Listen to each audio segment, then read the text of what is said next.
Join us on the Shark Stream. And join us on Shark Stream. Join us on the Shark Stream. Join me on the Shark Stream. Join us on the Shark Stream tonight.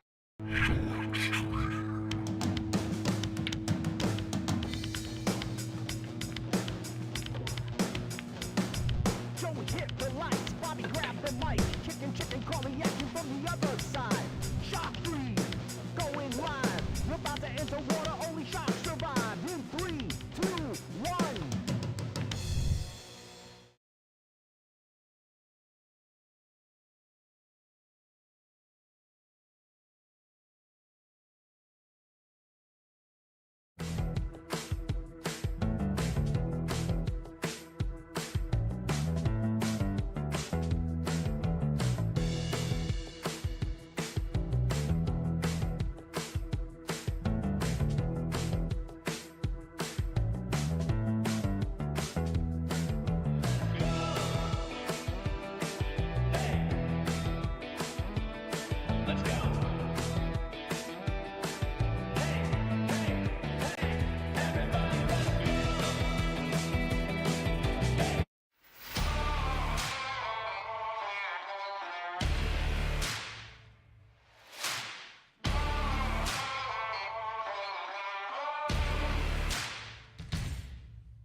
You've always been able to find anything you need with a smartphone.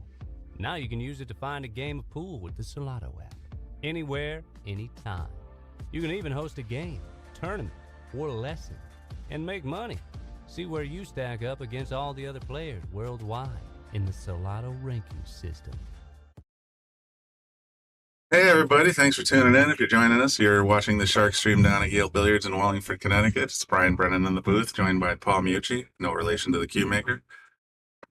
And we're watching the Big B's middle of the road tournament. It's an APA rules tournament. Skill level 4 and under is the requirement. So all you 5, 6, 7s, you can go beat up on somebody else your own size. But we're expecting to come at you pretty much all day. It's a 32-person tournament. Right now at table 4, we have Kim Singleton, who some of you may remember as the victor in the underdog. Underdog 5 or 6. And Jonathan Edwards, they just got started.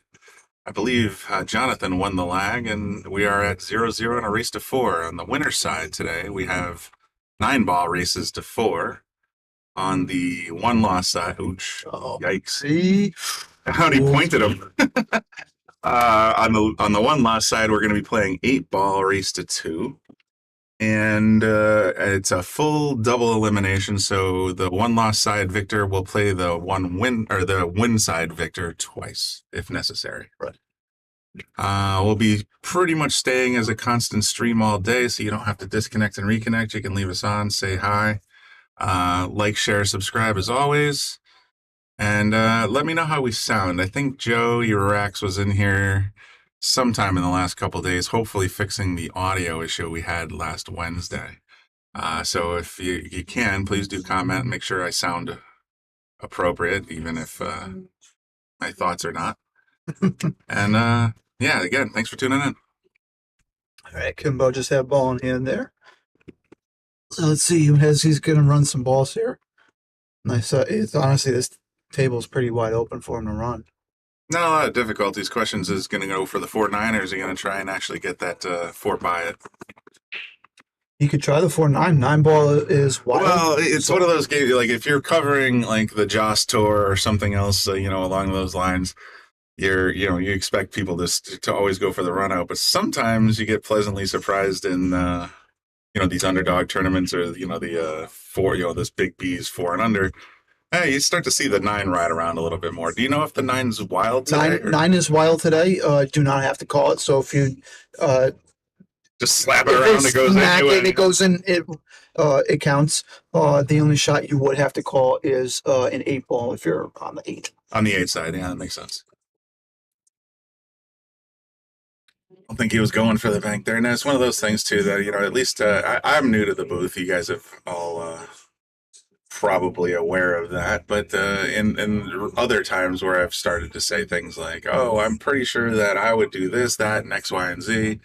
Sometimes in these 4 and underdog tournaments, I just have no predictions, so I'll try to stay away from doing that today. That's going to be a tough cut there for John. 4 balls pretty close to the rail. He almost made it though. That shot that was going to leave Kimbo pretty long. Well, I don't think Kimbo's scared by long shots. He's just I've never seen Kimbo being intimidated by any kind of shot. oh, well, okay. You know, I should probably at this point. I was just telling Paul before we went live. In my mind, I'm a 7+ because that's what I used to shoot back in the early '90s. And yes, I'm dating myself. I came down and played with a great friend of mine, Leo, last night, and for the first time in 20 years, I picked up a house cue and decided to see what I could do. Again, in my mind, I'm still a 7, but my hands have no idea what my mind is talking about. So it was an eye-opener, to say the least, and I actually swore Lisa to secrecy. I said, "You're not allowed to talk about me actually playing pool. I'm in the booth. I can talk about pool, but you don't have to know how good I actually am." Erica, I agree. Thank you for tuning in.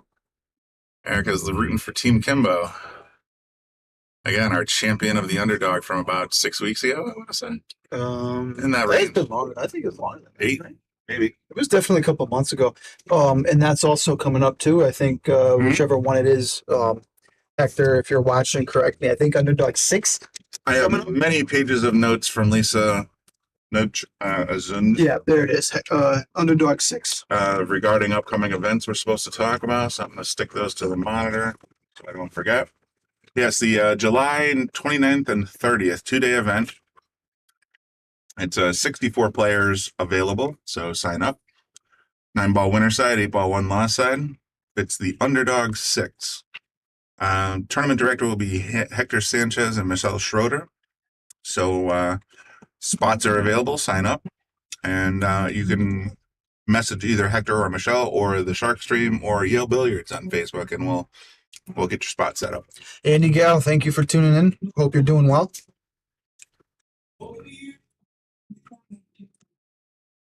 John here on the 9-ball. Oh, not happy. I know Kimbo's got a kind of a gimme here. Well, he did have that other shot for a couple shots ago, and he missed. But I don't see Kimbo missing too many shots nowadays. Just like that. Drills it. All right, Kim's up 1-0. You're watching the Shark Stream live from Yale Billiards.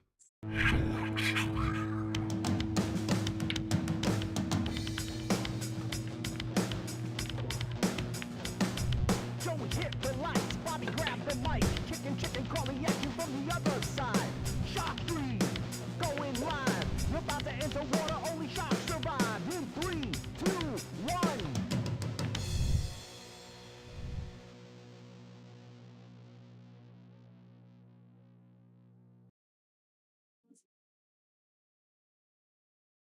Said we're live at the Big B's middle of the road tournament. Jonathan getting ready to rack. Kimbo won the first game. He's up 1-0 and a race to 4. We gotta remember too, in these tournaments, anything can happen. So Kimbo could go up 2-0, 3-0, and John will come back. Depends how the table rolls. Depends how both players are shooting. Yeah, any given Saturday.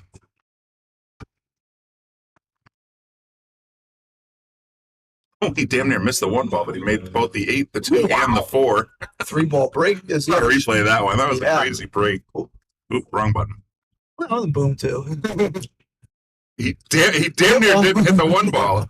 But he made 3 balls and put the cue back in the center of the table, so that's a result anyone could be happy with.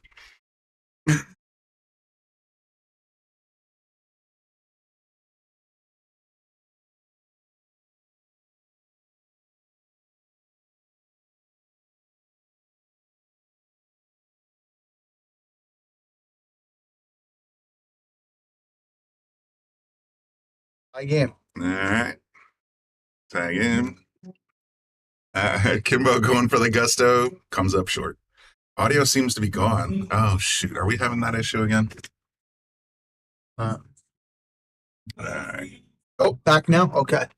Oh, okay. Well, Thank you for your input, Allie. yeah, I appreciate that. We were trying to figure something out that was happening on Wednesday, so I appreciate the feedback. If the audio cuts out again, just let me know. As Andy Gow says, it's all shared out. Everybody, please do the same. I posted about it this morning, but I'm going to Oh. post the actual live feed now that I'm thinking. Same thing with me. It has my Facebook notification. Oh wait, no, that's just somebody liking my post that the Shark Stream was going to go live soon. Don't worry, Andy, I'm on it.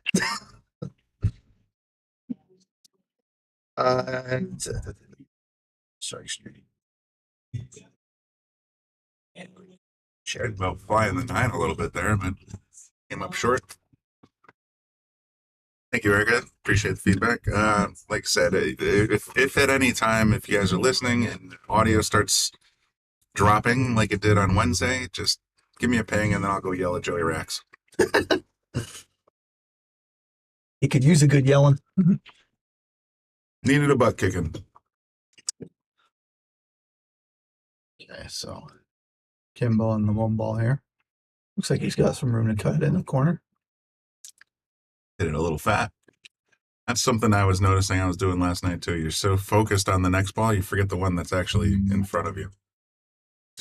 That's my biggest flaw too, and it's cost me a lot of matches. yeah.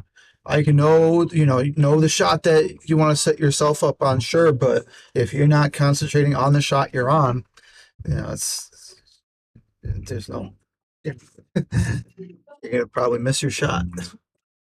I don't think John was going for the defensive play there, but he sure got.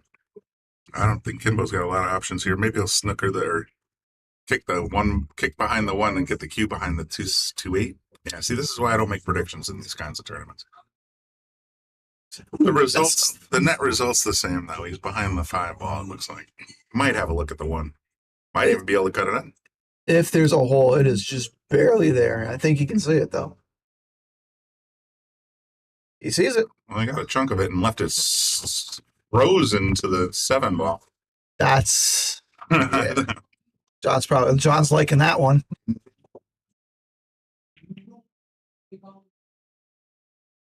Everybody's gonna put a lot of left on this one. Nice hit. Damn near made it. Ooh, Good out from that freeze. that was the only way to play that shot. Now this is gonna leave Jonathan tough. It's gonna be back and forth of accidental saves. But hey, take whatever you get. That's what I like to tell people when they ask me for help. I said, if you're playing APA match, anything goes. Take what you got. Rip and rabbit. Curious if Kim plays defense here or if he just starts to try and. It looks like he's going to cut it all the way. No. Oh, you got the 4 ball though. Snuck the 4 ball in. He's still safe. Yep. Go 2 rails off of this. Oh, just 1 rail. Nice try. Good angle for almost cutting it in. And you go leave Jonathan tough. Yeah, John's got a great look at this here. Yeah. Nice hit. He made it. Oh, Off replay that. We gotta get that on replay. Sure. What a nice kick. 1 off the 6, straight in the corner. And he left himself a shot in the 2, I think, right? Yeah.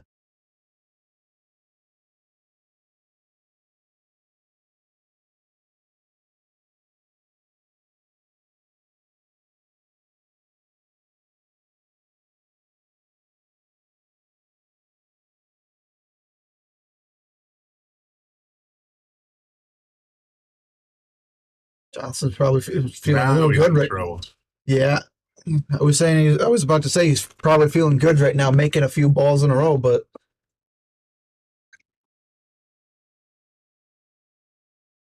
when I switched to which angle? The last angle, the PTZ camera?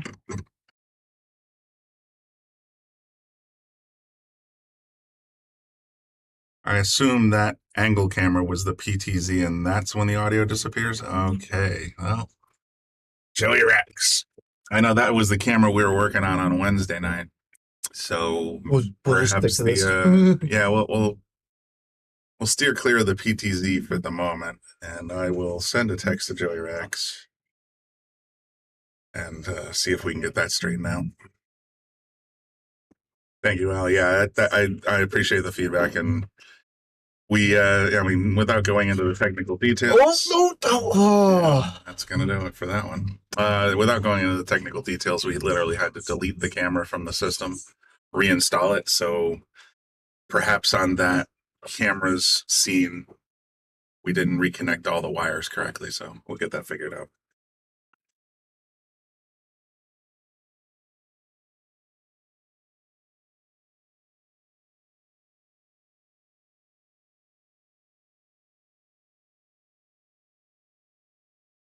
Got himself a nice shot here on the 7 ball.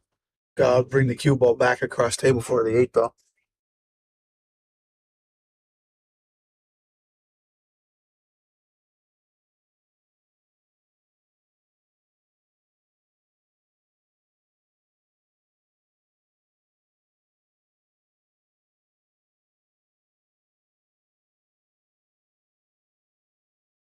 This is one of those situations where the advice is paramount. Oh, yes. Oh. No, ouch. The advice I was going to say is just make the 8, take what the table gives you. Yeah. He hit that a little fat and snarfed it right in the side bucket. John with a chance to run this out. Yeah, I mean, ball in hand. As much as I hate drawing lines and making predictions, here's your play. It's pretty simple.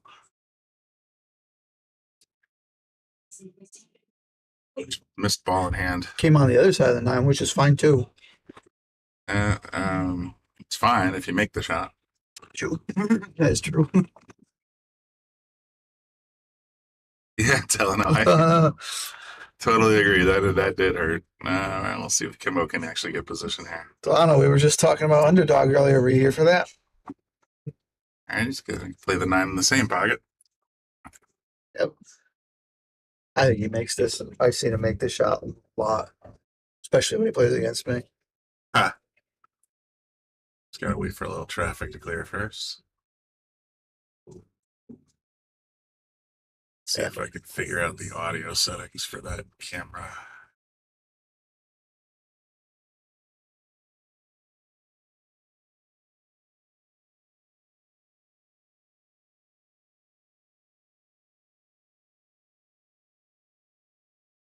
So that was him going up. Yep. 2-1.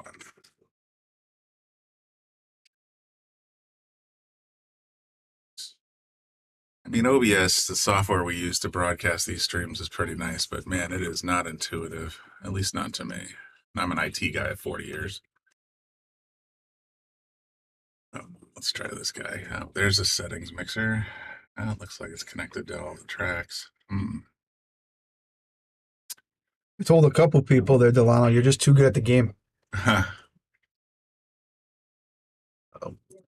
Oh, we got dry break. Dry break. Long shot on the looks one. that way. I'm gonna cut over to the PTZ to see if I can check the audio settings. So we might drop out for a second.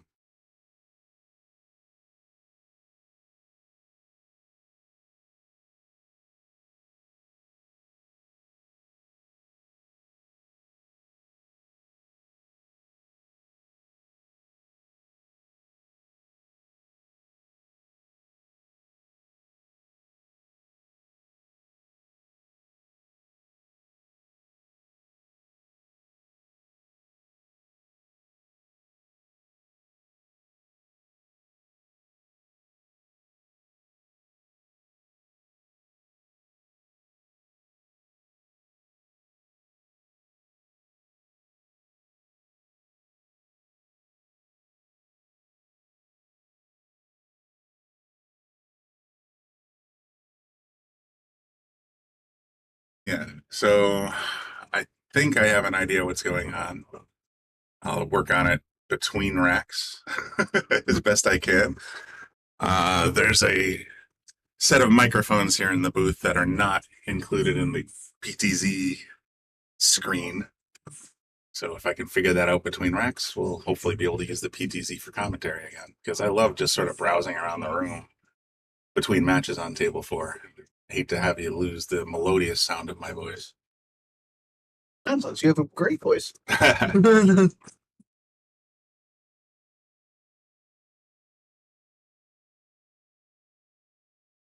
got a tough shot here on the 2s. 9 to 6 blocking it. Yeah, he's got some blockers in there. You got a couple of options, really.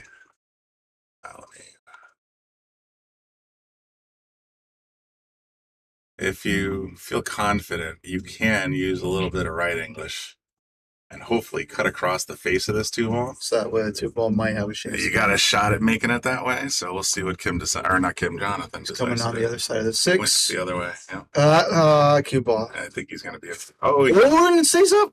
yeah, hurry up and shoot. It's the second time the cue balls got stuck in that exact position. Don't breathe too heavy. That thing's deep in the pocket. It's the second time Kimbo had to play out of this.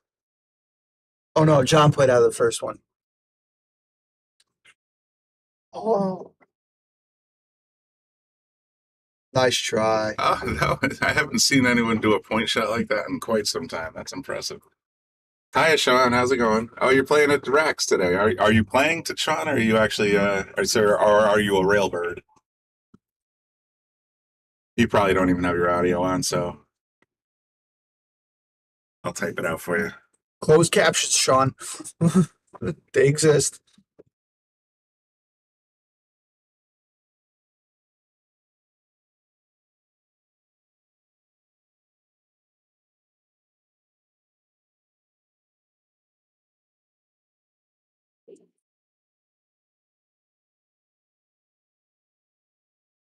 He's gonna have to kick at this. He might get the 7 if he's lucky. Boom. Exactly. And he's got cut in the 2. I don't Right know there. if the 2 gets by the 3. Let's take a peek. Yeah. Oh, yeah, it is. Too It close. doesn't. Yeah. Oh, you know, we're both And yeah, it was right the first time. like the. How does he go Looks like it was 3-9? I think he close. tries to go 3-9 here.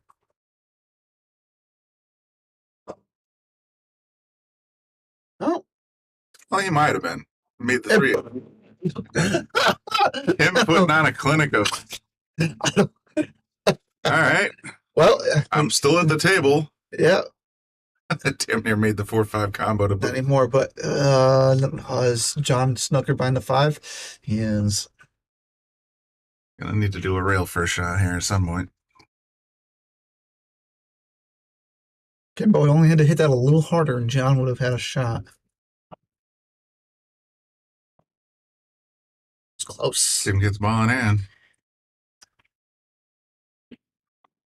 So you could put the 4 in the bottom side pocket, roll it up for the 5. 5 in the corner, 6 in the corner, 8 in the side, 9 up in the top left.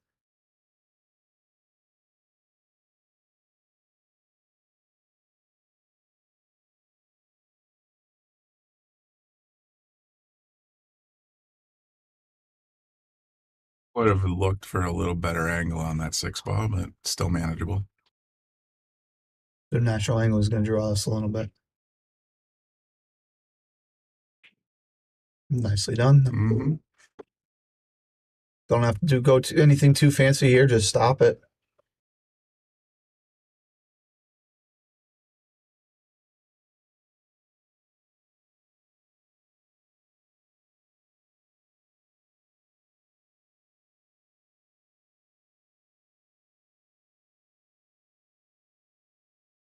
Ouch.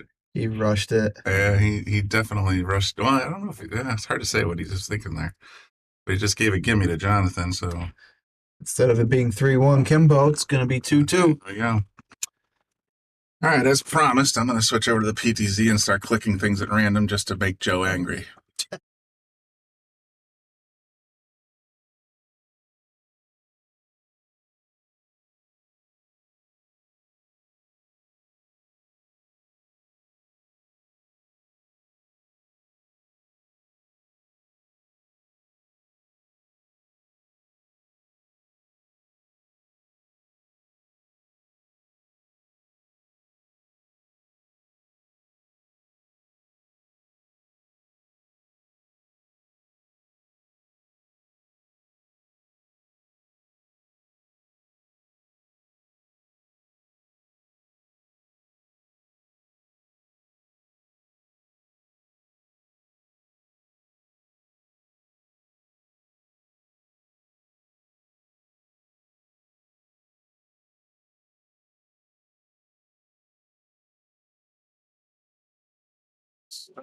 There we go.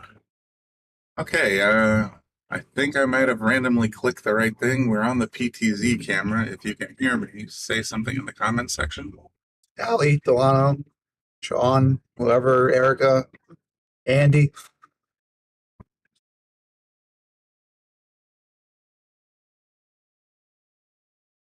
Anybody else who's watching? Oh, great. Awesome. All right, so that seems to have repaired this situation. Joe's fired. You should just take his job.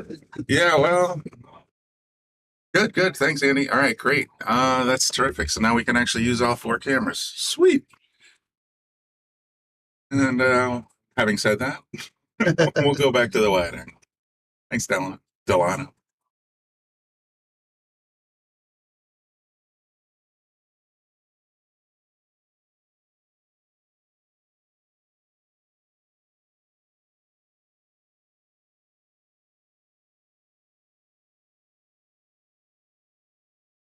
We just talked about Underdog, but other events that are coming up too on July 23rd.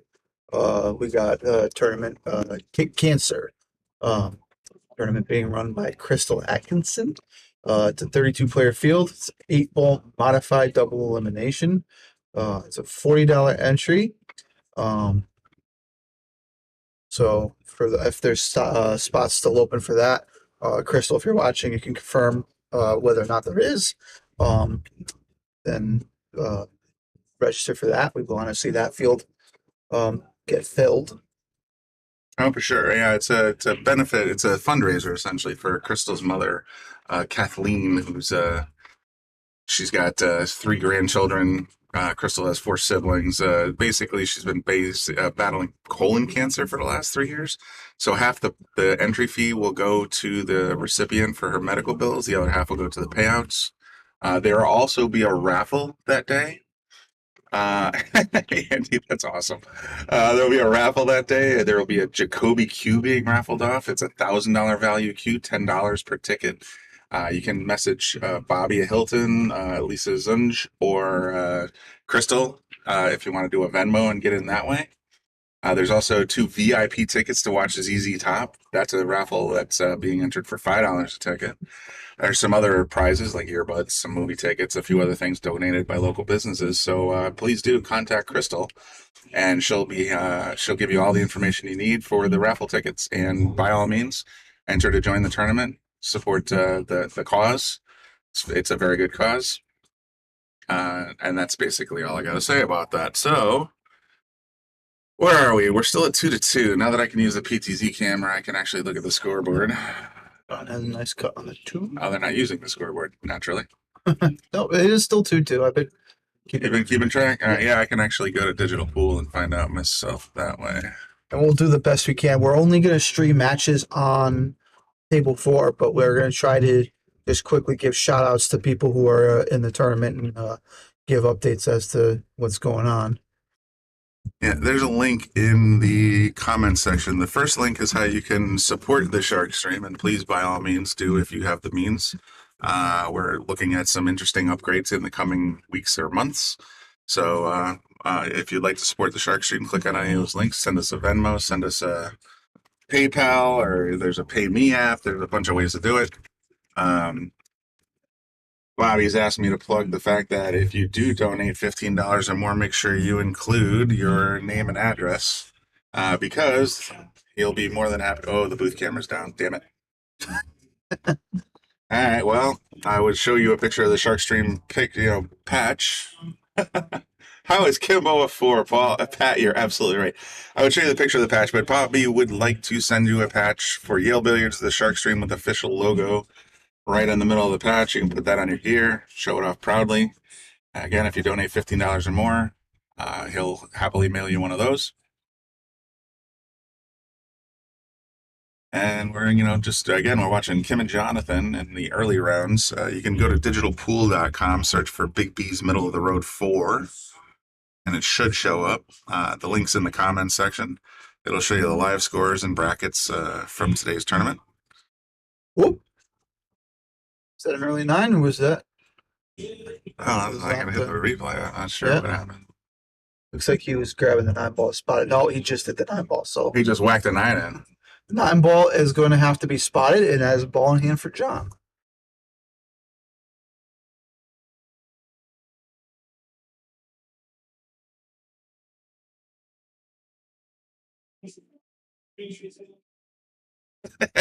Pat, you have to talk to Bruce or whoever's in charge of the New Haven. I can't remember the fellow's name. Nick Marino now. Nick Marino's now in charge of the New Haven County, and say, Kimbo is not a 4. Get him out of these tournaments. You know? And I'm sure these fellas and ladies that are doing the administration are more than happy to receive your phone call complaining about other players. They're going to have to get used to it. I mean, that's part of the job. But Pat, while you're on it, ask him why I'm not a 2.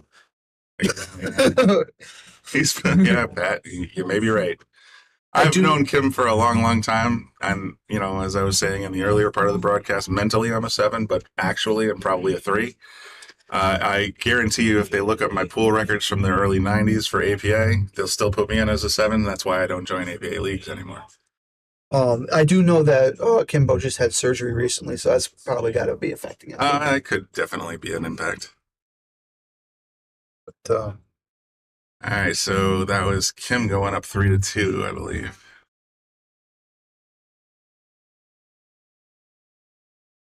Confirmation. I'll just take a quick look at Digital Pool because I think they're actually managing these scores on their phones. Teddy Vinny match. I think Teddy was up 3-2. I think he must have just won. So I think if that's the case, Teddy will stay on the 9-ball winner side, and he'll have to fight his way in the 1. My understanding, and I haven't played in the AP in a long, long time. I was on the actual first team from Yale Billiards to go to Vegas. But my understanding is, or in my experience, I should say, is that going back down is a lot harder than going up. So if you're having a hard time holding a 5, you're going to have a really hard time to get down to a 4 again. Yeah, for me personally, a 9-ball, I was on a really dry streak, and everybody who knows me knows I play to win, and I had, I think, 13 or 14 consecutive losses. It took about like 6 of them or 7 of them for me to go back down because it was as if I forgot how to play the game. Right. Well, tips and tricks. I mean, there's different ways to get your handicap to go down. I'm not going to broadcast them here, but if you ever see me at Yale, I'll be happy to tell you how I got MVP 2 years in a row in the 90s and still stayed at 5 while having a 24-1 win ratio. So the computer can be fooled is all I'm saying. Yeah, Bruce and Nick Marino, listen to this now. Fix. Bruce himself busted me from a 5 to a 7 at one point when I was in that spot up in Glastonbury. Where I don't know if they still play there, but he saw that I had won a Joss event as a level, A or B. I forget what it was at that point. He walks over with the New England County Newsletter in his hand. He's like, "This looks like you," and I'm like, "Yeah, it does look a lot like me." It's like, "You're a 7." You should have nodded your head, be like, "Yeah, I get that." He straight up busted me, man. There's no two ways about it. And I think I still have a picture on the wall somewhere down here for the first team to go to Yale Billiards, or for first team from Yale Billiards to go to Vegas. But that was because we had pockets full of sand, and a little bit because of that. We actually had some talent too. I agree, Erica. Honestly, if you go up, it's a testament to your skill. It shows you can play at that level. I mean, it should be everyone's goal to improve in the game, and eventually you'll be reassessed. And if you win, I wouldn't say too much, but if you win a lot, yeah, it's a handicapped league. You got to keep it fair. So your ranking should reflect your skill level. Absolutely. Having said the entire opposite just about 5 minutes ago. All I'm suggesting is there's ways to game the system. That's okay. We'll go back into it, scratch that out. Yeah, well, for all you guys are watching live, the insights from Brian Brennan and Paul Mucci, live on the stream and YouTube, that entire section will be edited out, of course. Joe probably put it back in. Oh, Pat, you're absolutely right. And I was one of them. Professional 5. I was a professional 3, and then they finally moved me to a 4, then a professional 5. Eddie's.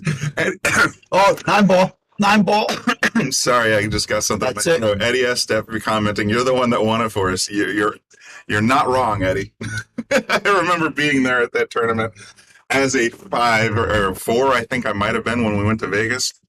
And I snapped 2 8-balls in on the break. That was legal back then.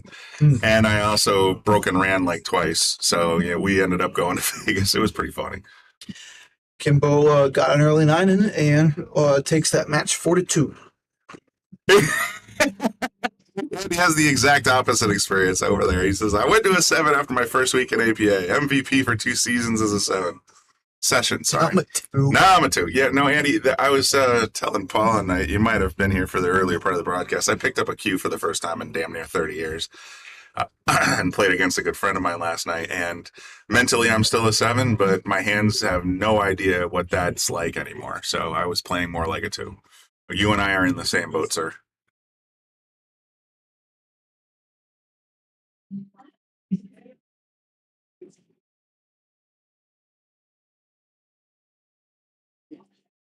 Notification soon as to who we're going to get up on table 4. Well, like I said, I just sort of keep an eye on Digital Pool. We'll pan around on the PTZ now that we have the audio straightened out. Shall we take a look in to see what matches are going on right now? And Sure. Let's take a peek. Table 4 is going to be Vinny, your captain, yeah. against Megan Lambert. Okay, 8-ball race to 2. 8-ball race to 2. Vinny and Megan on the 1 loss side will be coming up on the Shark stream. Let's get that all straightened out real quick. All right, table 4. I like how he said that as my captain. Let's just get one thing straight for all you listening.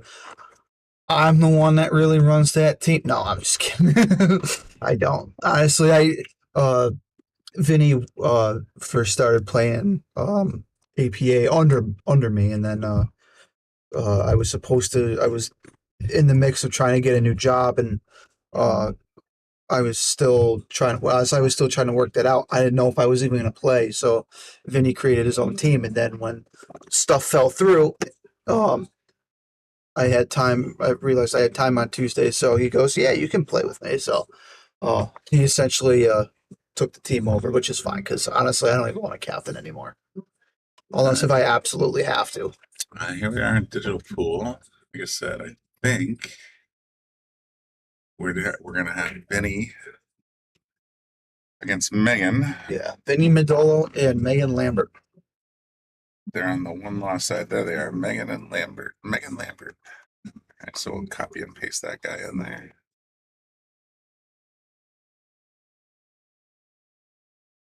That's going to be a good match, too. They're both pretty decent players.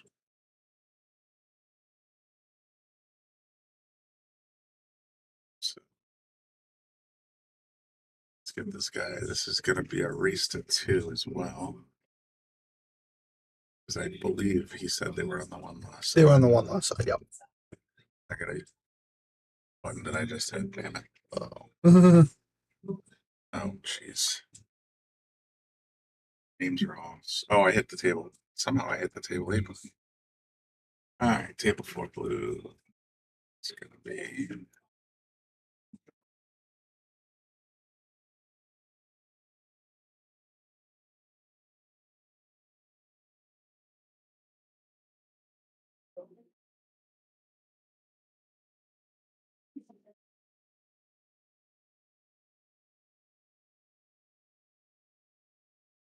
You can follow along with us in the brackets on digitalpool.com. Search for Big B's. It should come right up. We'll try to keep you up to date on who's who and where as the games progress. That's interesting. We'll go into the 1 loss side on the bottom. All right, so this is the match we're watching right here. yeah. Greg Charlton is waiting for whoever on the winner's side that loses. Yeah. Loser of match 18.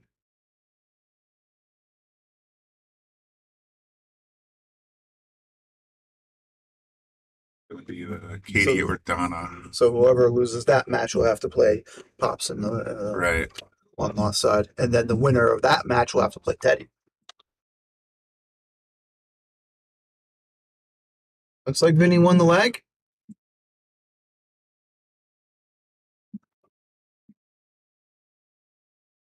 When they make it easy for me. Sometimes I just don't know all the players as well as I should, so I'm pretty sure I could figure out who's Megan and who's Vinny on this one.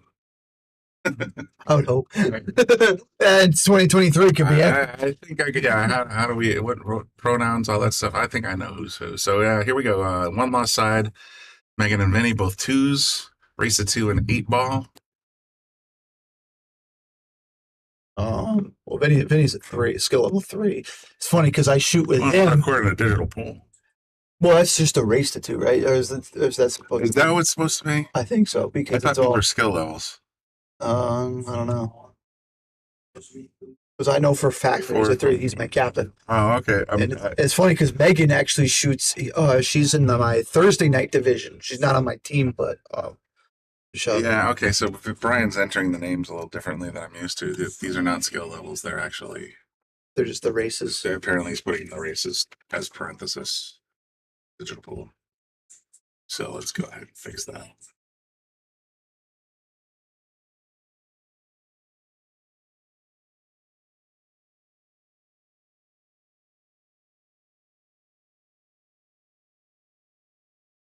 Watch all the balls on that one side of the table, so a lot of traffic. It's still open table there, so Or big.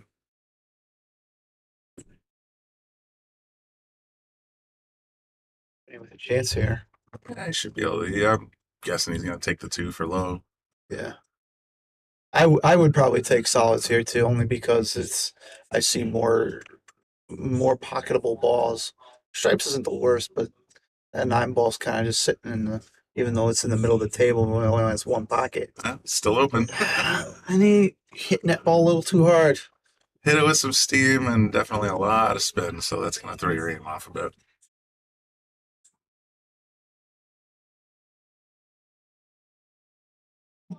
I get a chance now to take whatever ball she wants.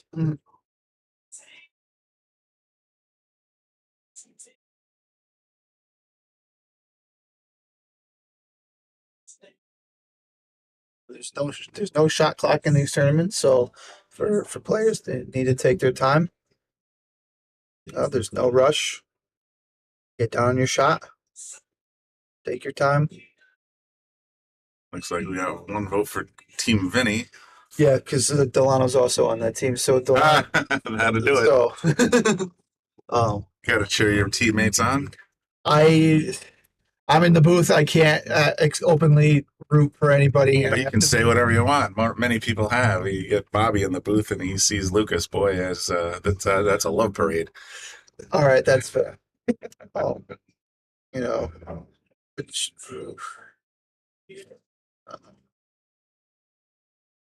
Yeah, 1 ball right there. Let's see what Megan wants to do. I think she wants this 4 ball.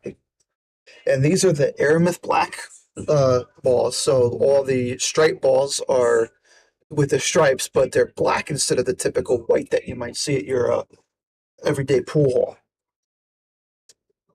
See, that's not the thing that bothers me. The thing that bothers me is somebody who's been playing pool for a long, long time. Andy can back me up on this. The 4 ball is purple. Yeah.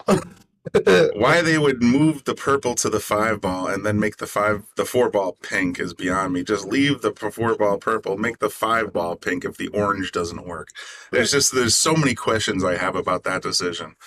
But, like, you can have a 9 ball as a bumblebee black and yellow. That's fine. That doesn't bother me. But the fact that you just couldn't change the 5 from orange to pink for broadcasters and leave the 4 purple, that will forever make me mental. Megan's got to be careful here because of how close that is. You got to be careful on shots like that because if you hit that straight on, the cue ball will actually come back and hit the cue again. And that's actually double hit, and that's foul. True. There's you can't like push through. That's by physics a double hit for sure.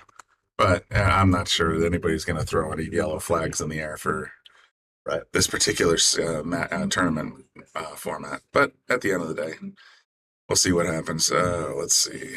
Is Megan low ball? Megan is low ball, yes. I wonder how many comment cards, let's say, or the equivalent that Aramith gets. Why didn't you just leave the damn 4-ball purple, you know? I can let that one go a little too crazy. Because even still, like, you know, in my mind's eye, that ball that's sitting here in the screen. Oops. I got rid of my John Madden camera view here. To me, I'm automatically assuming this is the 12 ball because that's what it's always been. Right. And that is the 13 ball. So, I don't know. I'm not going to rant about that anymore. I think everybody that's ever heard me on this Shark stream has heard that plenty of times, but I was actually hoping the new sets that are coming out. Yeah, oh, Eddie, I totally get it. The new colors were absolutely to make the 5-ball more distinguishable from the 7, which is close as a brown, and the what is it, the 3-ball that's red. So they made it pink, but why wouldn't you change the orange ball, the 5, to pink instead of moving the purple from the 4 to the 5 and then making the 4-ball pink? You still got a purple ball. So just leave it on the 4, and that confuses less people. There's videos galore on YouTube of professionals messing up and hitting the 5 before the 4 because they're in their mind, the 4 is purple. Makes sense, too, to keep the 4 as purple because instead of changing 2 colors, you're only changing 1. Exactly. So yeah, that's my bugaboo, and that's my complaint. It's not so much that I get it as, you know, as someone who's sitting in a booth talking about pool, sometimes those balls are a little tricky to distinguish in a broadcast format. You're not standing at the table and you're not seeing quite with your own eyes. So the camera can be fooled. But leave the 4-ball purple. Megan's got they only got the 6-ball right here for an attempt, so.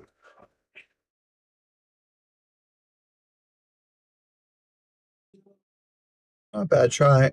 Yeah. Thank you, Allie. I appreciate that. Yeah. I feel like Dennis Miller. I don't want to go off on a rant here, so here I'll go for 10 minutes. But 10 minutes is not nearly enough time to complain about it. Exactly. I can whine and complain, but the balls are out there. It is what it is. Benny did have a nice shot on the ball he just made. I think that was the 14, but he left himself a little bad here. But it was a nice hit nonetheless. I would have kept the 14 up only because of its closer proximity to the 8. Try to use that as the last ball if possible.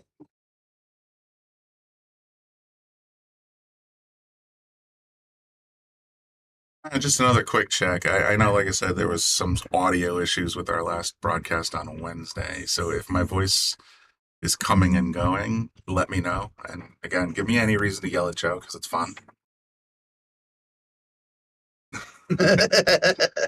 I don't know. Eddie, you might be onto something there. It's definitely roused a lot of discussion about Aramith balls, Aramith black specifically balls. If they just made the 5-ball pink, would we be talking about it as much? Probably not. Who knows? But, you know, people are talking about them, and then the new balls that they're coming out with in a couple weeks are going to be the Aramith 100s, and they are a sponsor of the show, so I shouldn't really jabber too much about them, but the Aramith 100s will follow the same color scheme as well.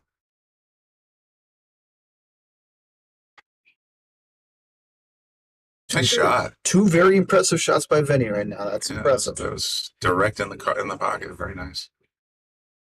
Bear down. Concentrate on the shot you're on. Don't kill it. I mean, he did kill it, but he made the shot. It's a 3-ball run, but he's, you know, center bucket. It's there.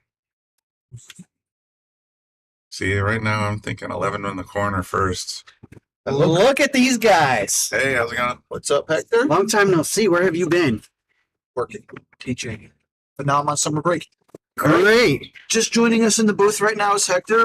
As we just mentioned earlier, he is one of our tournament runners for Underdog 60. You want to talk about that? Underdog 6. We raised it up to 96 players.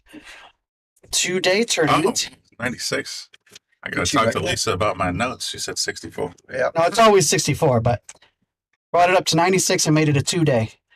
So we're up to 82 players signed up so far. 82. Wow, very good. That'll So- be a fight. I can play that, right? If you're 6 and under, apparently. You're 5 and under. 5 and under. Don't check my 8-ball handicap. We're good. Well, when you say dog 6, that's skill level 6, no? Or is it So just is actually the 6 tournament. the number? Ah, all right. This is 6 when he's done. Yeah. Yeah, you're right. Skill level 5 and under. I'm so underdog tournament number 6. Gotcha. Yep. Underdog's been blowing up every time, so No, it's a great format, and even this tournament with the 4 and under, these 4s, 5s, 3s, 2s, they all need a venue to get out there and play. And Teddy's trying to squeeze himself in here too. 4 dudes, 1 booth, baby. Let's go. All right. yeah. That's a whole different streaming channel. You can watch that on Twitch. It's definitely not what the Shark Stream's all about. Yeah, it might be. I just came over to say hi, see if you guys need anything. I could use another Coke. Diet. Draft or bottle? I'm just What drinking drinks for now. can- You want another one right now? I'm gonna slurp this down because I'm Okay. I Yeah, need now. caffeine. Thank you. Got it. I'll come back with another couple. Take the empty after. Thank you, Teddy. Ellie says hi, Ted. Allie says hi. Oh, what's up? Smiles. Oh, what up, Alyssa? Her and I got a little inside thing going. Right, girl? Uh-oh. Again, Twitch is the page you're looking for now. All right. Megan just make the shot in the 3. So she's looking at her options right now. Right now the 7 ball is really the she has sight on the 5, but Aren't they all, Alyssa? right. So yeah, if there's anyone watching that's a 5 and under that has not yet signed up for Underdog 6, Still got what? 10 spots just left. I got You said 82 out of 96. 82 out of 96, 14 spots left. Spots left. Take advantage because I can't play. Come and take Hector's money. Apparently I can't either, which I think is ridiculous. So I'm gonna have to talk to you about that later. If I was a 7, but I'm currently on rank, can I get it? Okay, so Vinny's using a personal item of his to mark the pocket, which is a typical APA rule. I assure you, I play like a 5, Hit that maybe a 4 guard. Yeah, it's interesting. We used to do stuff like that to prevent arguments, especially when he was like called pocket tournament format. But I haven't seen that in a long time, so I was kind of curious about that. Everybody that I've seen here at Yale's, we're all honest people here, Yeah, you point, you move on, and that's basically that. It's a game of honor in that regard. But there's, if you've ever been burned, those are the folks that are that have a coin in their pocket specifically for marking a called shot like that. There might be times that I stress this to all my teammates when it comes to playoffs, just mark the pocket Just because throw a coin out. you'll never know.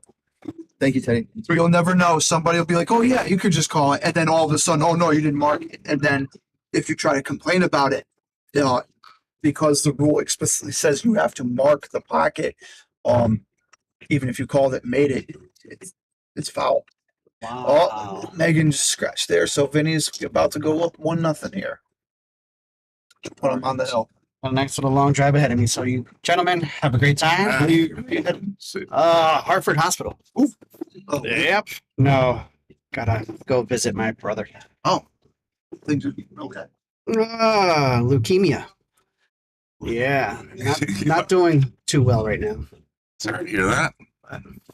Hopefully a speedy recovery or treatment. He's a fighter. That's good. Been fighting for almost 2 years now. So. Oh, wow. All right, I will see you guys. Take care, Hector. Guys, take it easy. Hey, Sanchez, everybody. Oop, that one. Score.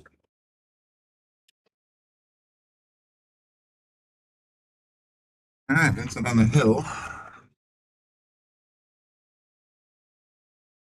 So one lost side, so whoever is victorious will move forward, and whoever is not victorious will be packing up. only quarter after 1 too, so not like the tables are open for business just yet. But Vinny making the 1 ball on the break, and he's got nothing. Maybe a shot on the 5, maybe the 5-7. That's still open table.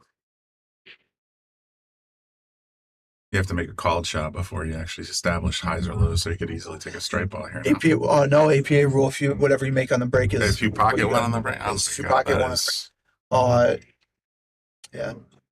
It is a little annoying. I understand that, but I think that's one of the things that kind of makes it helpful for lower ranked players because a higher ranked player, if you make the 1 ball on the break, for example, but then stripes are wide open, they'll just turn the stripes, run those out, and might not give that lower ranked player a turn at the table. So I do kind of see why that rule is effective. If you do make one of each, though, then it's still open. It's still open.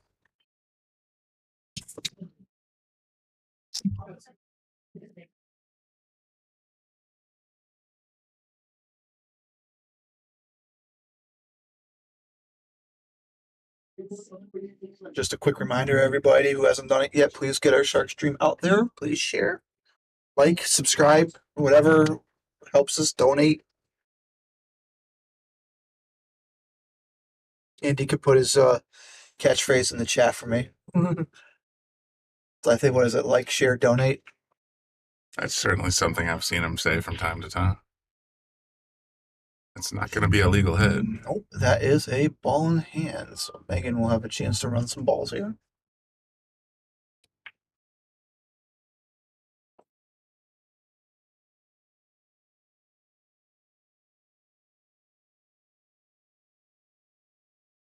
Let's just do a quick test as well, too, while we're on the PTZ. We're still good? Yeah, we should be fine. If I bring this down. Yeah, so as long as this guy's over here doing his thing where it's going out. So we should be fine there. Right. Ball in hand. She gets her first one. It was a nice idea going for the 9 first so she can play the 14 and work her way all the way back down. Yeah, Eddie, yeah, again, I don't have any recent experience, and I'm going by distant memory. So BCA's first call shot, and that's basically where my head was at. So APA either changed or I misremembered. But yeah, Paul's here to correct me, and that's exactly how it was played. It's all good. Our Monday drop-in that we do here at Yale Billiards uses BCA rules, so we do. That one does first call shot. You have to do first call shot there. Oh, nice shot, Vinny. Karaman off the 14. 14, right? Aramith Black Bulls. Yeah, it's 14. The green's still green, 6-14. Yep. You should have started on that. Rifling balls and. Yeah, he's just sort of planking away right there. I don't have to kill this ball. You can just hit it nice and easy. But what am I talking about? I know Vinny's just going to whack it. So. Vinny, if you're watching this stream here, I'm giving you lessons right now. Stop murdering the cue ball.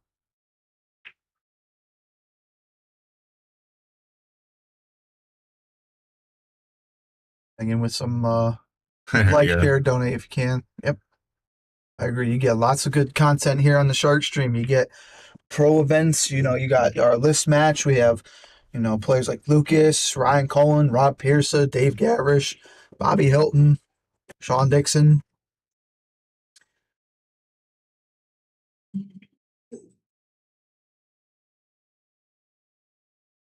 Vinny hit a solid ball, but knocked Megan's ball in. So it's not ball in hand, but Megan does have the turn.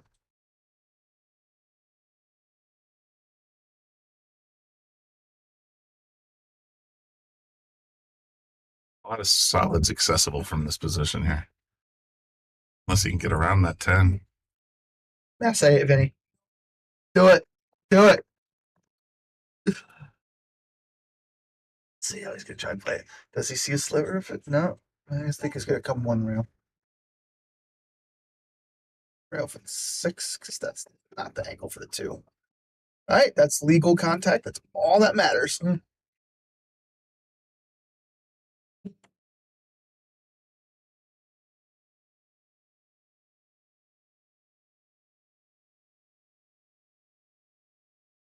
Why on the 8? That's dangerous. Yep, and that always gets my heart racing. Anytime the 8 ball moves and you're not on it. You never know what's going to happen. I accidentally get kicked in. Didn't mean to do that. Nice shot by Vinny. Yeah, Ben's got a good chance of getting out here if he can get position on the 6. He just, as long as he's not blocked by the 8, he can go right up the rail to the corner. Nice and easy. Interesting. He used the 14. I wouldn't have thought of that, but here we are. I didn't even think of that, but that was a good shot. Just roll it up a little bit, get position on the 8. Or miss the 6 wildly. That's another plan.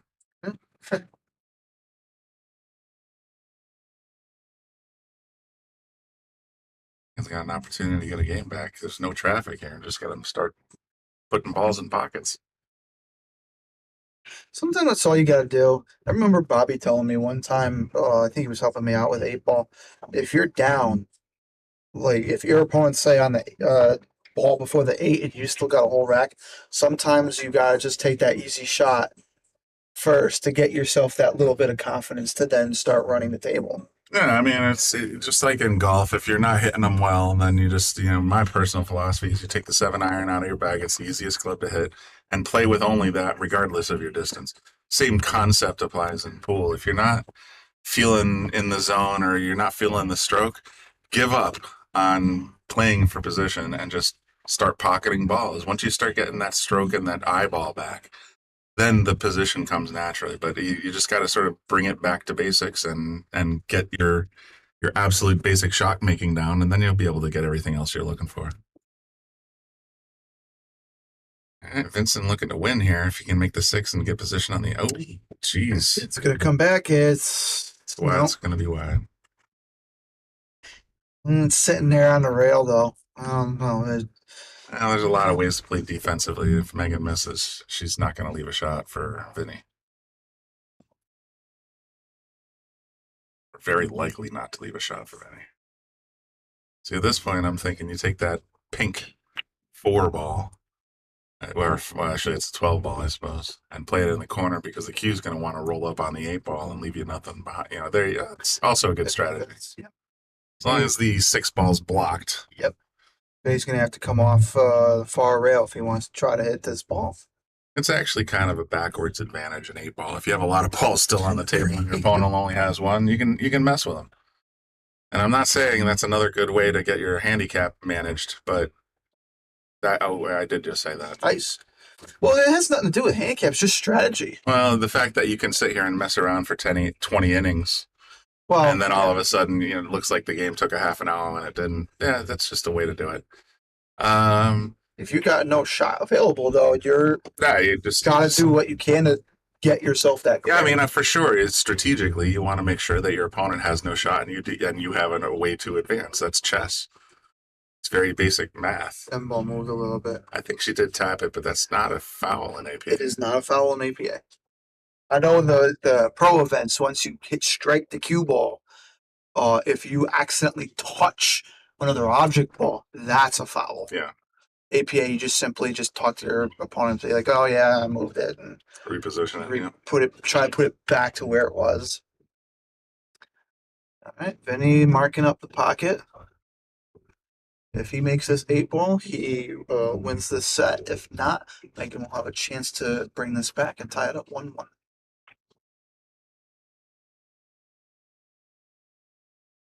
Ouch. A little too hard. The 8 ball needs to stop moving, and he should be fine. Megan's got a little bit of work to do here. The 14 and the... She's got a couple of low probability shots. My thought is you move this 12 over here and put the cue right there. Yeah. And just wait until you have a good opportunity. Just bide your time. Yeah, now she's basic. That's probably... the problem there is now Vinny has a very high probability shot of making an 8 ball. If you want to play the 10 but leave it safe, you have to roll the cue ball up further. Nice and easy. Vinny wins the set 2-0, so he will be moving on to further on in the bracket. Megan, unfortunately, is done for the day. All ball foul. There you go. Yeah. We're going to take a quick break. hear from our sponsors. We'll find out who's playing on table 4. That's the one. You've always been able to find anything you need with a smartphone. Now you can use it to find a game of pool with the Solato app. Anywhere, anytime. You can even host a game, tournament, or lesson, and make money. See where you stack up against all the other players worldwide in the Solato ranking system. Use your ranking to qualify for invitationals, large payout tournaments, and events. The pool table is your arena, your stadium, your court. It's harder than people think, but you don't care. The only way to get to the next level is to play more. The more you play, the more you win. Solato is the world's premier pool community, uniting players everywhere. Connect with the community, find and host games, and keep your stats. Pool isn't just a game, it's a lifestyle. Join Solato today to find your game.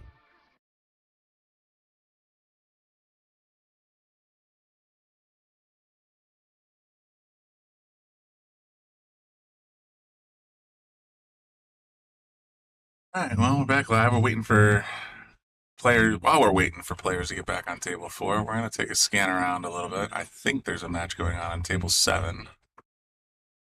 That would be Tammy Lynn Morse versus Mario Perez. Looks like Mario just won. Or no, Mario must have just lost if he's racking, right? Yeah.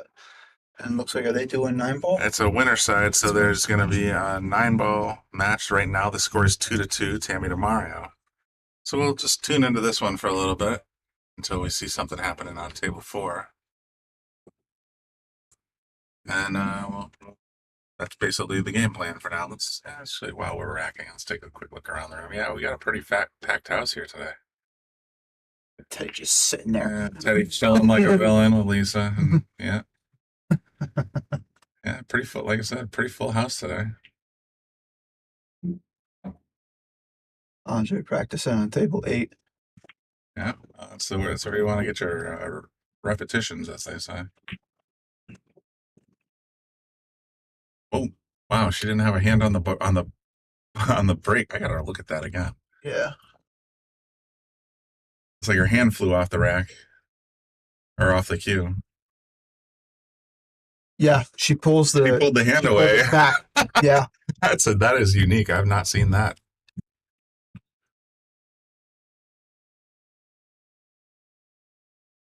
It's like Mario at the table. Like, again, the score of this one's 2-2, but I'm not going to bother putting the scores up because as soon as there's something going on table 4, we'll probably cut over to that match.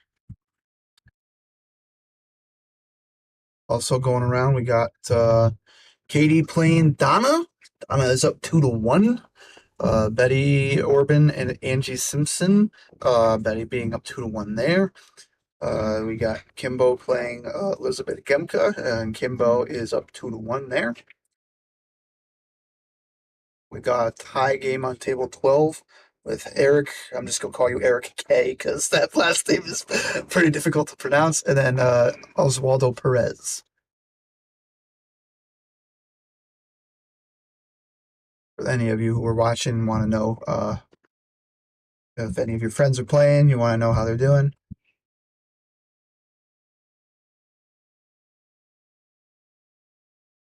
Bracket is also on Digital Pool.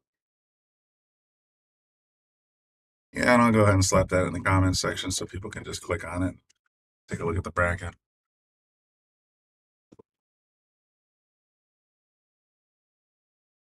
You're watching the Shark Stream live from Yale Billiards in Wallingford, Connecticut. Brian Brennan and Paul Mucci in the booth. We'll be broadcasting for the better part of the day. So if you're just sort of looking for some live action, local action, by all means, tune in, like, share, subscribe, ring the bell if you want to be notified when we do go live. Donate. And of course, donate if you have the if you like what you're seeing. Definitely, if you look in the first comment in the chat section, and you'll be able to donate to the Shark Stream. We have a lot of good projects coming up and some improvements that we're working on, so we could always use your support. And as I mentioned earlier, if you donate $15 or more, make sure you put your home address and name in your donation. And Bobby will send you an authentic Yale Billiards The Shark Stream patch to put on your gear. Eddie, there was the weirdest thing that I ever saw happen actually a couple weeks ago. My 8-ball teammate Delano broke, and this is just a practice game. He broke. The cue ball jumps, goes into the corner pocket, and then bounces out. Oh, wow. I've never seen. Anytime he shoots, I swear I see the weirdest things.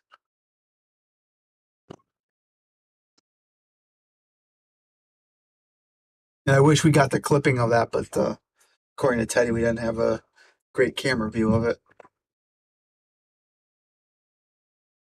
It's funny how the balls sometimes just act on the table, and it could be. It's if you're in a match, yeah, it could be frustrating, but sometimes you just look at it and you laugh because of just how the physics and all that, For sure. happen. I was playing last night, like I said, for the first time in a long time. Yeah, I wish we had that clip that I could just sort of insert it because that sounds hysterical. But I was playing last night and my cue was slow rolling towards the rail, and then all of a sudden it literally took a hard left in the middle of the table, and I was like, "What the hell is that?" It was a speck of chalk. I mean, and when I say speck, it was hard to even find it on the felt, but apparently it was just enough to influence the path of the ball. Now I start to understand why I see some of these other guys, especially the pros, whenever they hit their, shots into the pocket, they're not slow rolling if they can avoid it. They're putting it in with speed. That just takes all the other variables out of the equation.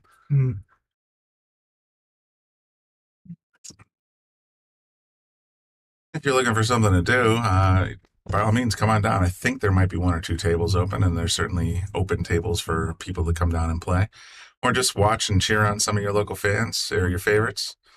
We're always happy to have you. We've got a great staff here at Yale Billiards. They'll be more than happy to get you a nice midday beer or hang out, whatever. Remember to tip your bartender too. Like a 7-foot tables, I believe, too. Yeah, the 7-foot diamonds in the back room are available. Those now are charge table time. Used to be $1 per rack. You just You can play as walk long in, as you can want. go, Yeah. right? But now that Bobby got rid of those tables and put in the diamonds, It's a meter time thing. it's charge time. Well, I mean, it's kind of a standard table in a lot of the tournaments these days, so it's actually a perk to have a 7-foot diamond as opposed to the 6-foot valleys that were here before. Those were 6? Those were 6s. Dang. And through no self-interest, we also have a beautiful pinball machine right next to the 2 7-foot diamond tables, and it's 50 cents a game. So again, through no self-interest that I may own the machine, that's available for your entertainment as well as a couple of dartboards. Ooh, I thought he was gonna keep the it was a nice kiss until it started steering towards the side bucket. That was a nice try. Still nothing on the 4 table, so we're just going to stick with this one for now. Again, this is Mario, and oh shoot, let me bring her name back. It wasn't Megan. Tammy Lynn Morse. So we're watching this action on table 7. I think she's also in my 9-ball league division. I'm not sure. The name is familiar though.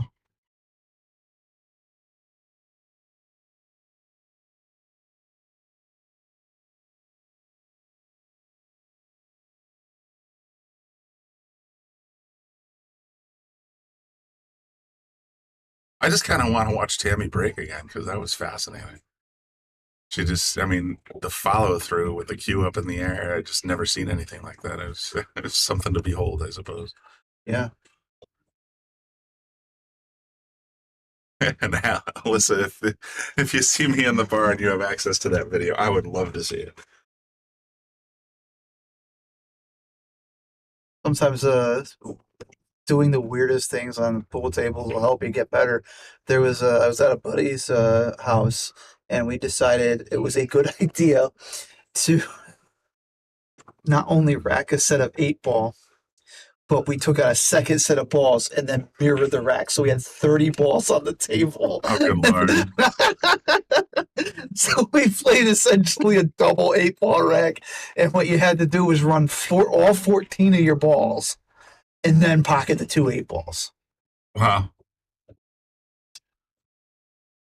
I suppose that's one variation. I don't know why that hasn't taken off on the national professional scale, but I'm curious what's going on here. She's got ball. I believe she has ball in hand because she was manipulating the cue a minute ago. Okay, Nice shot. Back for the 7. she's gonna want to slide over into the 9 and leave a shot. Hopefully, leave herself a shot on the 8 ball. Because yeah, the cue's gonna want to. Cue ball will come towards the 8. It's gonna slide right into the 9 if she stuns it.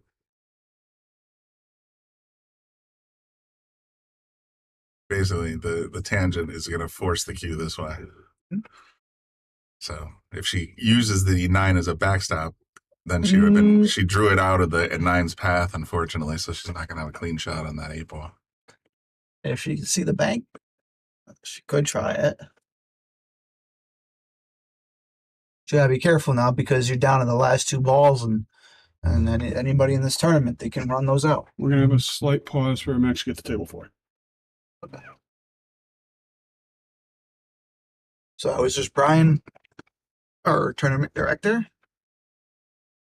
Yeah, pretty much what I've noticed down here at Yale is that, I mean, as a child of the 80s, let's say, there weren't a lot of Brians. Myself, my mother tells me I was named after Brian Piccolo from Brian's Song, the football player.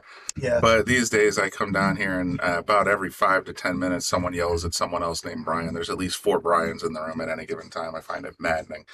But yeah, that would be Brian, our tournament director for the Big B's. What do you call it? Middle of the road tournament. His name's Brian Charlton. I'm sure he'll do another one of these sometime in the future. So if you're interested in this format, reach out to Brian Charlton, and I'm sure he'll get you into the next one. Yeah, that Brian, I want in. Yeah. Also, you have to be skill level 4 or less.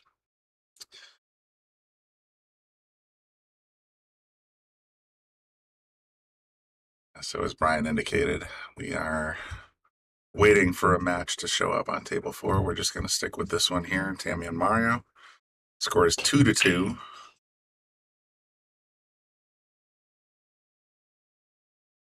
Nice attempt on the bank there.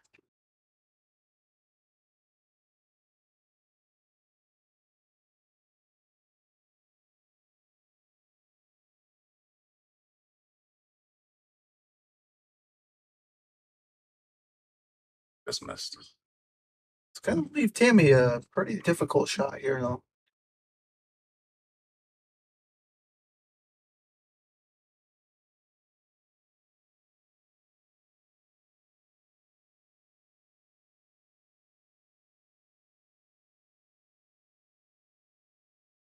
Figure out if she's triangulating this one. She's going to go cross corner past the 9, or if she's thinking maybe all the way up the rail. Kill it, see what happens. Yeah. What's the worst that can happen? I personally, I'm cutting it all the way on the corner. Keep leaving the cue down. Okay, that's that's the worst case scenario. You got ball in hand with a stun shot on the 8 to make easy position on the 9. Thank you, Eddie, and presumably Bobby. I appreciate the feedback. Doing what we can. Still got a whole bunch of hours, and I haven't had a beer, so. Eddie playing favorites. Eddie and I have known each other, just like me and Andy. We've known each other for decades at this point. So I think I started going down to Cue Stick when I was 15. It was before I could even drive. And that's where I met a bunch of these guys. And Eddie, definitely Dave Gorecki, some of the old Ritual players down there. Still buddies after all these years, so for sure.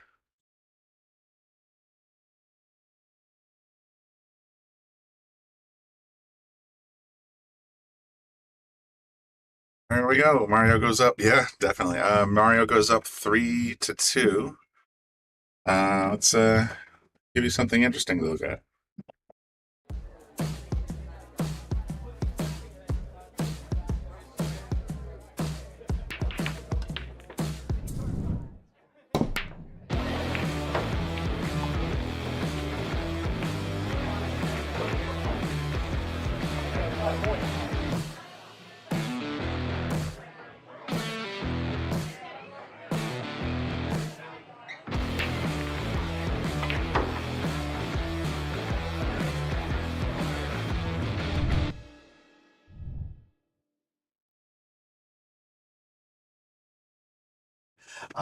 It was Started commenting about how I featured prominently in that last spot. Clearly. looks like it's a dry break. Yeah, sure does. Betty Orton versus Victor Morales. Got it. And Betty and Victor are coming up on table 4. It is a 9-ball match.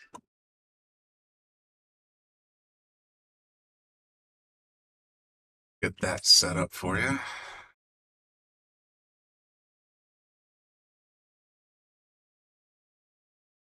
Let's be able to stick with this one till it concludes. I don't see anybody setting up on 4 yet. Oh, nice cut on the 1. Yeah, very nice. 2 balls sitting there right in the pocket for you.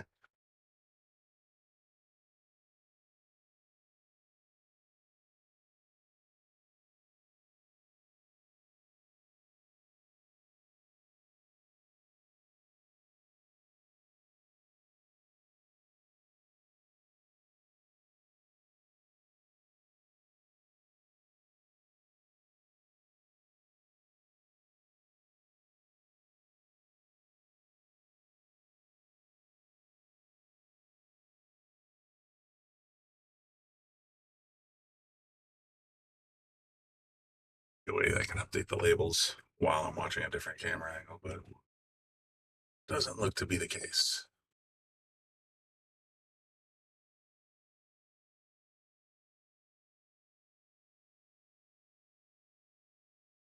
Does look like we're actually getting ready to lag on table 4.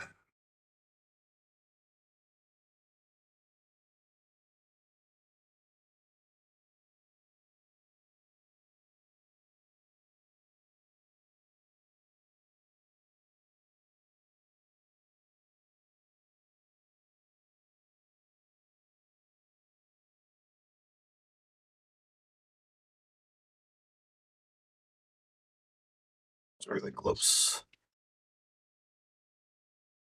That's gonna leave Mario. Mario's his name, right? Yeah, it's Mario and Tammy Lynn. Cut. Ooh, nice try. Those cuts, those long cuts are not easy.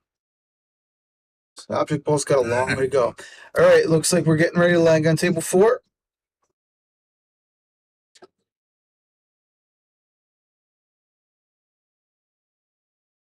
Game's fixed.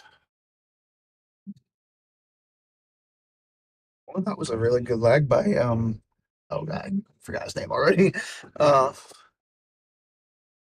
yeah, the bracket. So we'll look at the names. So I think he said something about Betty Betty Orpin. I do know her. She plays in Thursday night. and Victor Morales. Victor Morales, that's right.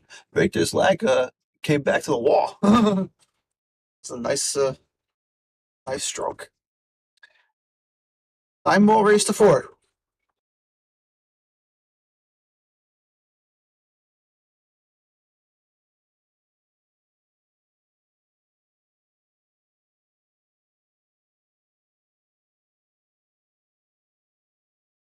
It's like we're all set here.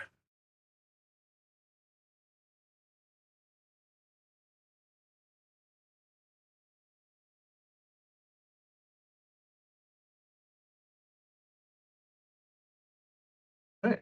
Ooh, Two nice balls. peak. Yeah, Spread everything out. Cue ball. spread it out, but he left the cube pretty much on the rail, so it's gonna make the shot a little tricky. Cut up in a quarter. 6 should block him from scratching. Nice to cut up. Makes a nice ball there, that's for sure. Just left the 2 a little snookered. Yeah.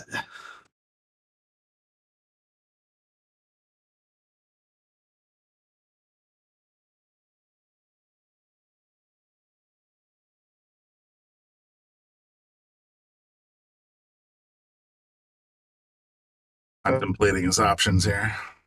Could go for the 1 rail kick. I like that decision because it makes the object ball a lot bigger. If he only hit the 2 first, it would have been a great shot. As it stands, though, ball in hand on the 3. The 3 ball has a pocket here in the bottom center pocket. Actually, the bottom left corner too, but you want to keep the cue ball relatively close to the floor so you have a shot on it. I think side pocket's probably a better option.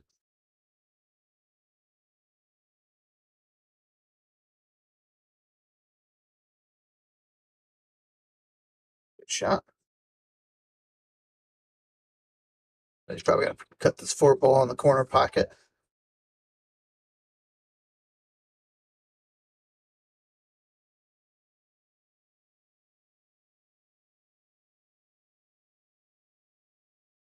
Left it hanging, unfortunately.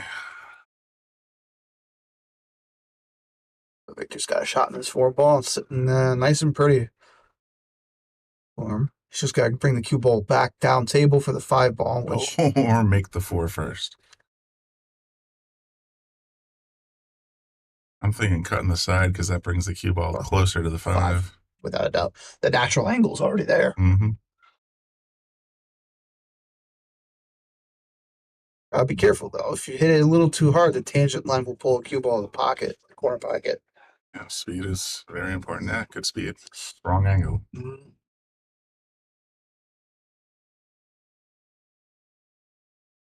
This shot's going to be a little interesting because he can make the 4-ball on the side, but the cue ball is going to go towards the far rail. So he's or get the 5-ball. He'd have to. I think he's playing a safe there, which is a smart play.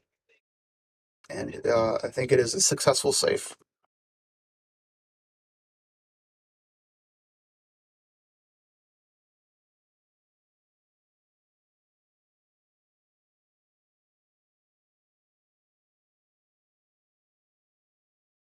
That was a nice try. That's a little too wide. I'll give Victor ball in hand with 4 to go. Or does it give him a 4-9 combo? He's looking at it. I see him eyeballing it. He wants it. He could shortcut this game very quick here. Take your time. Yep.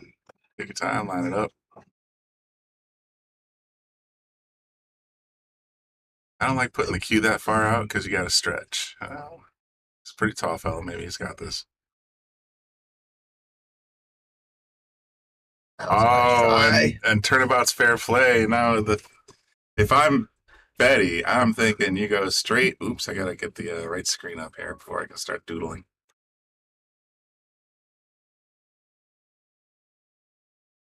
I hope she's thinking the same thing. A nice carom off this 4-ball.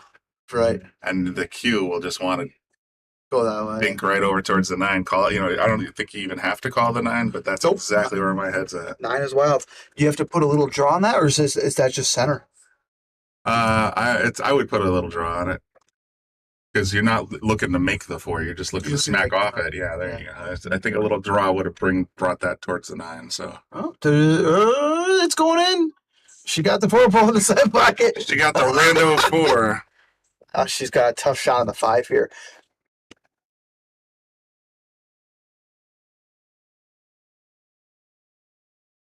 Yeah, she's got to look to bank this 5-ball in the opposite corner.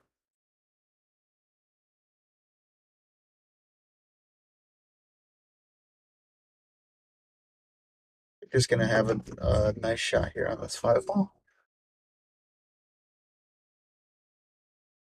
Yeah, you got to sort of be thinking, do you want to play this 6-9 or do you want to find yourself better in position down right here where the shoulder is? Because that's where you want to be.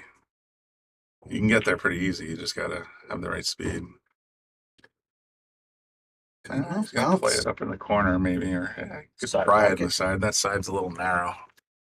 It's not as tight as table 8, but it is still the old table 8 dimensions. So they are still pretty decently. Yeah, made it look easy. And Victor is about to go up 1-0 here.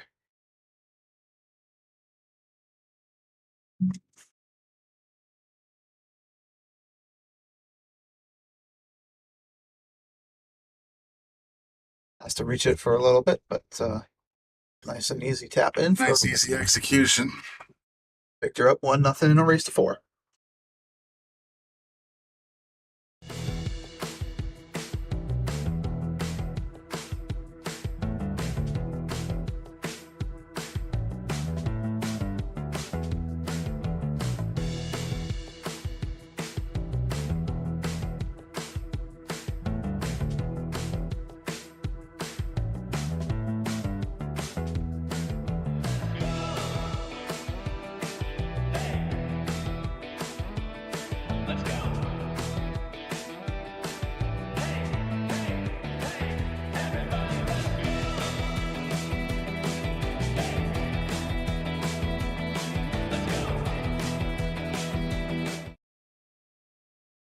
Brian's had to step out for a little bit.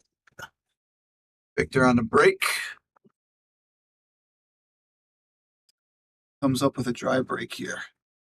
So Betty's got a long shot here on the one ball. One ball sitting nice and pretty in front of that corner pocket, though.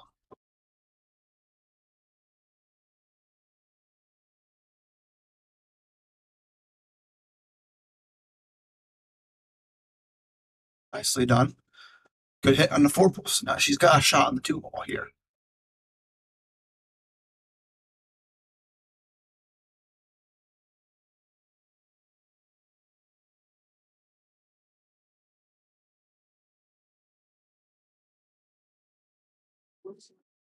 Kyle, Victor here with a pretty difficult shot.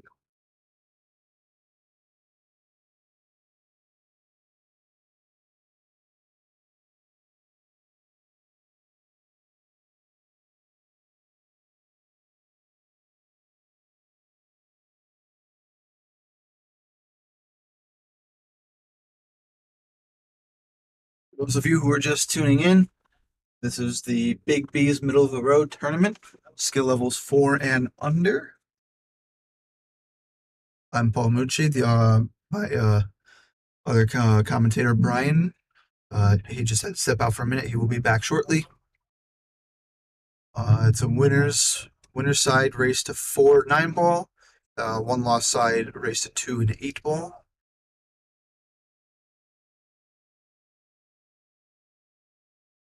Here at Yale Billiards in Wallingford, Connecticut.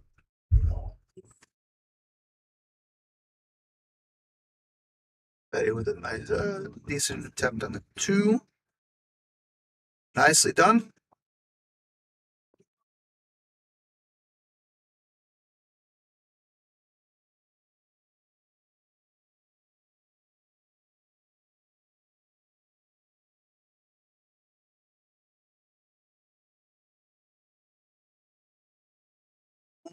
Nice shot.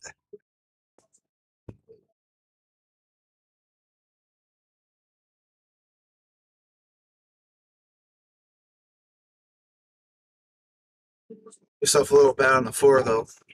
That was a nice bank, though.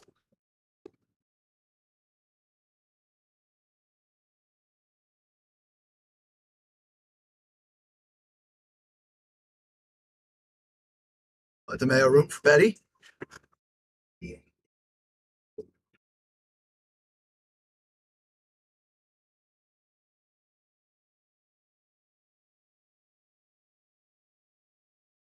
We're going for a 1-rail kick here. Makes contact. That is a nice hit. It's going to leave Victor with a shot, but the important thing is do not scratch. You make the legal hit. Even if your opponent has an easy shot, he or she has to play it from where it lies.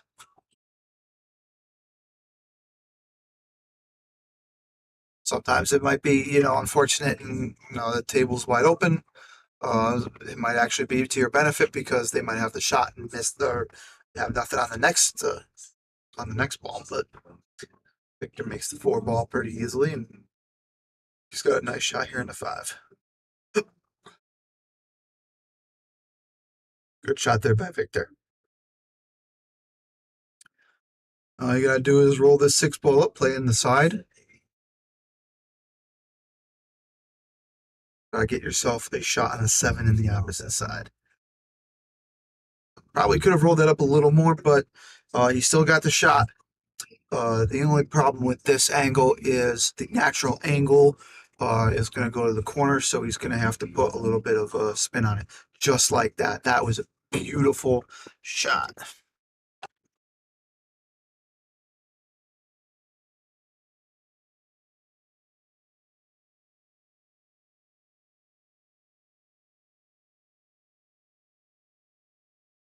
So the little top play 1 rail. Hit off the rail. Just like that. Perfectly executed. Nice and easy for the 9 ball on the side. And Victor should be going up 2-0.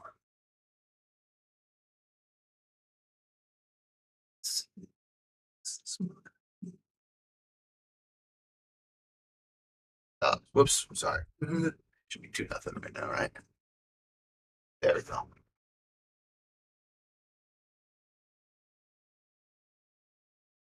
was a good run out by Victor.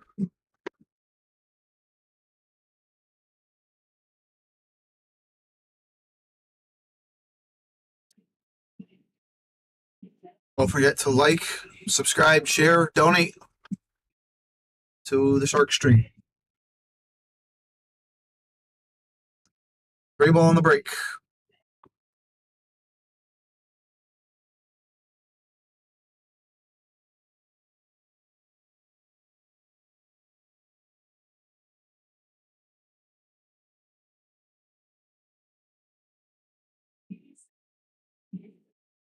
That shot a little bit, but the options weren't too great. Betty with a chance now on this one ball. Two balls sitting on the other side of the table. I don't think it's frozen, but it's pretty close. So you're gonna have to put a little zip on this to bring the cue ball back down table. Does just like that. She's gonna leave herself a pretty good shot on the 2 ball. That was a nice shot. We're getting some excellent pool action today. 3 balls already pocketed, so all you gotta do, and the 4 ball is sitting there in the corner. So just concentrate on making the 2 ball. Don't worry too much about your position. Just it's an easy. That's a good shot. You have to, if you have to play it off the rail first, but kick the 4 ball in, should be fine. Let's go to long view. Yeah, she can see that 4 ball.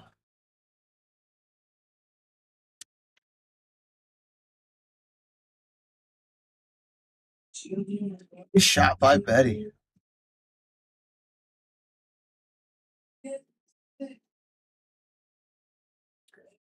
I don't know if he's on the 5 ball. She's going to try to play this in the top left-hand corner. Nope, she went the other way. She showed me. This is actually the better play, and that is a good shot. 6 ball's not going to be a little tricky, but she can always opt to try to play the safe, try to get the leave the 6 on the short rail, and send the cue ball down the other side of the table. She could try to play offense, try to go reverse bank. It's whatever she feels most comfortable with. It's the shot she's going to play.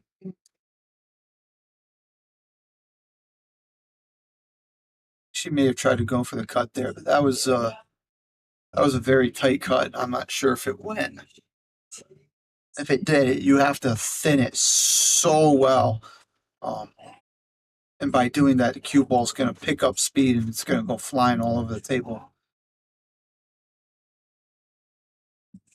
Victor now with the chance to pocket some balls here. Oh, stay out of it. Stay out. Oh, cue ball did not go in the pocket. Betty has a nice shot on this 6 ball. Play it nice and easy. Don't hit it too hard.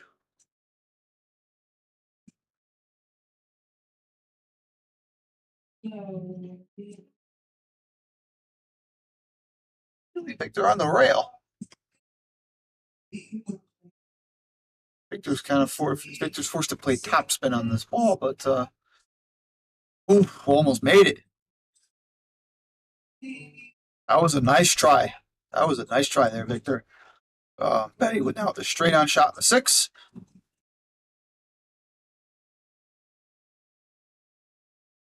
Looks like she may have wanted that to come out a little more. Bank it. Fire it in. Fire in the bank.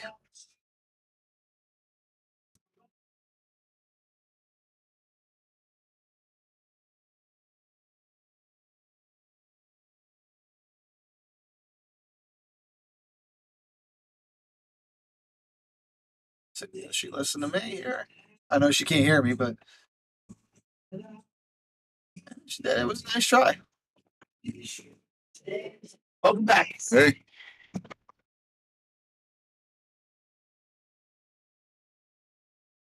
Ryan and I have seemed to have switched seats. That's all good.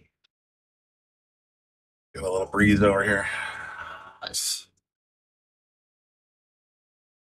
Victor's up 2-1 or 2-0 already. 0, yeah. He had like a 5 or 6 ball run out. I think it was like a 5 ball run out at the last round. It was really nice. He played every shot perfectly. Oh, very nice. Let's see if he might be able to pocket this in the corner. He can get around that 9. Just don't scratch. Yeah, oh, exactly. Just leave it there, and you should be fine on the 9. Just make the 8. He must. Yeah, it looks like he's hitting low on the ball. Might have Nice pushed through shot. that's a questionable hit, but we'll see what happens. They're not asking any of us to watch the shot, so Yep. just have to kind of let it go. And I don't think the players in this field. I mean, they're not. They're all to play for fun. I mean, I know they're trying to win, but they're having fun. Oh, whiff. Come back, yeah. Whoa, contact, and there's going to be no rail, so Betty's going to have a ball in the hand on the line. That's an opportunity for sure. Should be 2-1 right now. His ball in hand. Yep.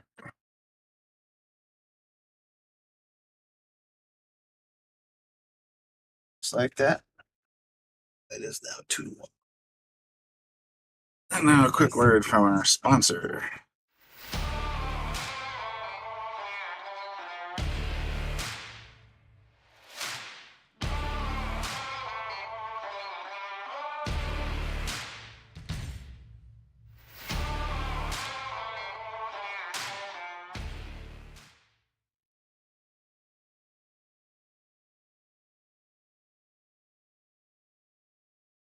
Thank you for tuning in, everybody. We got a little over 20 viewers now.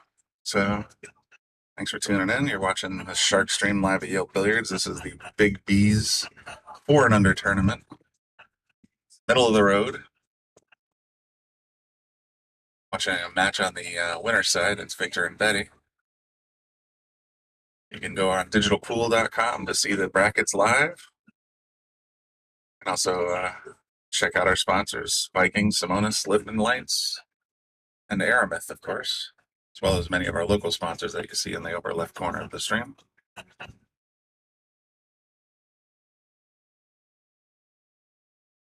Try break, easy shot on the 1, see what kind of progress we can get going here.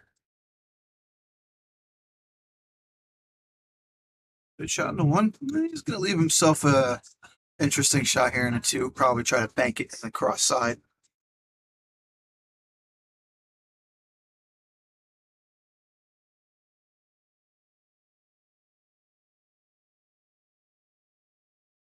Ooh, nice try. Good effort. That 6 ball, I think, blocks the 2 in the corner. So Let's take a look. It goes clean. in the corner. Yeah. Looks like it might get by that 6. Hard to tell until you're standing at the table, but Let's say long field because that might give us. That's not too much better. Hard to tell. yeah, I bet he's taking a good look at it. But I'm thinking it goes by.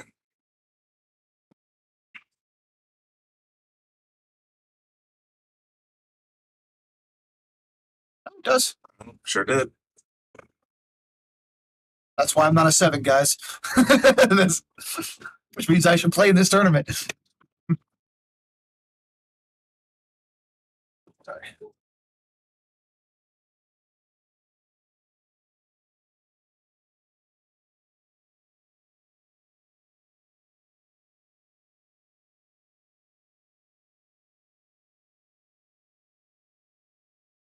Let's try. 2-way shot there. Think she may have been trying the shot, but if I actually think she might have been intentionally playing defense there. Yeah.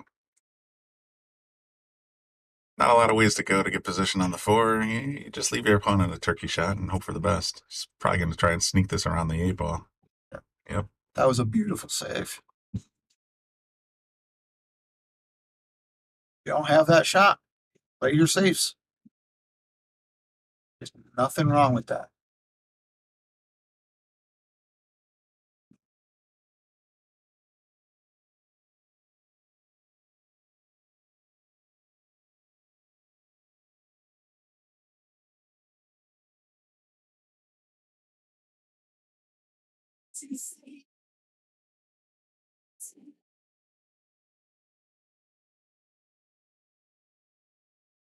That way we don't have to reach over anybody.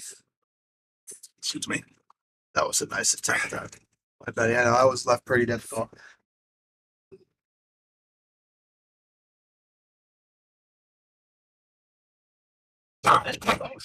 Oh no, there's I was definitely falling here.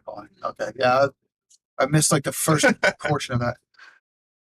I see Patty Brennan is tuned in to say hi. That's my mom. Turning 80 this year. Looking forward to seeing her in a few weeks. She's going to be up in town, so that'll be nice. She lives down in Tennessee. That's nice. I haven't seen her in a while. That'd be nice.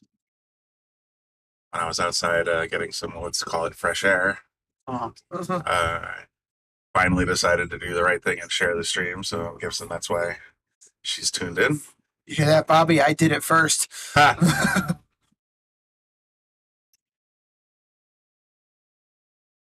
Nice shot in the side. Got a couple options here. See if he goes for the side of the corner or the other corner. Gotta be careful with the cut in the corner because that could potentially be a scratch shot. It's lining up for cross corner, it looks like. Nope. Oh, side. Went for the That side. was a nice shot. He does have a shot in the 7. I can see it. Does it go by the 9? I think so. I think it does. Yeah. Yeah, it's got a clean roll.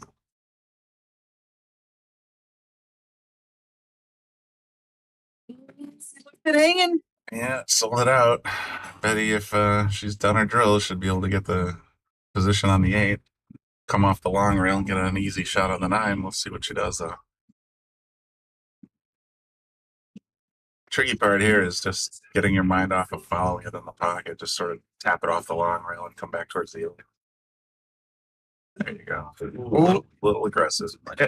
She hit that a little harder. She could have come on this side of the 8 and just play the 8 in the other corner. No, so, with the right speed, she would have had a pretty direct shot in there, the lower right-hand corner there. But she's going to go all the way up into the corner on the other side of the table. With a little bit of follow, she should have a good position. Nice shot. Yeah. Just like that, we might have ourselves a 2-2 game. Yep.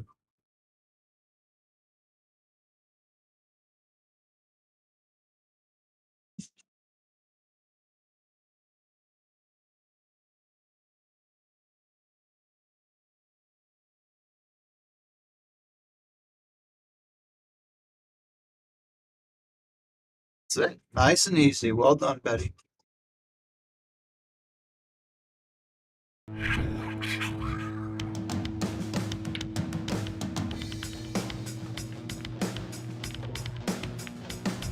Joey hit the lights, Bobby grabbed the mic, chicken calling action from the other side.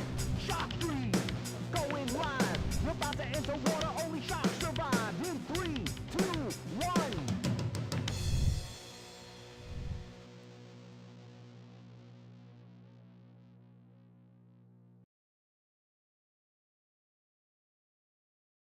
And we are back. 2-2 game. Victor, Betty. Betty with the break. Oh, Try it again. going on a miss. Mulligan in golf, right?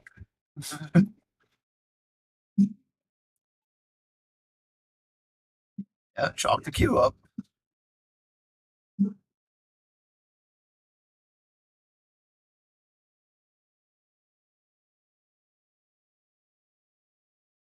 A little bit more like what she had in mind this time. Nothing goes, though. Nice spread, though. And Victor with a shot on this 1 ball.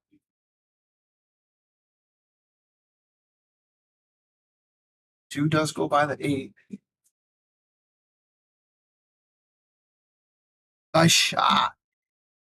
He's gonna leave himself on the rail, though, so he's gonna have to kind of be forced to put some top on this cue ball. But it actually does work out because of where the 3 ball's located. Ah, Rachel tuned in. How you doing, Rachel?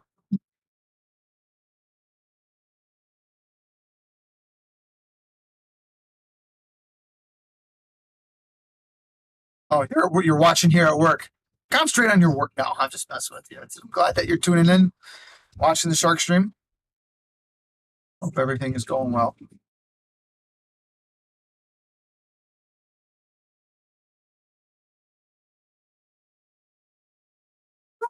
Oh, what try?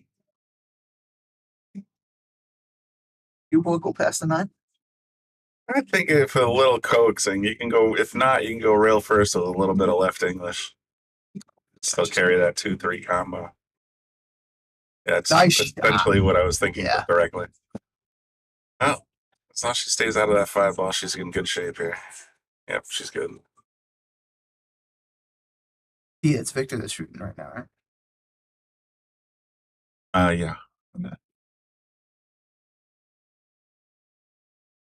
Two ball sitting nice and pretty.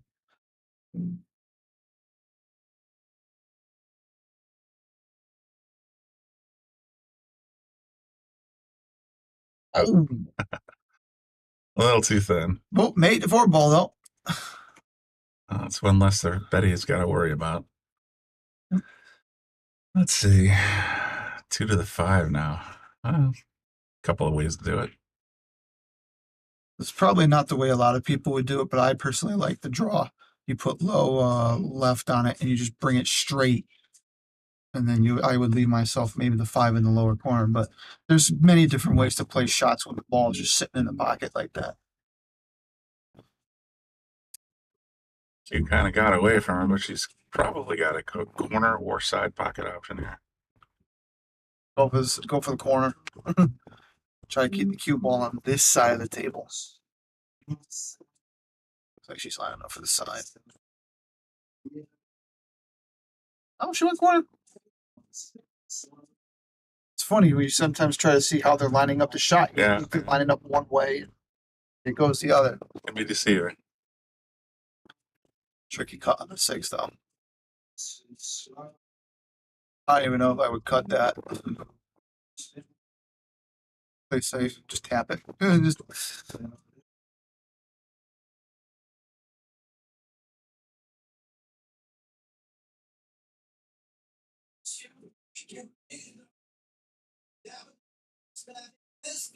She's gonna kick at it. Yep. oh,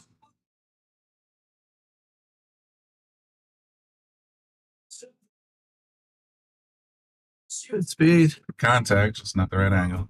Oh. That was a nice try.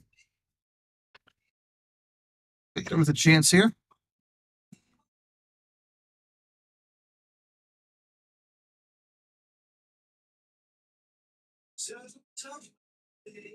That's a good shot. Used the whole pocket, didn't leave himself much on the 7 though. He's gonna hit it with nice sliver of it. Does.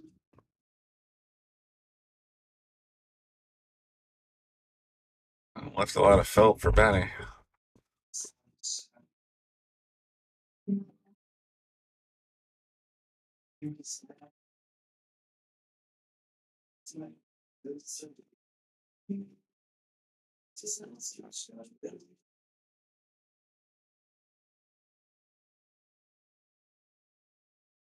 Some ball coming back. Victor's gonna be happy about this one. Oh, It's quite roll. I mean, he can play it back towards himself in the corner, or he can cut it in. You got that? If you got that razor cut, yeah. setting up for inside English, it looks like. He went for the reverse. Oh, man. And he would have had perfect position for the 8 ball. Instead, Betty's got a nice shot in the 7 ball. She's just got to bring the cue ball back down for the 8. Yeah, I mean, at this point, you don't want to overwork the cue ball. You want to sit there. If you're going to play this shot, you're going to want to hit this rail first. Come in this way, kiss that 7 in, and take the cue ball back down towards that the way. 8. Yeah, but that way you don't put a lot of spin. You let the cue do the work.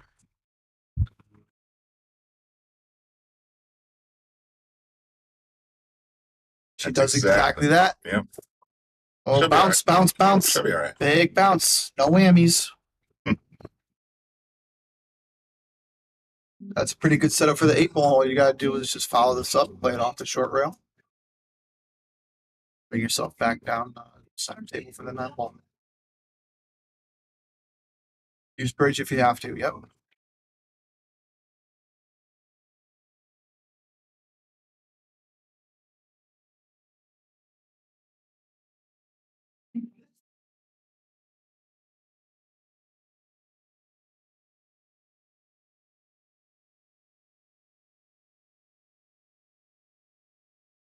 Just like that. Slow it down. Yeah.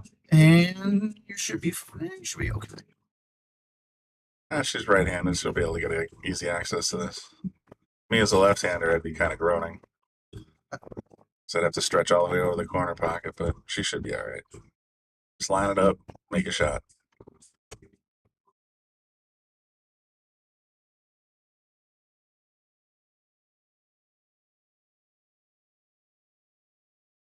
It's a big game. Whoever wins this one goes on the hill, so she's taking her time, making sure she got all the angles down in her head.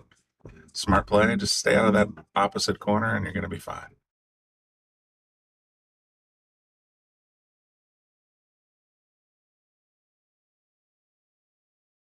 Betty? Pocket, and she did it though. Betty goes up 3-2. And Betty's on the hill. She was down 2-0. She comes back to win 3 straight. Yep. Victor's got some work to do because if he does not want to go to the one loss side, he's got to step it up now. Betty will want to win this right here, right now, and move forward. And I guess if I understand correctly, it's wild 9. So if she snaps it in, gets a golden break, it's over. Yeah. We'll see what happens. Saw one earlier today. Saw a golden break? That's I nice. saw it, yeah. Vinny, actually. Okay. His first match got it. It's a good feeling. Oh, yeah. Especially when it counts for an instant win. Rarer these days, so when you got these rolls, you might as well take advantage of them. Smack the hell out of that. Got the one ball. Oh, I thought she had the one. Out. Yeah, Victor's got a nice 1 ball there.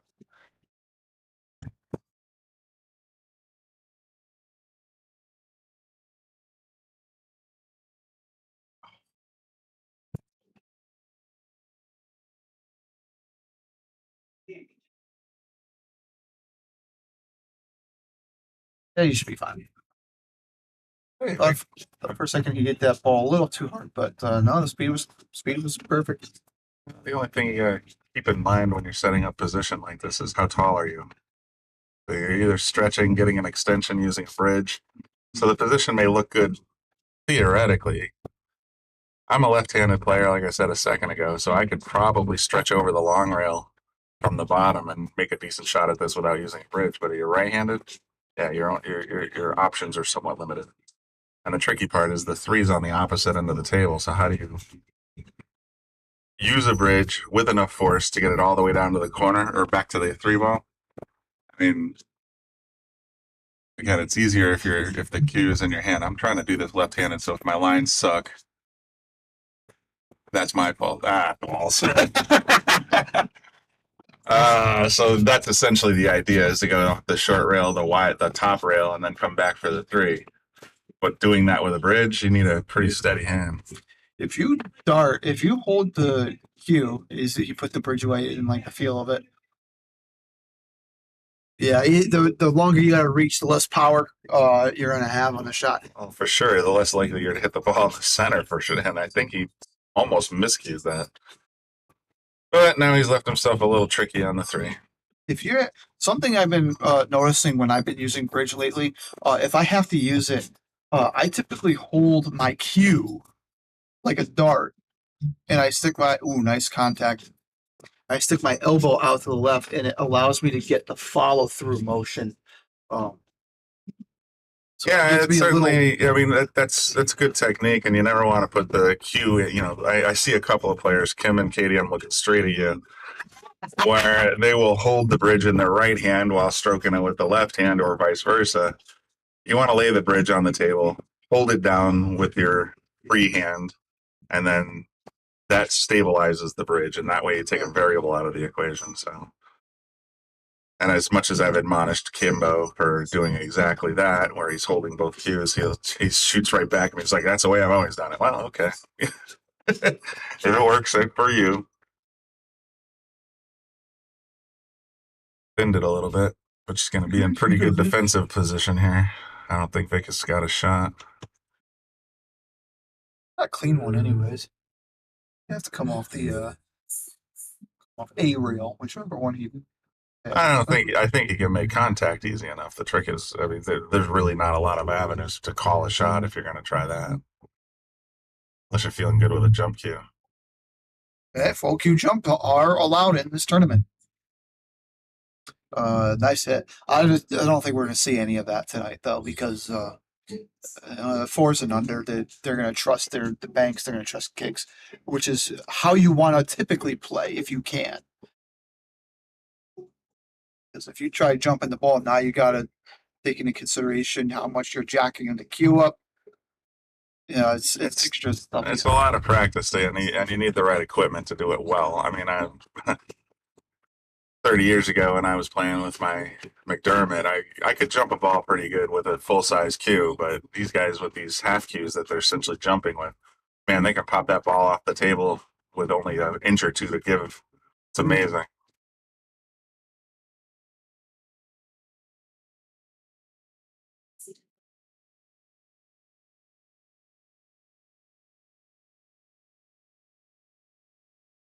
Shot in the 3-ball here.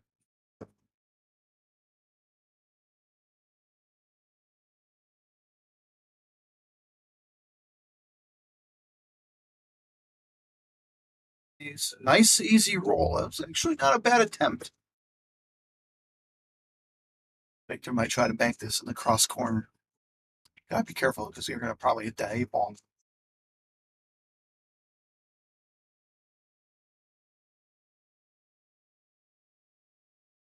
I think he's got enough room to cut it in, but he Got it. Banked it right in. He's got a shot in the 4-ball, upper right, left-hand corner. Sorry, or from the view you're looking at, it's the upper right corner.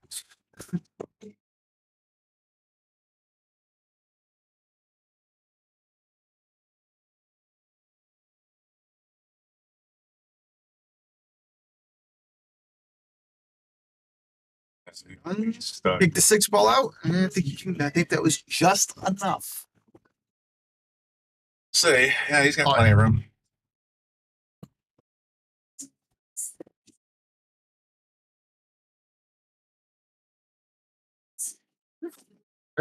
Whoa, almost went aside. I think he kind of jumped up before he finished his stroke on that one. So excited to see where the cue was going to go. If anything, I'm the opposite. I stay down so long sometimes after I play a shot, I've been known to actually get hit by the cue and it's still rolling. So you got to, somewhere in between that is where you want to be. You want to definitely avoid the urge to pop up until your stroke is complete. It's like golf, you guys. They keep your eye on the ball when you make contact. Yeah, follow through.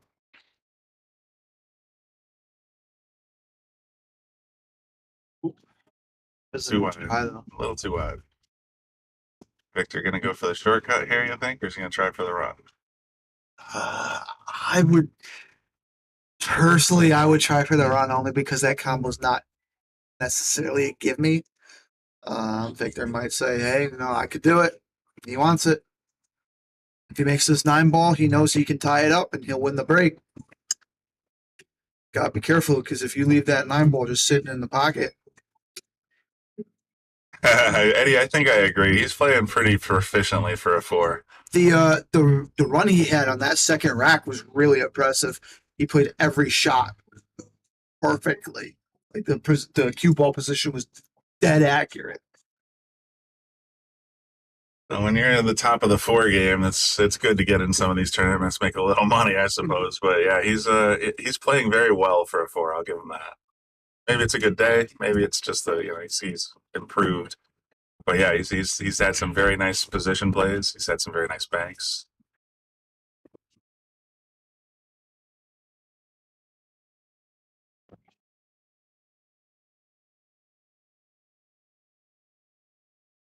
Nice shot there by Betty.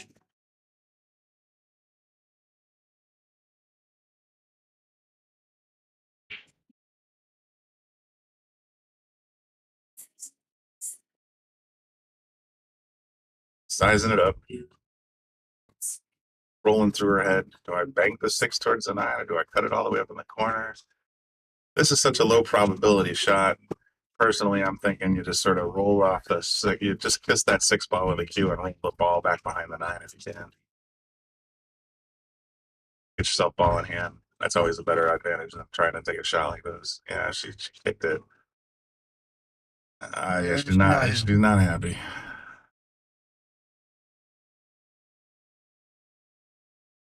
You'd be tempted to just stop the cue here behind the 6 and go for the 7, but actually, if you're trying to get position on the 8 after you think 2 shots ahead, you're going to want to be up here somewhere. Well, that's not bad because what is going to, if he cuts it in the side, It's going to roll up to the short reel. the problem is it's going to want to go off in this direction. So you're either setting up for the long rail shot or you can try to put a little draw on it, but then you're risking a scratch on the other side pop. Yeah, that's what well, the thing is that you want to follow it, but you're setting up essentially for short side position. Yeah, he got behind the 8 ball. Well, literally. A little harder, and he would have come around. He needed a little more speed, I think, or a little less. He got that happy medium. See what you can figure out here, Victor. Try and cut it right in the corner and leave position up on the 9. That's a beautiful shot. He's got himself a perfect position on the 9. We got ourselves hill match going. I don't see him. The commentator curse. You start celebrating. It's like, that's not fair. He just sold it out for the win. Betty's going to go up for it in the 2 if he hasn't conceded already. Rushed it, though. That's the thing. He can't blame commentator's curse. He rushed the shot. You can't do that. Yeah, that feels like it was a concession. So we're going to go ahead and call Betty the winner on this one. All right, well, let's switch with me. I'm going to go to the digital pool so I can get some information about what's coming up on table 4. In the meantime, let's hear from our Matt McConaughey. Let's sound alike. You've always been able to find anything you need with a smartphone. Now you can use it to find a game of pool with the Solato app. Anywhere, anytime. You can even host a game, tournament, or lesson, and make money. See where you stack up against all the other players worldwide in the Solato ranking system. Use your ranking to qualify for invitationals, large payout tournaments, and events. The pool table is your arena, your stadium, your court. It's harder than people think, but you don't care. The only way to get to the next level is to play more.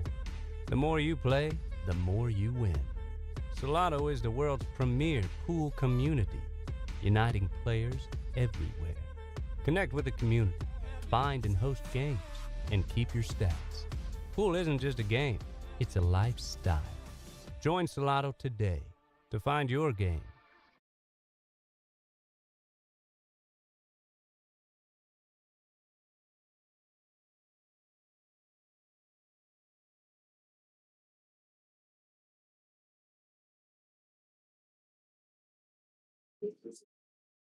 While we're waiting to see who's going to play on table 4, if you're curious about today's brackets, head over to Digital Pool and search for Big B's Middle of the Road. The link is in the comments section a couple of times. Let's sort of look around the room a little bit and see what's going on. Over here on table 3, not a tournament table. Table 2 is Teddy and Katie, 2 Yale Billiards regulars. And then on the far side on table 1, that's Greg Charlton and Donna McQuarrie. That match is at 1-0 Greg. Teddy's up 2-1 over Katie. So they're both on the winning side, I guess. On table 7, we got Mario and Chaz getting ready to start their game. They're still scoreless at this point on the 1-loss side.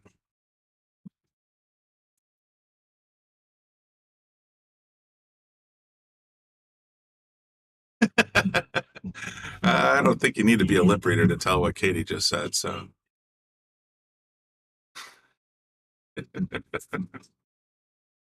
Oh, that's fun. Yeah, fun times here at Yale.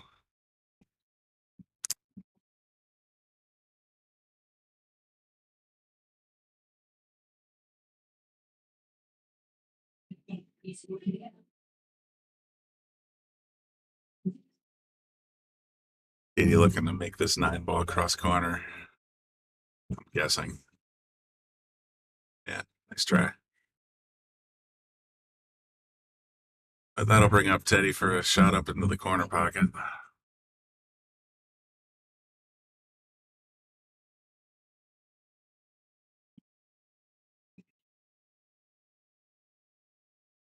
And with that, Teddy goes up 3-1 over Katie on the winning side.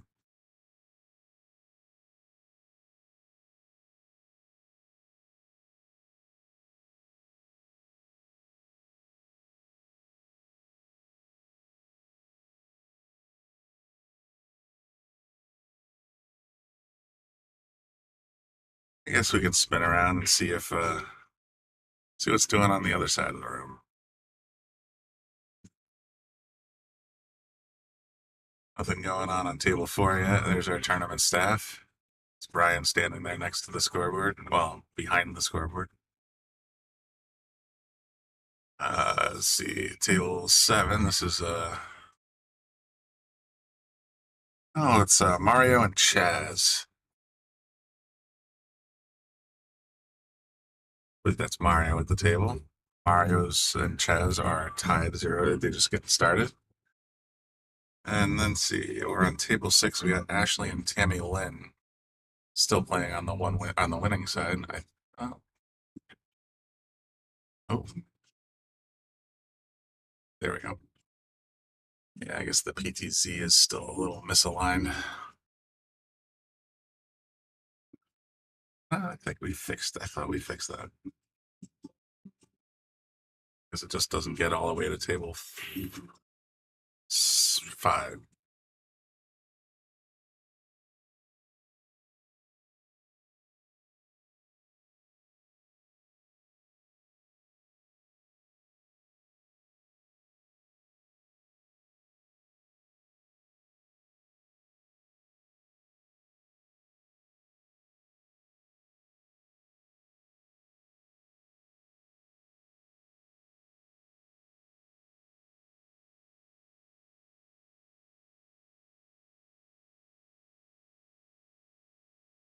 Two to 2, Ashley and Tammy tied it up.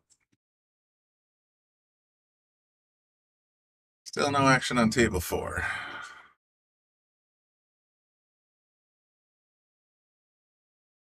So I'm missing something. There's somebody playing on table 4. Well, let's take a peek. See if we can figure out what the story is.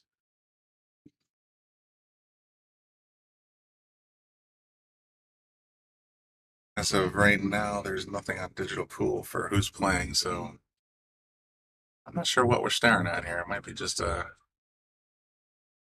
couple players warming up. It's definitely not Victor and Betty, so I'm going to go ahead and clear that score.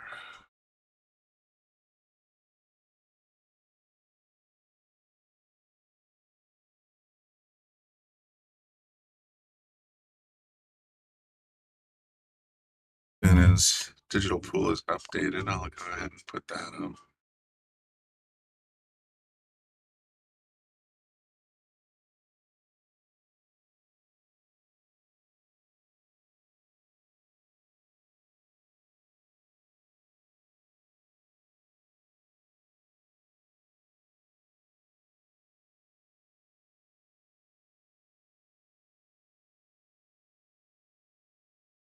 All the back tables are done. They're all shut off.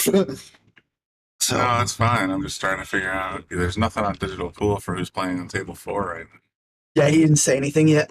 Like I said, I don't know if these guys are banging around or if they're playing a match, so.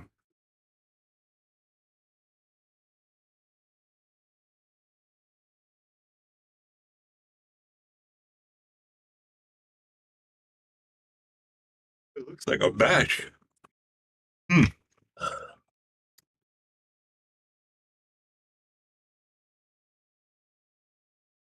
It's like Greg Charlton just won his B-side match. Sending Yep. Donna to the rails. It's going to be Vinny and Pops Charlton. And Vinny and Pops are going to be playing. This is actually moving pretty quickly, this tournament. Yeah, it's not lagging around. Not a whole lot of hill matches too. That's why it's moving up. I'm guessing Kimbo and Betty are going to be coming up next on the Stark stream here on table 4. It could be They're in the final 4 for the winner side. Depending on what happens with Tammy and Ashley. And Teddy and Katie. Let's see.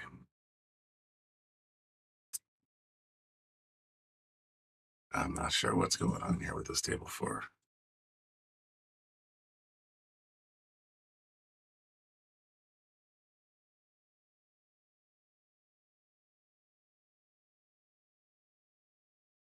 I'll tell you who it isn't, but I can't tell you who it is.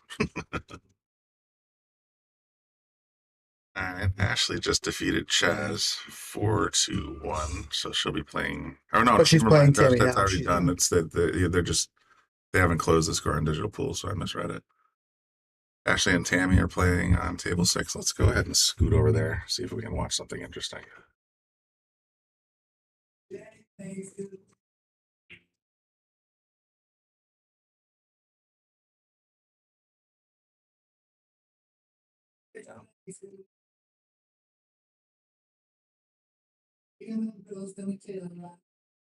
Ashley is behind. She's got 2 games. Tammy Lynn has 3.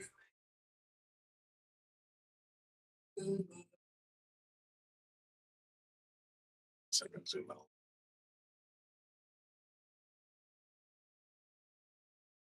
Three balls going in. She just hung it.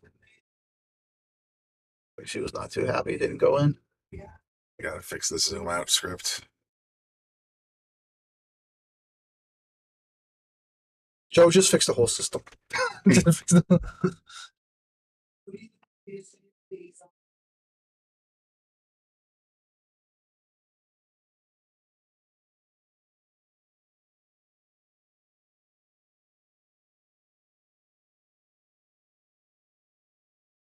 Eddie and Katie are also at 3-2. Katie got one back. Eddie's certainly playing like he wants to win this today. Well, Teddy's another one of those very strong 4s, so we'll see what. I mean, there's always going to be people at the top of their skill bracket and at the bottom, but I've always thought Teddy might be a 5. He was for a little bit. So was Kim. And yeah. Well, I mean, Kimbo had the surgery and all that, so I don't blame that. If he's not shooting as well as he was because of it, then that's not his fault. All right. Teddy, on the other hand, table 4 is actually going to be Pops and Vinny. Oh, there you go. All right. So we're going to get another one-loss side battle.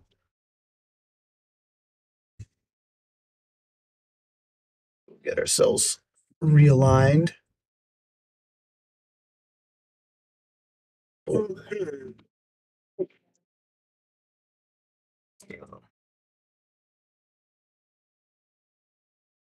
Vinny versus Pops. Got it. Then again, I should realize you. We have it on the thing too. But we do appreciate you coming to tell us anyways, just in case we don't have it up. You need anything, Brian? At the moment, I'm Nothing to drink? Yeah. That'd make you get your. Get out of here. You got a tournament to run.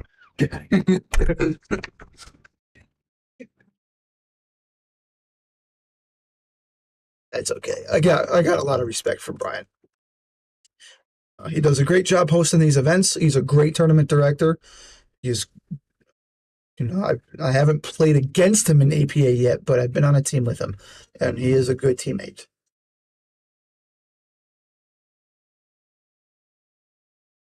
I hate this song. Fortunately, YouTubers and Facebookers can't hear the background jukebox music. It's playing some remix of Blue, Yeah. the Earworm song. All right, looks like we're getting ready to get lagged and started on table 4. That's Vincent and Pops up on the left, Vincent down on the right.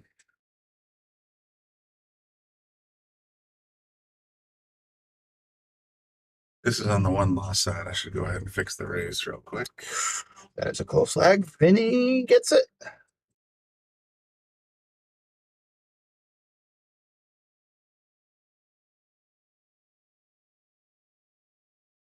I think they're both skill level 3s. Okay. At least in terms of 8-ball. I know Vinny does not play 9-ball, but I think Pops does. I think he might be a 3 and 9-ball too. Regardless, we're playing 8-ball, race to 2.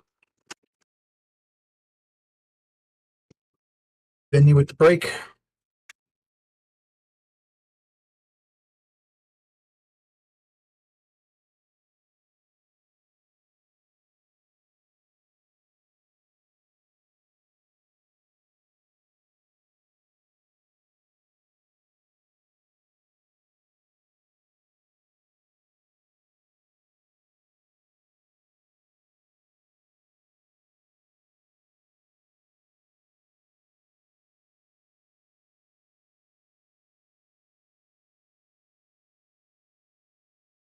Getting ready to get started.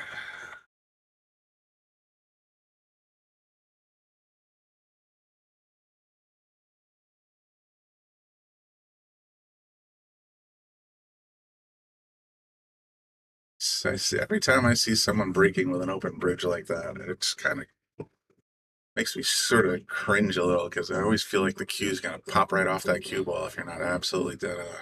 Yeah, see, I guess that is part of the stroke there, but it was a nice break. Yeah, spread them out good, some fun.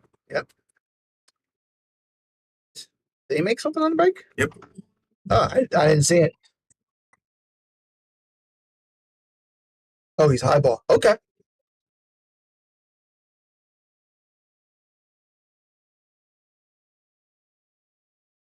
How about that ball in? Okay. I don't know if that's exactly what he was trying to do, but it worked out. He's still got control of the table.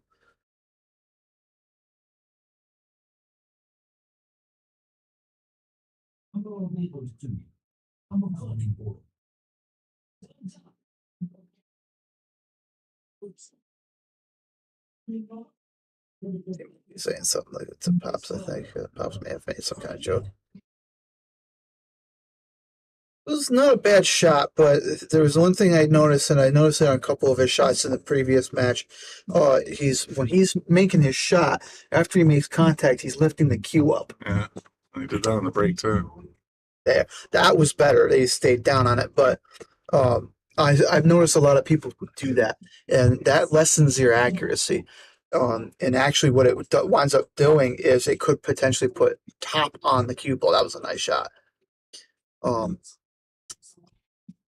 And a lot of times you don't mean to do that, but it sometimes happens when you're standing up on the shot too. You do that. Not a bad attempt on that ball there. Ooh, that was that was actually a nice play because even though he missed a shot, he got that 6-ball in there. So Pops doesn't have that 6-ball as a safety net anymore.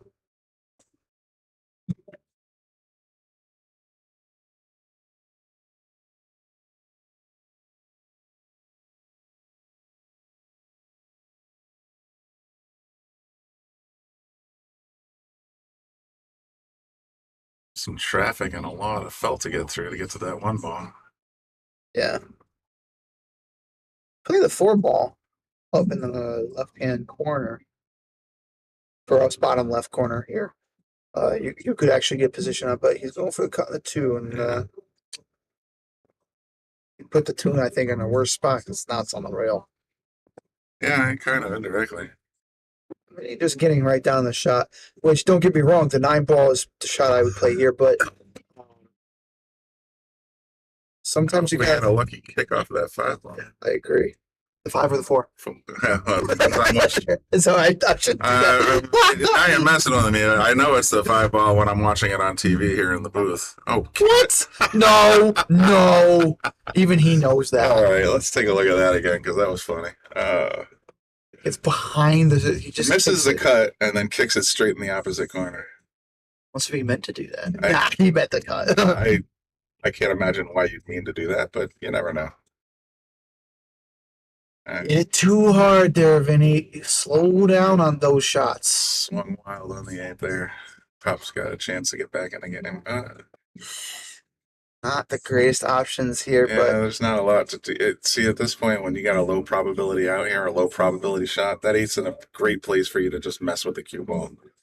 Leave it so long and make them bank at it. There's, you got a lot of traffic to get through to get a clean shot on the 8. So all you're thinking here is just play defense. yeah. I wouldn't even play the 3. If I had a ball in hand, I might play the 3 first just to get my confidence back. But even then, 3 balls close enough to the 8. I want that to be one of the last balls, if not the last ball. Yeah, leave it on the right side of the table. You're fine. Vincent's not going to be able to make anything happen with Oh, it. he's kicking the 2 ball in. Yeah, it's a decent plan It is. because the 2's gonna, or the Q is gonna stay where it can't get to the 8. Usually, I don't know. You might actually have a sliver. He does. He can he see all totally, of he it. can totally cut it. Yeah. But this is again a power control shot. You cannot kill this cue ball.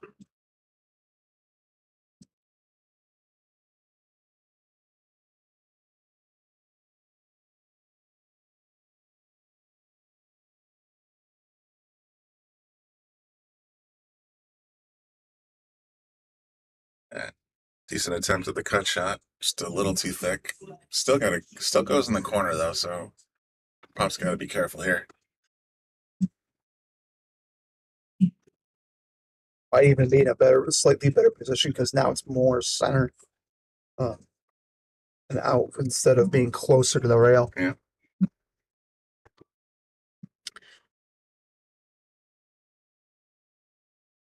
You can even leave the cue ball on the short rail up past the 8 ball and take away the cut opportunities. I think he's just contemplating not so much which shot to make, where to leave the cue ball. Play it safe. Smart play. Oh, he hit it a little too hard. He double kissed it and left a perfect shot for the 8 ball. It should be up 1-0 here. That was not part of the plan.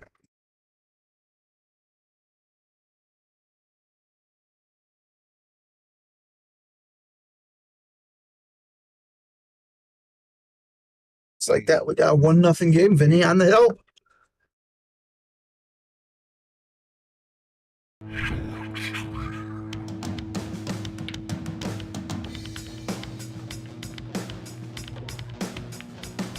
Joey hit the lights, Bobby grabbed the mic, chicken calling at you from the other side. Shock 3, going live. We're about to enter water, only sharks survive. In 3, 2, 1.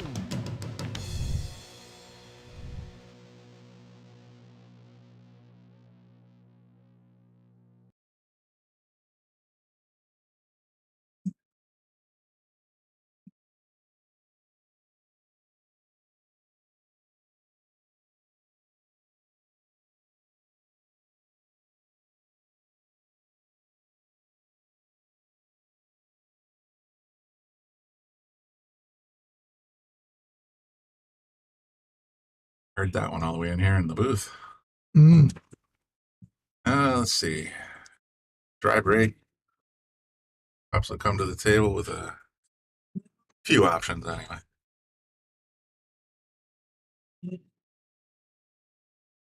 Just double check and want to look at the end of the table. Is there any balls in it? No. So it doesn't hurt. Sometimes you don't see it and you just gotta have that clarity.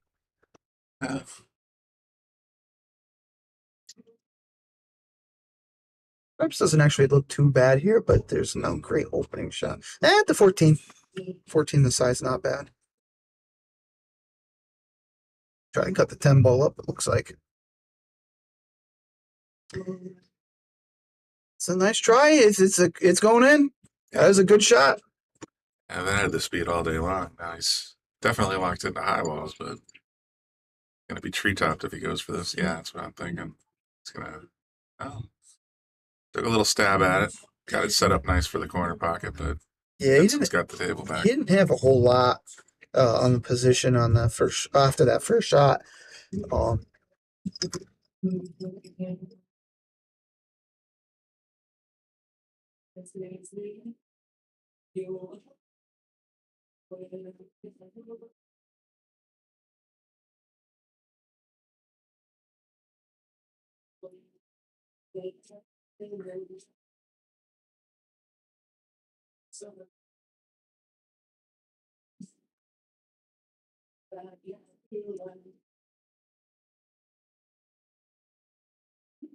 that's that shot there. He missed it too hard. How many times do I have to tell you not to hit the ball too hard? It pops back at the table. He's got a nice shot on the 13 ball.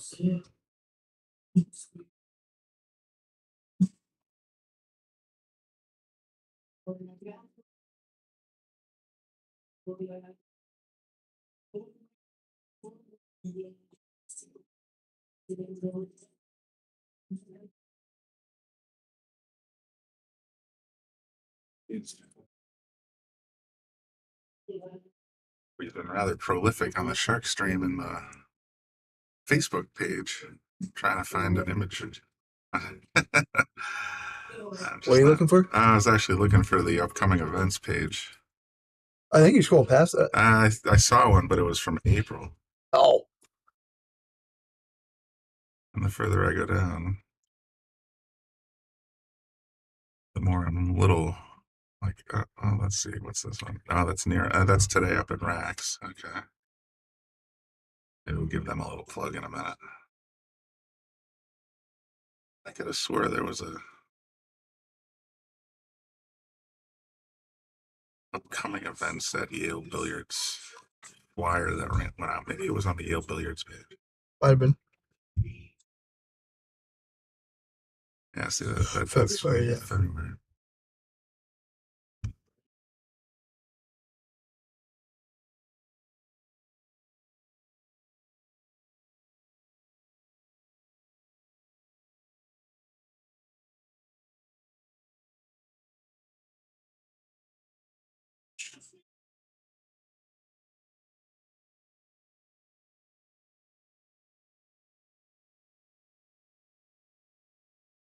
Search Facebook. And it starts playing a damn video. What up? This doesn't have a whole lot of options here. He's got oh, he's got that. So it looks like, yeah. Unfortunately, he gets ball in hand of Vinny. All right.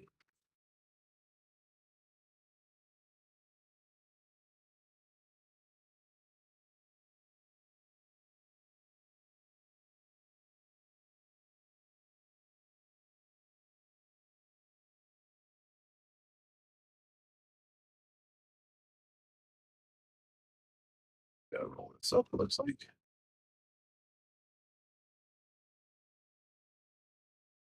A little too far. I don't know if we wanted the 3 next or what, but yeah.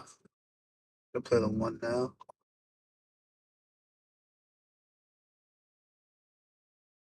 It's bouncing around, bouncing around. Top's gonna have a turn now.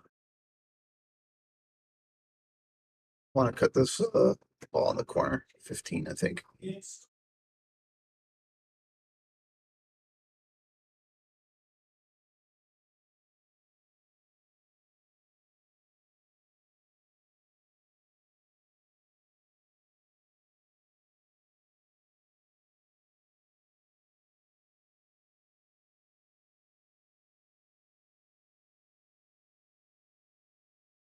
Yeah, there we go.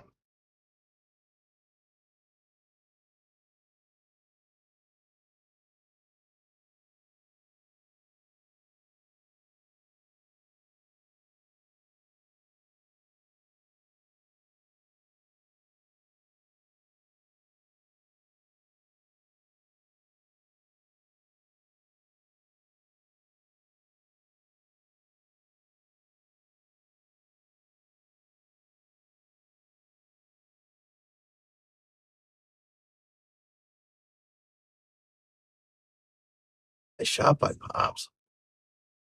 Yeah, win a little real first, give him a little better shot at decent position. Be curious if he goes for that 12 ball that's in the center of the table, or if he may go to the 11 and down by the corner.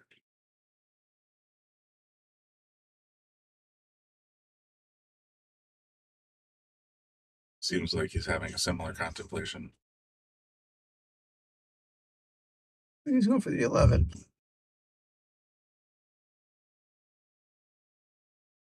Yeah, popped it right in there. Nicely done. So he could make the 9 ball. I don't even really like that idea. Yeah, I'm thinking he's going to take that 12 ball and put it in the corner, but gotta look at them both before you make a choice. Taking his time. He's doing the right thing. You don't want to get ahead of yourself. You don't want to rush. Pressure is definitely on him because he's of the score, but in terms of the rack, he's actually up. Yeah, just a little bit inside. That was a nice try, though. He was close. Bidding with a chance to make some balls here. For the 1, it looks like he's aiming for the side. Oh, corner. I think I would have taken Corner. 3, but It's not good. He's leaving the 1. Well, the 1 is the center of the table, but he's leaving pops with a couple options.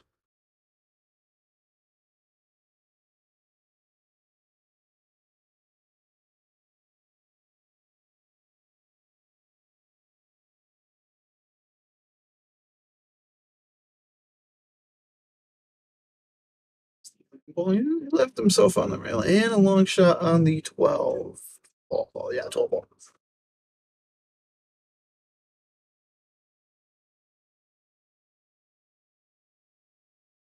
His cue up when he was after his yeah, I throw. think he sort of popped it right out of his hand.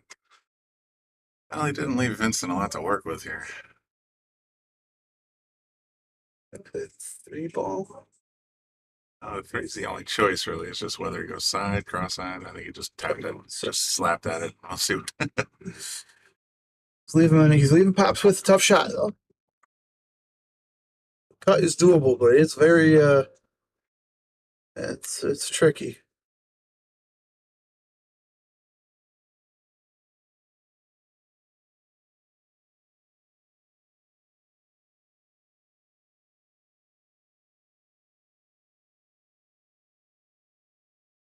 He's going to kick it back towards him. So no, he's going to He went for the cross corner.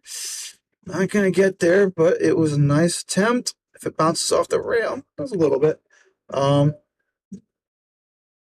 Decent shot, but it's Vinny's turn now. He's probably gonna try the small ball in that corner.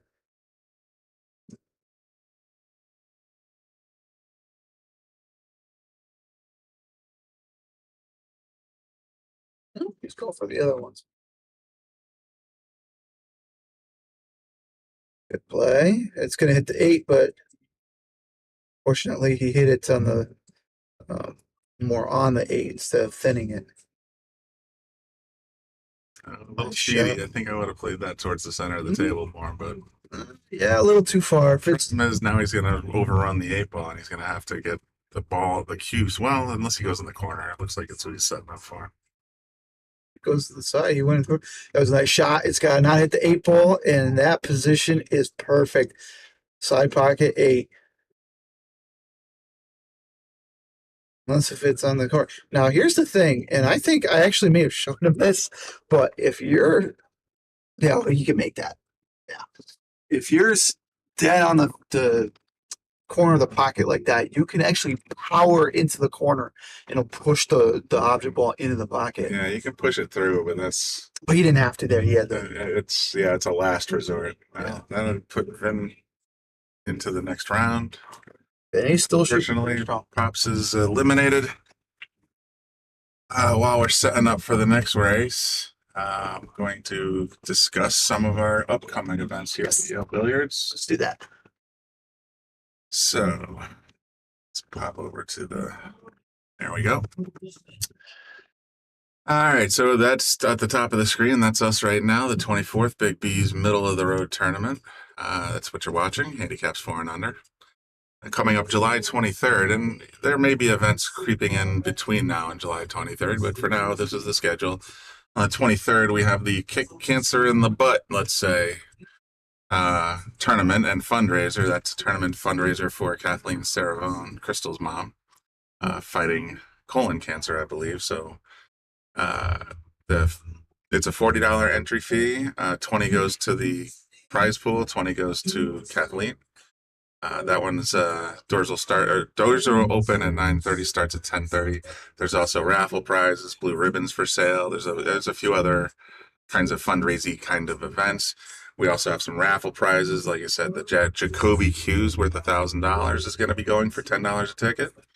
We have 2 VIP box tickets to see ZZ Top in concert. That sounds like fun. We lots of other prizes as well, as including some car detailing kits, some dinnerware sets, earbuds, movie tickets, and a whole lot more. Make sure you reach out to Crystal Atkinson to register for the tournament or to donate raffle prizes or money, as it may be. Then a little further along, the 29th following weekend, we have a 2-day tournament. That is going to be the Underdog 6. So unlike what I thought, it's not 6 and under. It's actually handicaps 5 and under. So it's a 2-day tournament. I was informed that they're raising the number of players that they're registering to 96. 96, yep. So 96 players. And as far as we know, there's 82 already registered, so there's 14 spots available. Make sure you reach out to Hector Sanchez or Michelle Schroeder, and you can register that way. I'm sure they take Venmo or whatever for registration fees, or you can probably register right here at Yale Billiards. Just talk to Lisa Zunj. Zunj. 4 letters in that name. It's a very let's say unique spelling, ZNUJ. So reach out to just call us here at Yale if you want to register for that one as well. We like I said, spots are filling up quick, so make sure if you're interested that you just jump right in. And let's take a look around the room, see what's going on. Right now, not a whole lot on our tournament table 4. We got Teddy, Jonathan and Tammy Lynn playing on table 6. We got Elvin and Katie also on the one lost side playing on table. It says table 4 in progress. Maybe that's on deck. Elvin and Katie. That went down the wrong pipe. Mario and Elizabeth Gemka are playing on table 1. They'll be starting up soon. Teddy on the winner's side is on table 3 against Ashley Bhutan. However, I always thought it was Mountain, but Bhutan. they can correct us on that.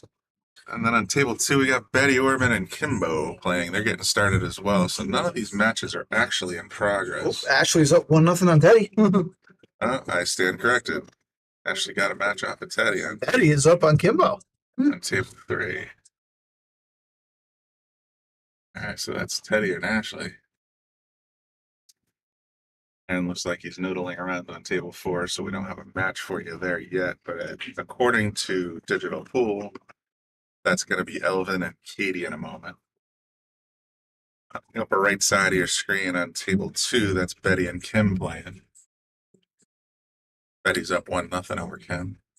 Oh, just wrecked. We only have 2 winner side matches going on right now. I wonder if we're actually in the semifinal upper bracket.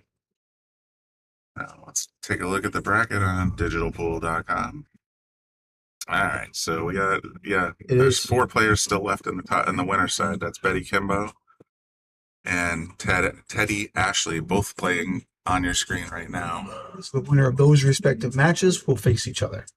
They will eventually face each other for the hot seat. Yep.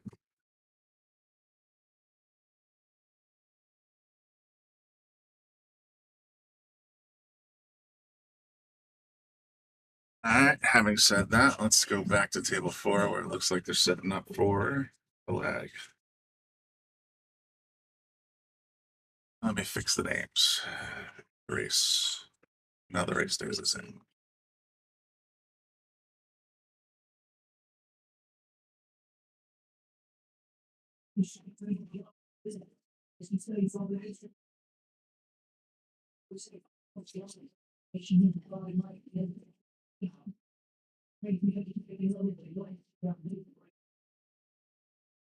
Golden and Kitty. Okay.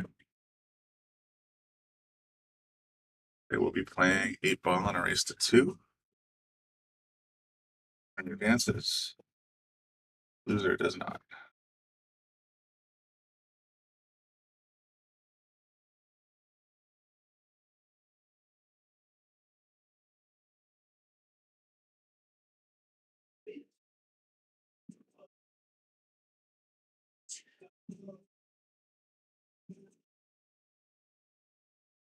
Still. He copied in the other. First of all, did they clean the balls? They may have just cleaned them. Entirely possible.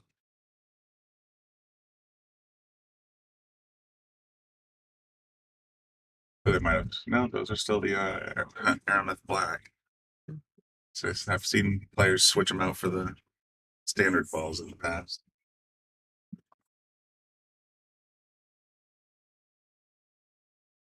That's going to be close leg, but looks like Katie got it.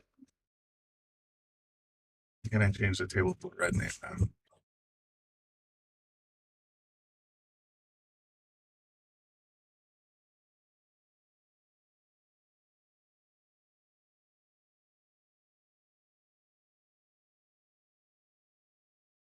Change the freaking text.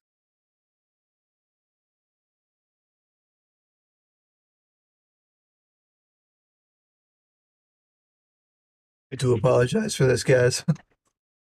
It's weird. Yeah, it's alright. Why is it all of a sudden not wanting to work? All right. Oh, she did switch the balls? No. Yeah, Eddie, I thought that you might be right, but I still see the black Aramis on there. Noted by the presence of a. There we go, yeah. So let's try this again.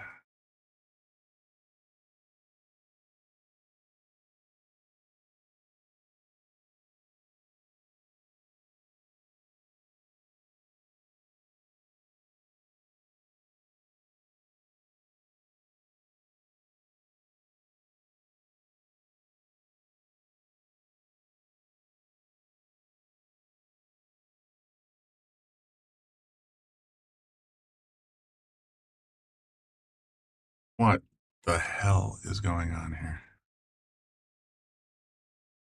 I'm typing in Elvin Rodriguez into table 4 blue name and nothing's showing up on the screen.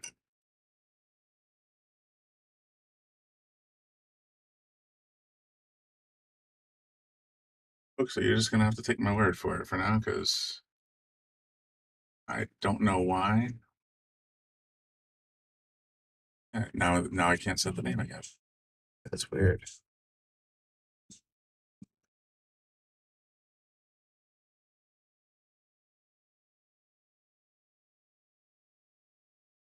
It just doesn't like being pasted in.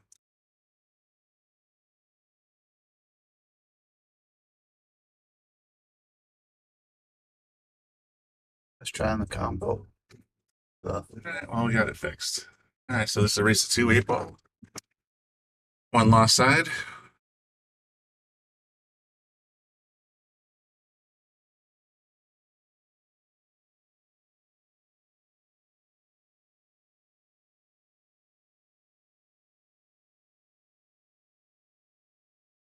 Just barely missed it there. Elvin's got to get another turn.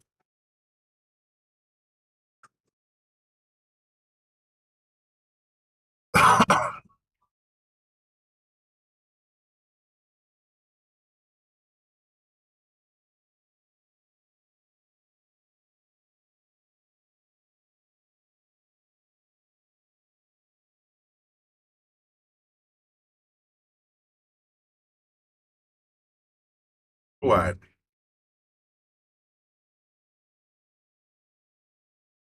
Bring Katie back to the table.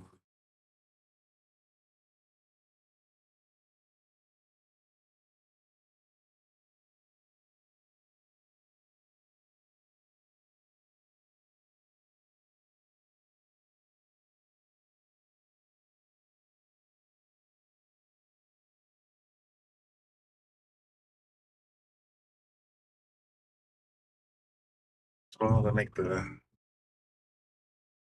Looks like the 12.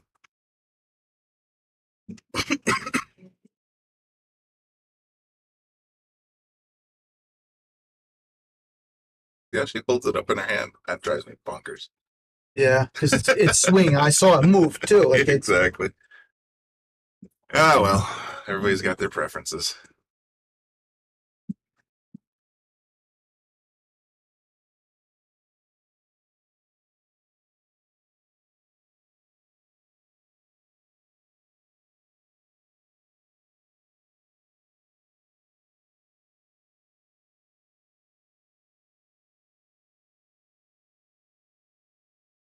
Contemplating all the options here, Elvin.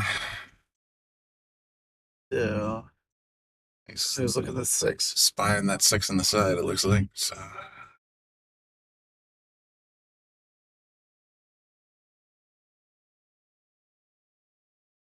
Got a little too much of it. Katie's turn. Yeah, Katie's got an eyeball on that 11, possibly on the 12. I'd probably take the 11 now only because it's cuttable. It's an easier shot. You can get the cue ball back up a little bit to maybe reposition. But I don't know about coming back for the 12, but it's nicely done. Trick is she doesn't have a lot of options now. The 10 ball is really all the one she's got. Then you gotta get the cue ball out so that way you Yep. can get whatever stripe that is. Maybe up in the right hand corner. Try for the side. She got the cue ball out, but gotta make the shot. I'll probably take the 7 on the side.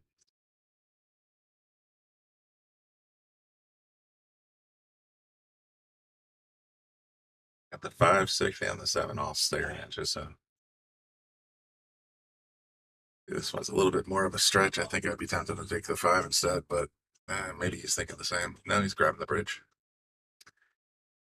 I don't really know. I like going for the 6 first here, only because you're gonna then you'll still have the shot on the 7, but you're hitting over. You got the bridge out. You're hitting over all the balls. Yep. Doing that with the bridge. Holding the bridge as well. He doesn't have a He lot doesn't. of choices here, but he could lay it down a little bit northern. Yeah. It was a good shot. Hit it anyway. Might be able to pluck the 3 out now. See, I don't know if he sees that. It's definitely one of the things too. When you got, and I know that's not ball hand, but when you got shots on the table, if you have an opportunity to get your trouble balls out, get them out as soon as possible. Leave yourself the easier shots for later.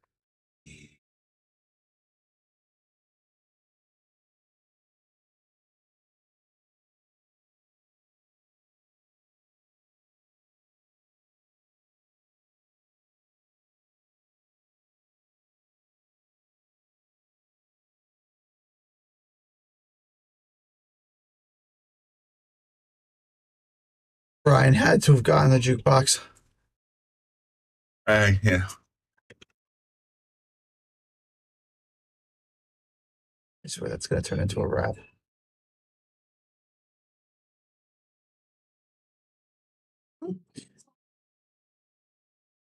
Yeah, no, I'm messaging him right now. That has to be him. Actually, I'm going to go out there. I'll be right back. Check it out.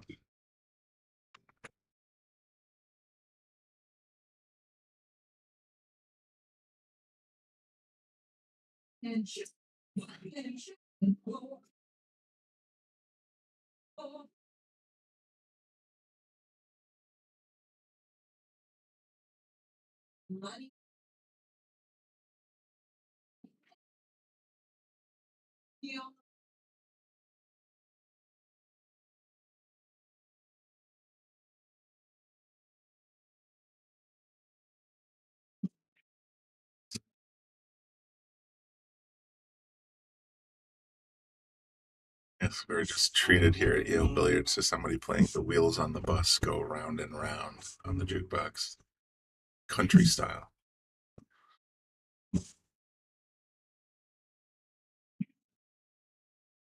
Let's try. Just a little wide. Boy, that's a heck of a lot of mess up there in the upper right hand corner. Lisa skipped the song. Actually, she was not happy with it. Well, that song is pretty clearly a troll, so. It is. I've heard, and here's the thing, I've heard the SpongeBob Best Day Ever being played a lot lately. I heard it twice, I think, within the past 2 weeks. I even heard it up at Snaps one time for playoffs. Was it playoffs? No, it was some tournament up there. It was doubles. It was a doubles tournament. It was teammates. So I saw a couple of my old teammates. But still, like, the thing about me and music is if I'm shooting, I feed off of it. Even if it's songs I don't like, I try to feed off it so that way it gives me kind of like that extra boost to play. And it doesn't always work, but yeah, everybody's wired a little differently. I prefer silence, but I understand it's a revenue stream, and some other people prefer having some ambient music. But at least here at Yale, I don't have any complaints. But sometimes it feels like it's a little too loud. But maybe you should just use too loud. Noise cancelers like Will Alley does. Yeah, maybe. Back in 30 years ago range when I was playing at Yale, players in Bottomby started losing his hearing. He would have this tendency to play the jukebox at absolute ear-bleeding volume. I'm glad at least Lisa has some say or door control over the volume. Well, I think he can. Well, with the device now, he can hear a lot better. Yeah, he can definitely hear a lot better. But just like I said, his hearing has been diminished for quite some time. And once upon a time, when he was running Yale basically by himself down at Yale Avenue in Wallingford, oof, you could walk in there and it's just like walking in on your 90-year-old grandfather listening to the TV at the full volume. Eddie Shutterhold. But yeah, it used to get kind of crazy. But yeah, we're in a relatively sound insulated booth, and with the door shut, it still feels like it's thumping through the walls sometimes.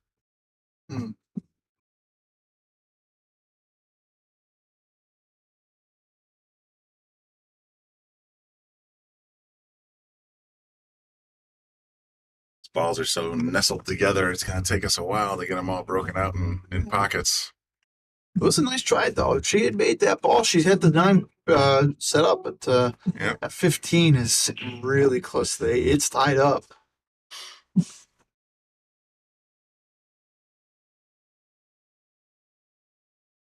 Oh, almost made the 2 ball, but makes one of Katie's balls instead. And Katie's got a couple options here.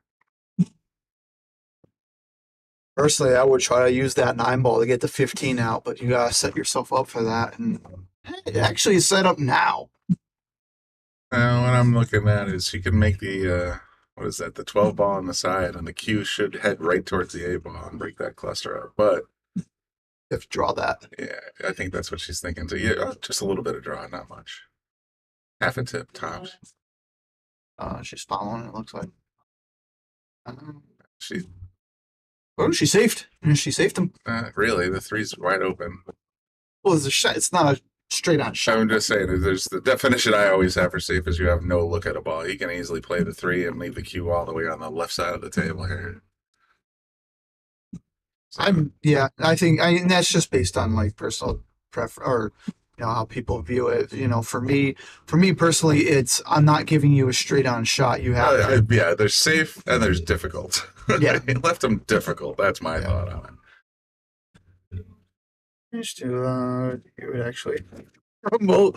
Yeah, Eddie, I would call BS on that, but stranger things have happened. I suppose that's possible. When was this, by the way? Was it recently? Because, like I said, 20 years ago, oof, you could hear it from the parking lot, still in your car. Music was so loud.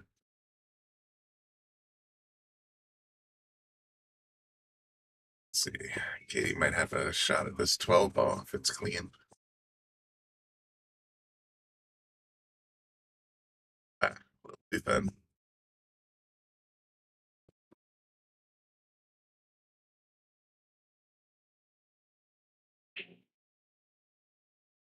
So I was thinking 3 in the upper right corner there.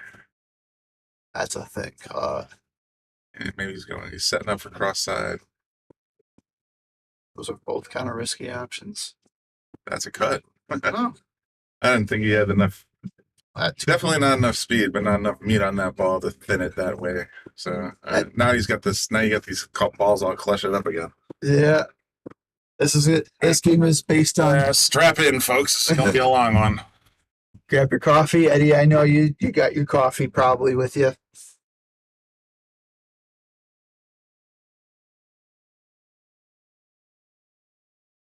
I'll leave Eddie long. Eddie, not Eddie. Eddie's not playing. Elvin. They both start with E's.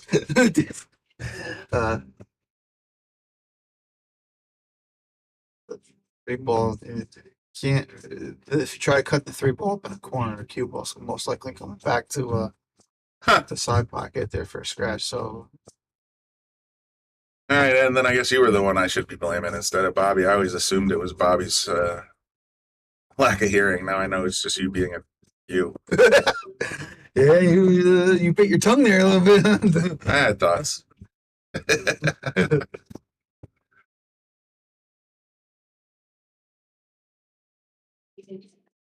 He's gonna hit this 9 ball hopefully on the corner and break up that 8-15 freeze situation. There it is. Very nicely done. Beautiful shot, 80. You're in position right now to even make the 14. All right, update on the scoring on table 1. Mario Perez just won over Elizabeth Gemka. So she's been eliminated. Mario will advance. I don't believe. Let's take a look and see what Teddy and Ashley. Teddy's up 2-1 over Ashley on the winner side. That's going to be a close match. They're both really strong shots. Him and Betty Orban are tied at 2 as well. Ooh, okay. Kitty had just enough power to get that 14 ball in there, and that was perfect because she now has the cut angle on the 15.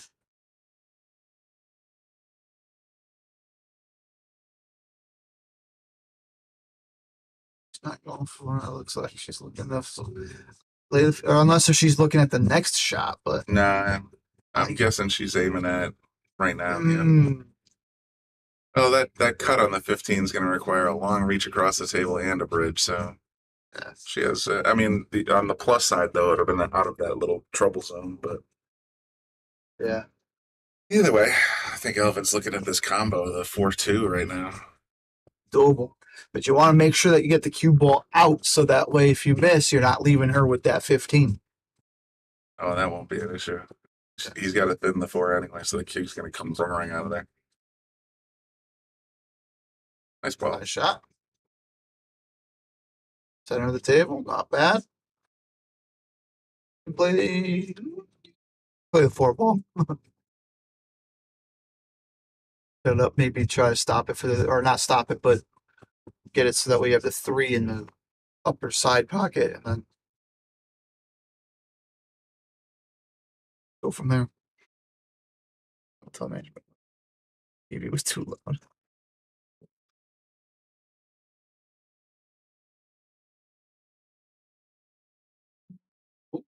Oh, too hard. Yeah, but I think Katie's going to be okay with that. Oh, yeah. So the 2 guys running Yale Billiards were both hearing impaired. That's what I'm hearing, Eddie. And my complaint was because the music was always too loud. Draw your own conclusions, folks. I never had the chance to go to Old Yale. I wasn't in the pool. I've been here about 4.5 years. You just started playing that recently? I started shooting pool in 2018, but that was out of just US 1, and then my 8-ball team formed here Right. in the fall of 2020, and that's when I first got here. And obviously we were I think we moved here in 2017. Gotcha. I think so. I haven't that changed. This structure, this building, there used to be, I think, a moose lodge. And It's a nice step up in terms of the bar space, the actual openness of the room. It was a solid upgrade from the old building that Yale Billiards itself was founded in. Yeah.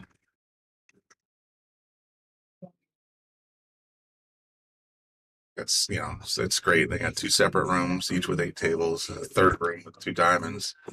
And, so players have their own, they're not stepping on each other like they commonly are with a, grid formation. So that's a great, and the bar itself is set up real nice as well. I agree. We got such a friendly atmosphere here. Yeah, the too. people here are awesome. The staff here is tops. Mm-hmm.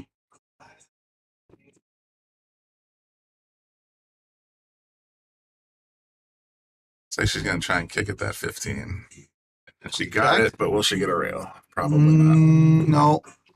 Just a little short. Even if it didn't hit the 12, it wasn't going to have enough. Yeah. All right. See how well you've been practicing your drills, Ellen. This is stop, stop, stop if he plays it right. Yeah.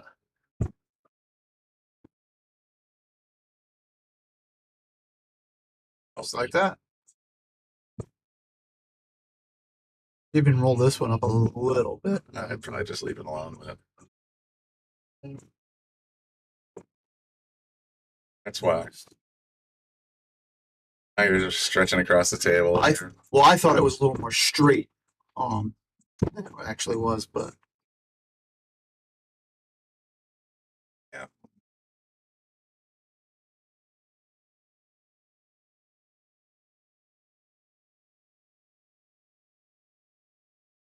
a doable shot though.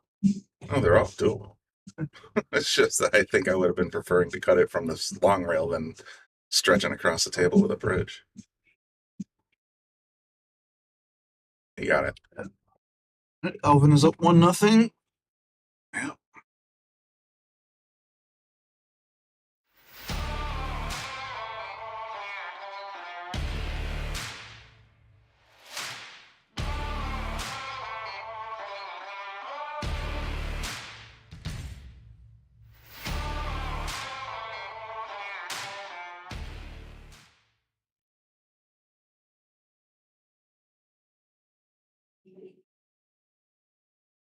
Let's see.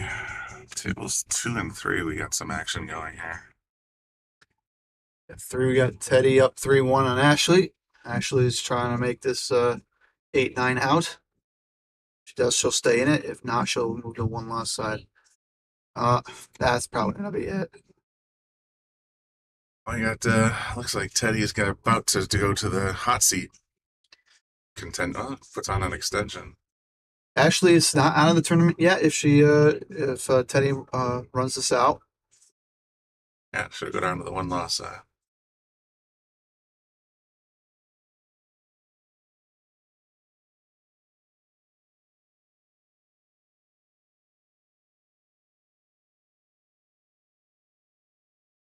it's like that. Teddy is in the hot seat. All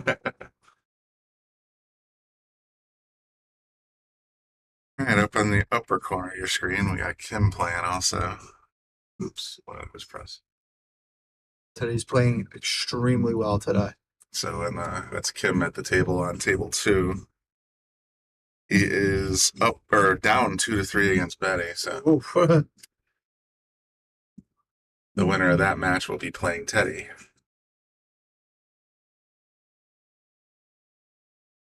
Kimbo shooting now. That is gonna be long here for Betty. Sure is. I'm actually kind of excited to see the end of that match. I know we probably got to go back to. No, I'm sticking with it for now. It's going to take these guys a while. I mean, that last match on table 4 took at least 20 minutes, so I think we got time to watch the end of this one. Nice ball. Yeah, she wanted more. Shoot, just another ball or two a roll. She would have been happier with that one, but here we are. Eddie, that is correct. I actually played him. I think I don't even remember Saturday. I think we were on table 8, but he was making some pretty good shots on that table, regardless. Right. we were on the wider pocket table, he probably would have beaten me.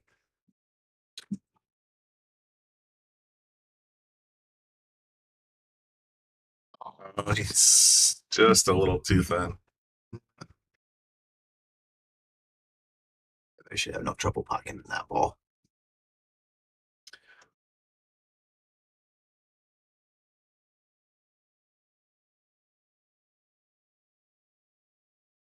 Came out for the 8-ball. Yeah, it's a long shot, but definitely doable for her. She's shooting really well too.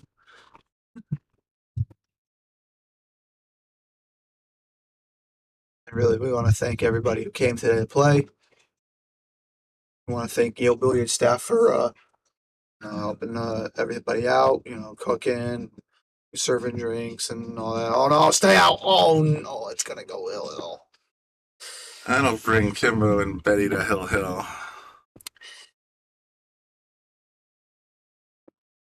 I'm not rooting against Kimbo by all means. You know, I was, but it's certainly something that I'm sure Betty does not like too much. But she's not out of it yet. She could still win this rack. There's Wayne. Wayne's here.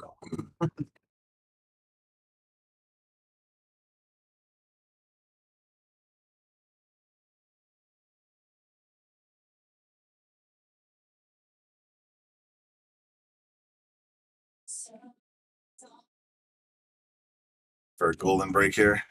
I think you might be trying to set up for it too. Well, you're always trying. It is, yeah. In a tournament play, when 9 on the break counts, just go for it. What's the worst that can happen? Ooh. Well, the 9 cannot move at all. Yeah, he came off the side of the 1 ball pretty bad. All right. The second time, I think he barely missed the 1 ball. Yeah. Got a chunk of it, but not much.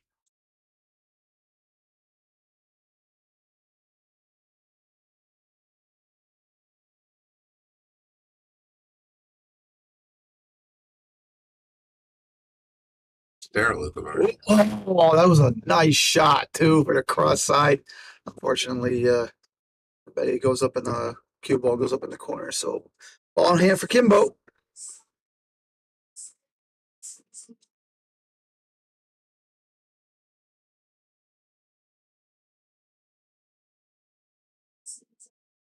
Yeah, Pooh School definitely helped out a lot of players.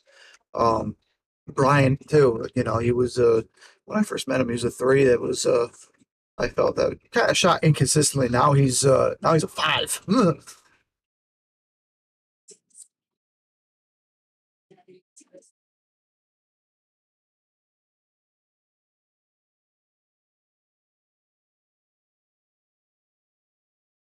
Katie and Elvin both still have 4 object balls on the table apiece, so Yeah.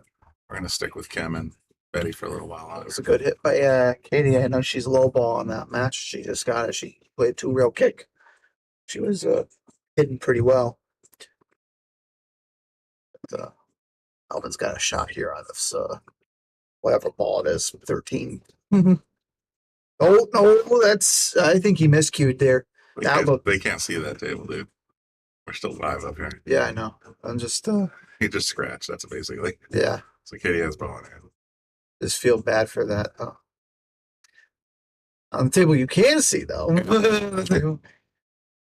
So I wanted to look back at that because I saw it was That's right. Katie had a very tough leave and she got out of it. This match though, with between Kimbo and Betty's rack kind of nearing its end.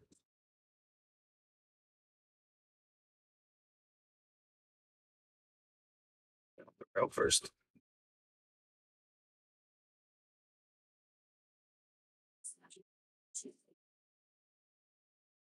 So now he might have to. I think he's got the 7-9. Yeah, that's definitely where I'm thinking he's at. See what he does. Yeah, Betty having a look. Yeah. I mean, she might want to watch the hit anyway. That's what they're calling for as a ref. Yeah. Just because if he skins the 8 first, then that's a foul. So. Yep.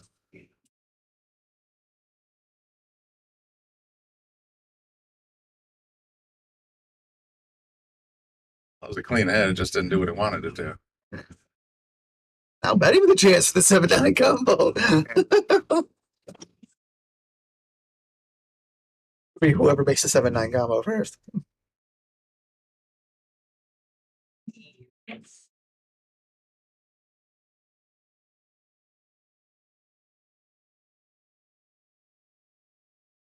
Definitely left a tough shot for Kimbo.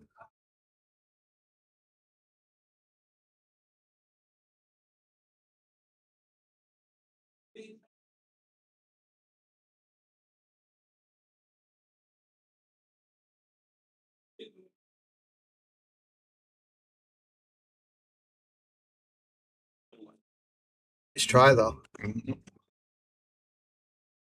Long shot for Betty, but cut is very doable.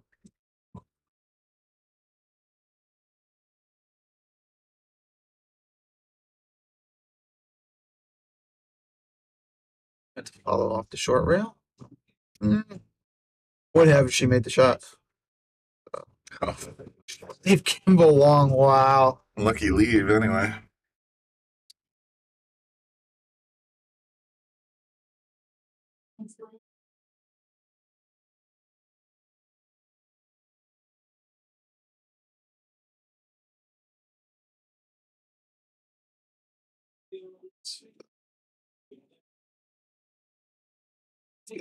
That's gonna be buried.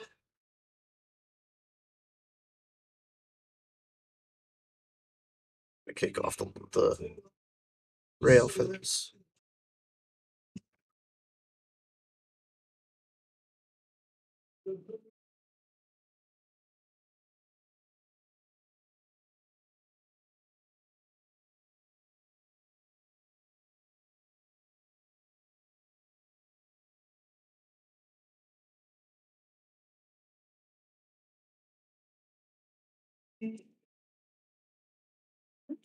Short rail.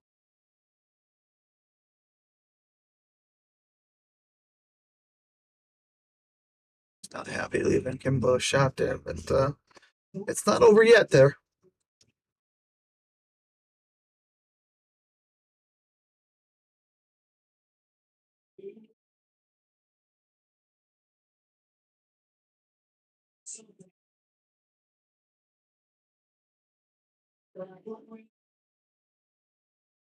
Maybe you got a lucky leave here. Just goes snug on the rail. That should make one.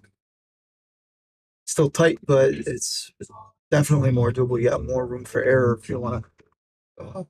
The 7 kind of just hits the bottom rail first. It's gotta be nice and light, just like that. That was a good shot.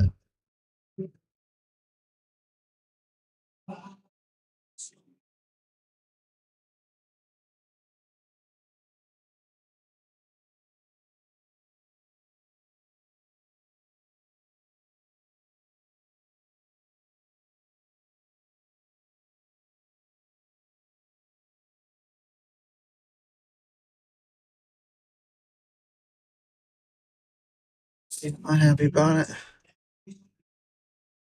Both got a chance to run this out there. That's a thin cut, though. Doable, very doable, but by no means the easiest.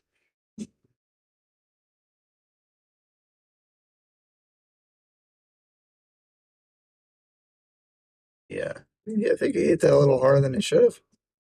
But he's got luck out here with the leaf. Sorry, I bet he can cross-eye bank this all day.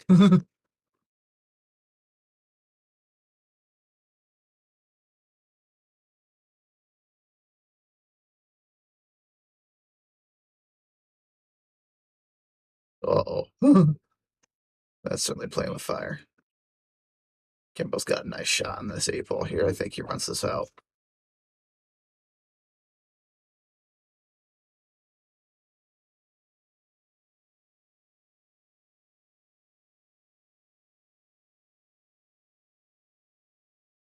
Good draw on that.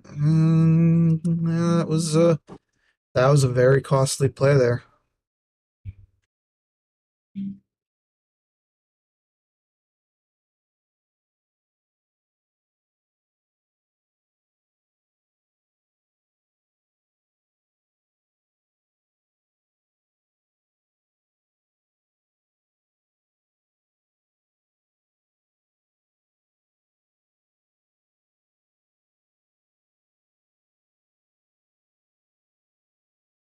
Shot by Betty, and she got a nice straight shot in the 9 here. Just take your time. Focus on the shot. And Betty wins that race. Yep. So she's sending Kimbo to the 1-loss side, and Betty will be facing Teddy in the upper bracket final.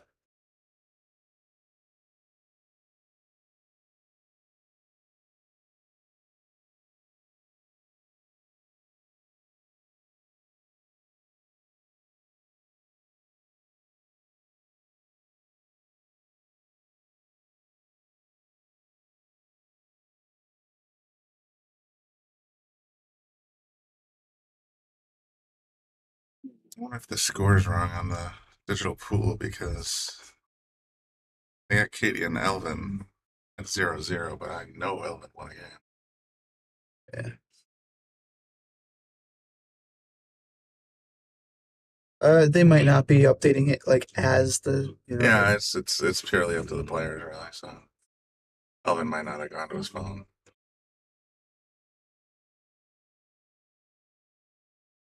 Just looking at the bracket and I'm seeing Vinny just got eliminated, so I'm sorry to see that, but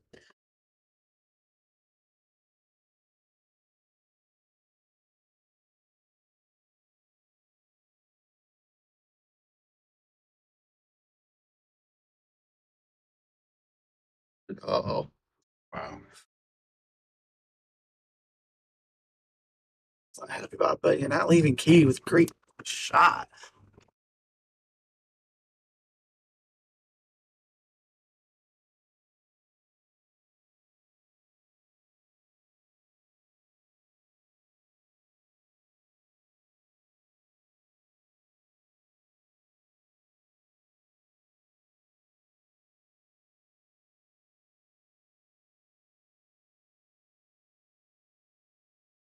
Completing her options, but any shot she makes here is going to be a low probability. So I'm thinking you just leave Elvin with as long a shot as you possibly can. Leave the cue center rail on one of the 2 short rails. Oh, she thought she could make it. No, Nope. And Elvin's gonna win this. that's going to cost her her day. As long as he takes his time on the shot and he doesn't get overconfident.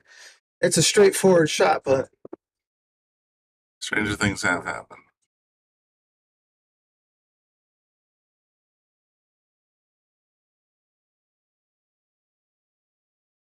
yep. And Elvin takes that 2-0.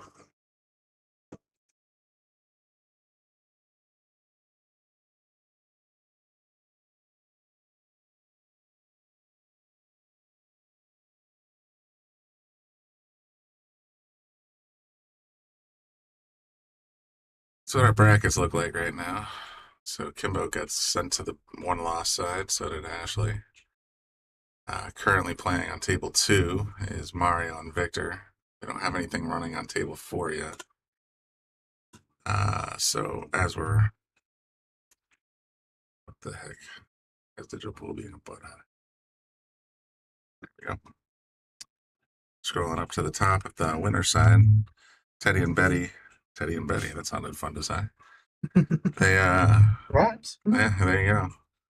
They're in the hot seat match, getting ready to. The winner will go to the final. So Teddy and Betty are probably going on table 4. That's table 4. Yep. It's confirmed. So let's go ahead and set that up. Teddy Zunge and Betty Orban. Okay. Table 4 is going to be for the hot seat. Yep. All right, so I guess I want to try cutting and pasting because that truly messed things up last time. I'm gonna order some food. You want anything? Yeah, I might as well. I haven't eaten anything today except for that donut.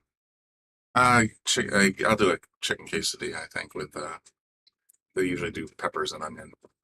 So Chicken, peppers, and onions. it's chicken quesadilla, yes to the peppers and onions, and just sour cream on it. They use the salsa. Okay.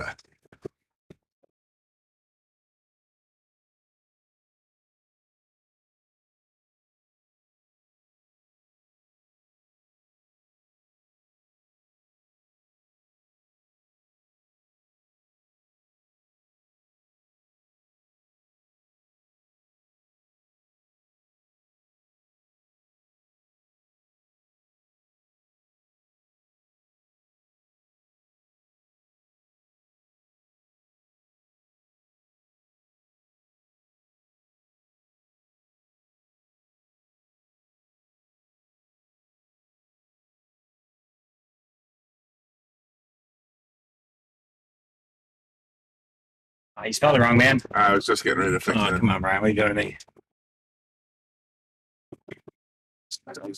So cool, and I saw it when I typed it in, but I figured I'd get the other one up. All good. Yeah, so you guys are fighting for the hot seat, huh? Yeah. 9 mile race 4. Nice. See how it goes. Yeah. Good luck, man. Thanks, buddy. I'll see you back here in a little bit. Sounds good.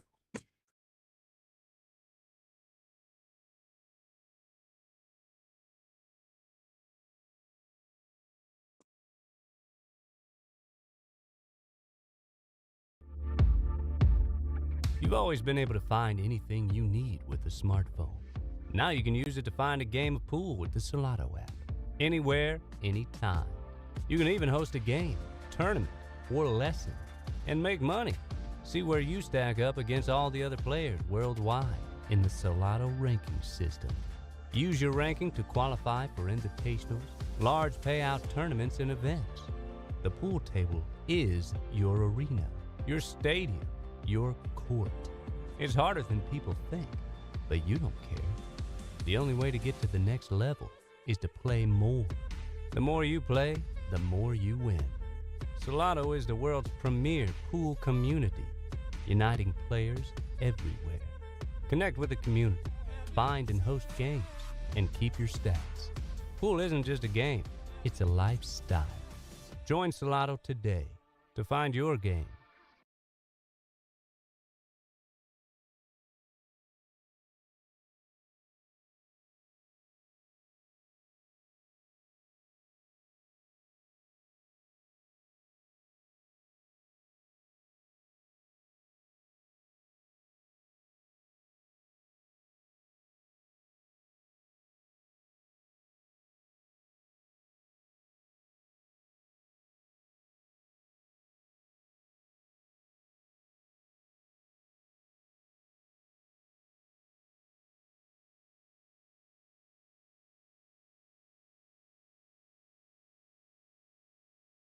While we're waiting for the next match, let's talk about upcoming events here at Yale Billiards. Oops. That's the one. As you can see, on 24th, we are having the current tournament that we're watching. That's Big B's Middle of the Road tournament. On July 23rd, we have the Kick Cancer in the Ass charity event. That's for Kathleen Saravone, Crystal's mom, who is currently in a battle with colon cancer for the last 3 years. So the fundraiser is basically a $40 entry fee into the tournament. $20 goes to the recipient, Kathleen, and $20 will go to the prize pool. There'll also, so it's open to 32 players if you're interested. Contact Crystal Saravone and or Lisa Zunj. Either one will be able to get you registered. There are blue ribbons for sale as part of the fundraiser. There's also some raffle prizes. The money will be donated to Kathleen for her medical bills. The raffle prizes include a Jacoby Q worth $1,000 for $10 a ticket. There's also 2 VIP box tickets to the ZZ Top concert coming up. Other prizes include car detailing kits, some dinnerware sets, earbuds, movie tickets, and so much more. Make sure, like I said, you contact Crystal to register or to donate raffles or money to the cause. Then a little later, the following weekend, we're having the Underdog Tournament number 6. It's open to all players that are handicap 5 and under. I think I had the joy of covering it last time, so I'll probably be here again. It's a 2-day tournament, 96 spots available. There will be, I think they said they have 82 already registered. So for the last 14, make sure you reach out to Hector Sanchez or Michelle Schroeder. Either one should be able to get you situated. And that's basically where we are coming up. If we have any other new information, we will definitely share it on our Facebook page or on our SharkStream Facebook page or on our Yale Billiard Facebook page. One way or the other, we'll get the information out to you. And you're watching the SharkStream live here at Yale Billiards. We're almost ready for the next lag, I believe.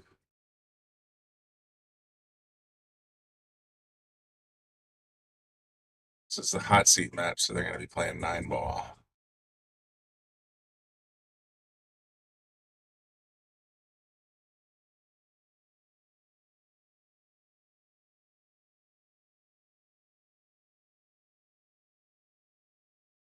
Again, if you like, if you want to follow the brackets live, we're on digitalpool.com as the Big Bees middle of the road tournament.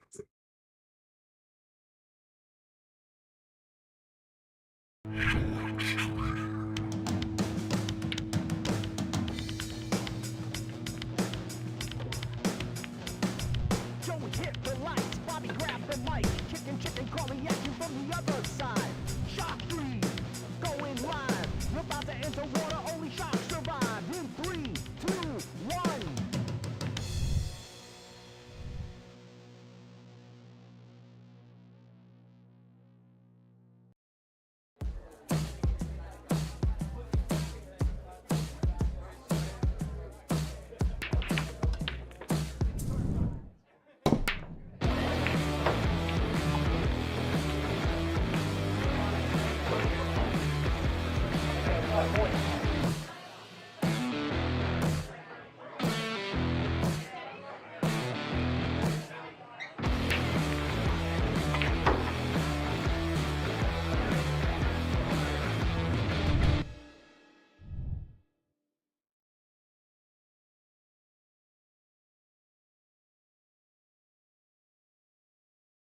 Yes, indeed, Hector. It is the hot seat match coming up. Hopefully, we'll be lagging very shortly. Teddy, for some reason, hitting his chalk. All right. Looks like we're getting ready to get started. Teddy versus Betty.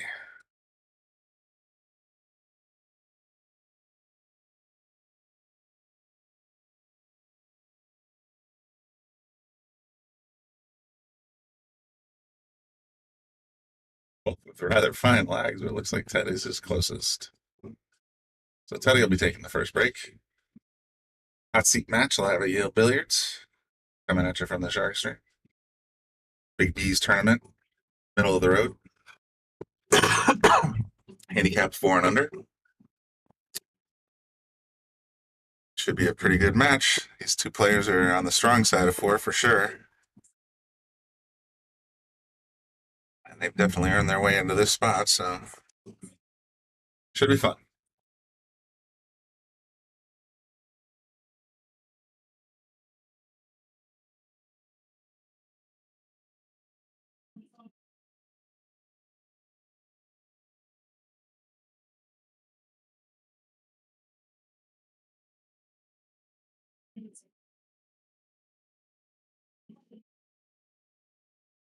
I hope they put your food order in. All right, what do we got? Teddy and Betty getting ready to get started. Teddy won the lag. He's breaking. And avoids the scratch there. Leave Chris to attempt on the one though. Yeah, you probably get. They allowed push outs in APA, right? Nope. Really? You gotta try it. Gotta try it. I don't remember where I quit APA, other than Bruce catching me and making me a 7. You know, other than that. Right. Oh, nice response. All right, Teddy. All right. You went to pool school. Let's see what you learned. Yeah, Andy, you're absolutely right. It's a pretty well represented crowd for sure. I don't know, Hector. We'll see. Oh, all in hand for Betty. Yeah, Hector's saying Teddy's a defending champion, so he's looking to defend his title here, and he's in great shape to do so. If he wins this one, he's just got to win one more. We'll see, though. Betty took out Kim just now, so she's showing up. She's no slouch either. She is showing up. She is playing. Of course, we have a few other participants, too, that are still in that could very well take this from any of them. Yeah, any given tournament, you'll see someone that'll battle all the way through the losing side and win the whole darn thing. We actually had that in an underdog not that long ago. It was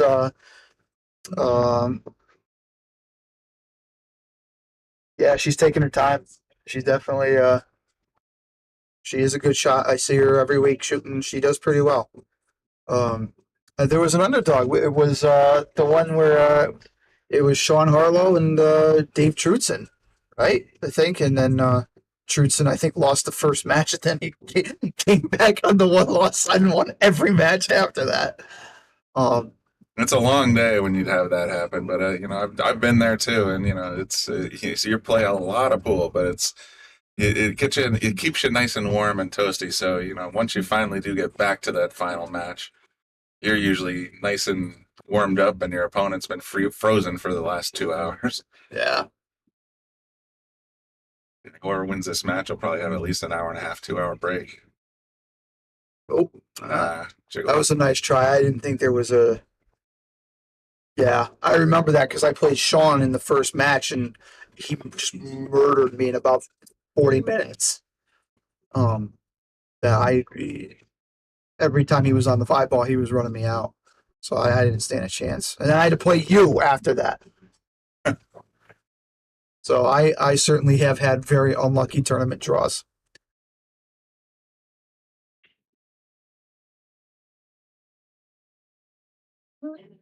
Hey, looking to I think he's just gonna play the 4 in the corner. I don't think he's doing anything fancy.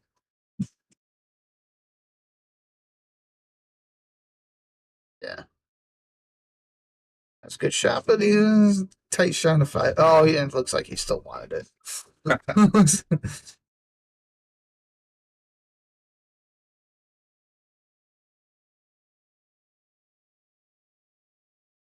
Yeah, I think he's realizing it's not yeah. I mean, I left immediately after losing to you because I was so mad.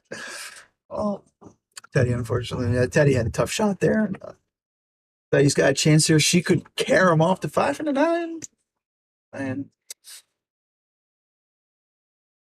put herself up 1-0 right here. She does just say no, I'm folded. Oh. I'm not rooting for against anybody here. I'm looking for a hill match. That's what I'm rooting for. But just got unlucky there. Just hit it too full. Teddy with a chance now to run this table.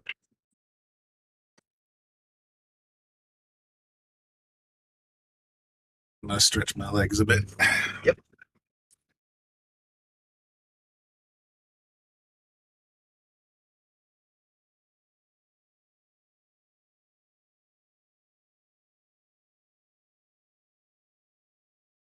Hey, Brian stepping out for a minute again. Teddy with a nice shot in the 6. It's coming back, and he'll see the 7 ball, but he's going to have, in order to make it, he'll have to bank it in the cross side. Or play safe. Either or is a valid option. He went for the bank. Takes it.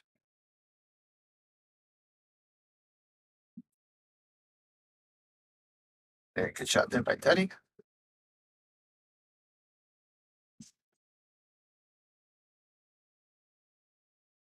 Chicken tenders and quesadilla is going to be a few more minutes.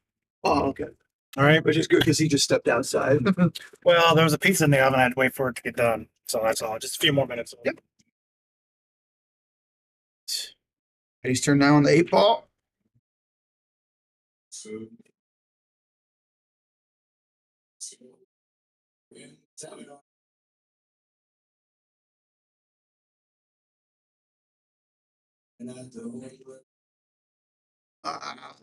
Unfortunately, Benny scratched on the side. Teddy with a chance here to go up 1-0. All right, Betty, you still have plenty of chances to come back and take this game. Teddy's no pushover either, so this will definitely be your toughest match today.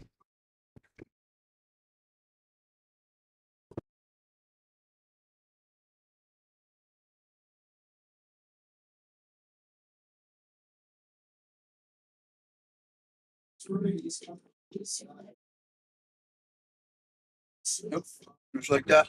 Teddy's going up 1-0.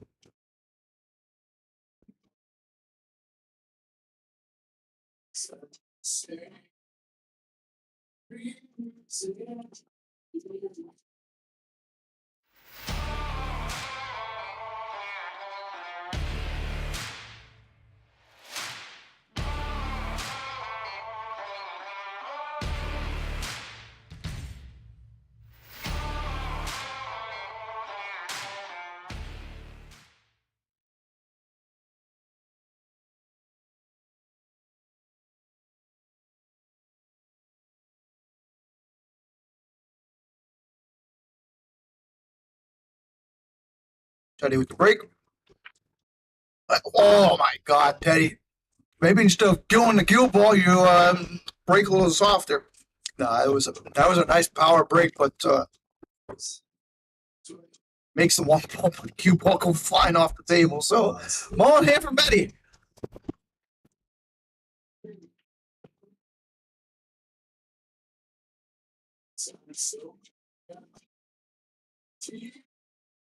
Ideally, you want to put a 2 ball in the lower right hand corner. Get the cue ball, come out, hit the rail, set yourself up for the 3 in the upper left hand corner.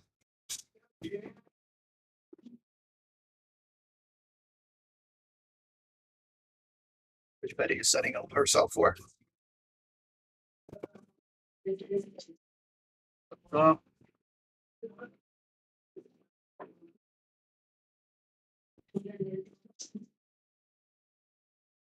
Leaves a little unfortunate though.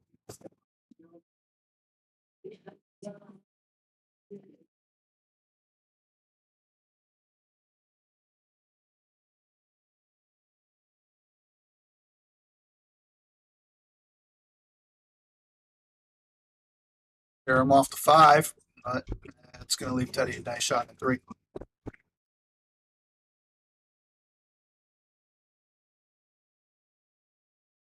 Victor, so sorry, I just saw your comment. It would be an interesting matchup for sure. Obviously, Kimbo would have to fight his way back from the 1 launch slot, but he could do that. He's more incapable.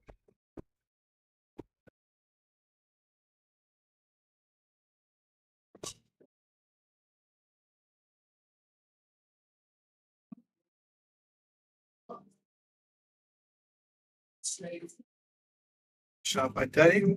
He's a real bank.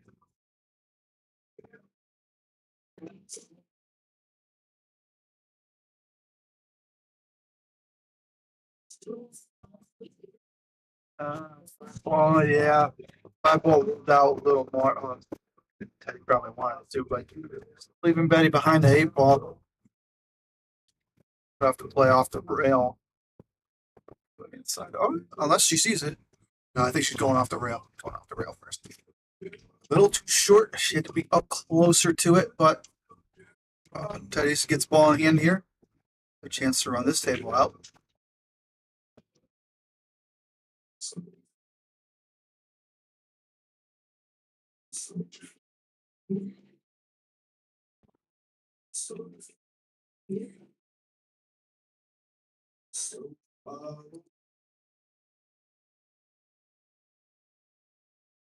So 5. Who else going to come to rail?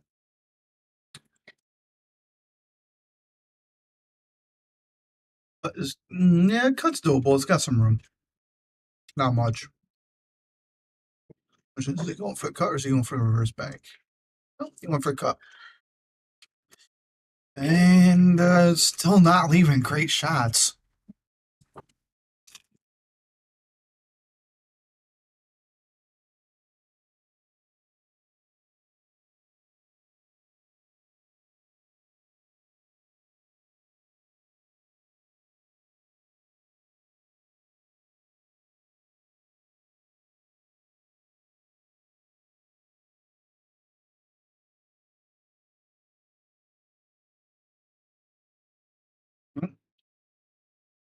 On hand again for Teddy.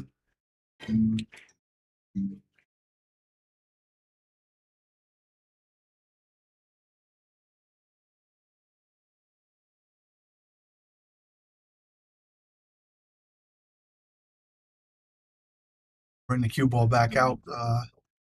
Not too much, but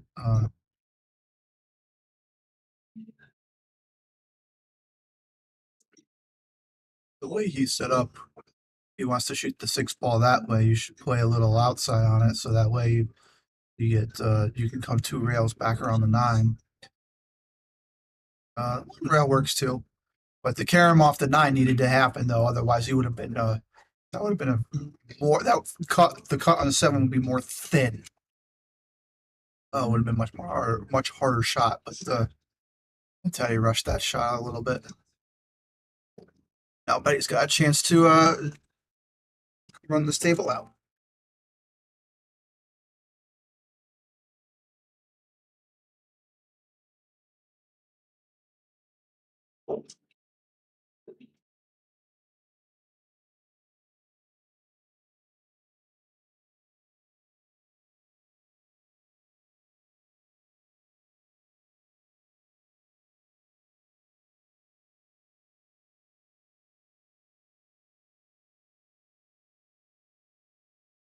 Jenna's getting really good.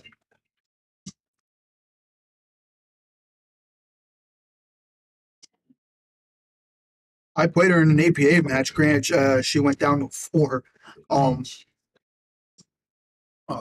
Which is surprised she dropped back down to 4. So I played against her because it was between me and one of my newer players. I knew my newer player probably didn't want to get beat too bad.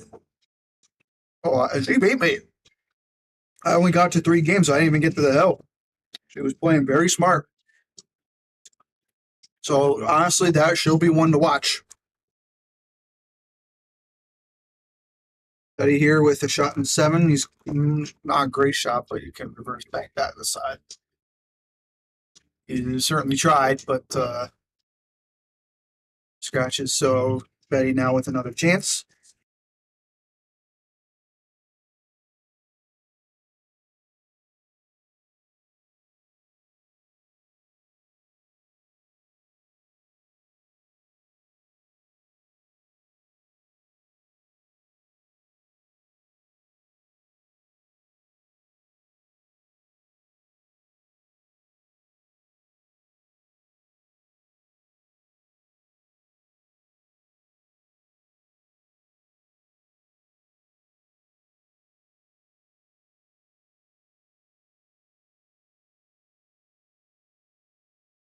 Stop by Betty.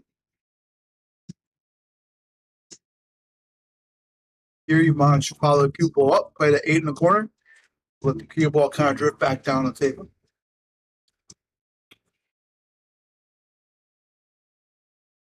Cue ball came back, but fortunately she did not make the shot. So Teddy now with a chance here to run this out.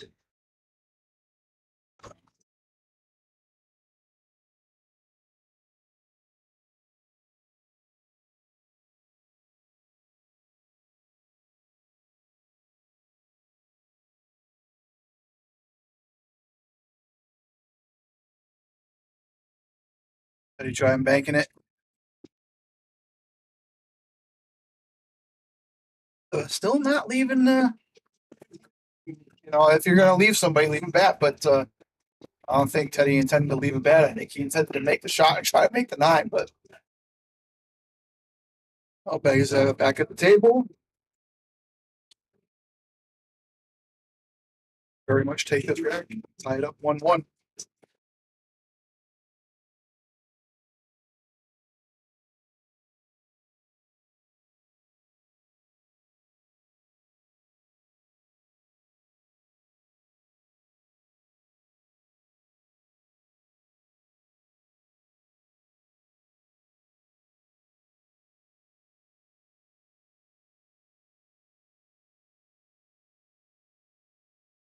Nice try on the cross fade bank, but she's leaving Teddy there with a pretty simple shot in the 8. What's got to do is roll this up a little bit. He left it hanging. He left it hanging. That 8 ball's in the pocket too, so it's it's sticking out a little bit, but she might have to reach over for this. There's a chance.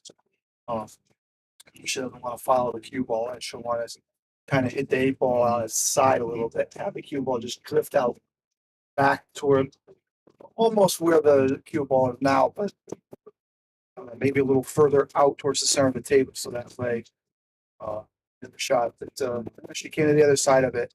Still a doable shot. Yeah, Hector, I know you're not happy with Teddy right now.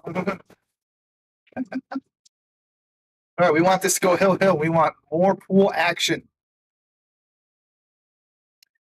Yeah, like that. Betty is tying this game up.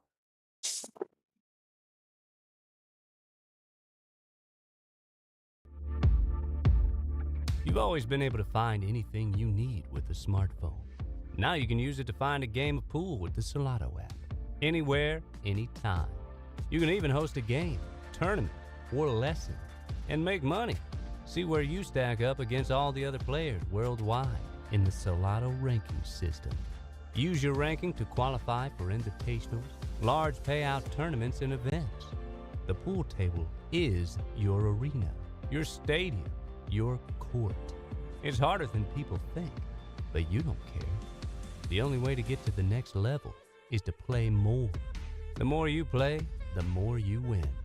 Solato is the world's premier pool community, uniting players everywhere. Connect with the community, find and host games, and keep your stats. Pool isn't just a game, it's a lifestyle. Join Solato today to find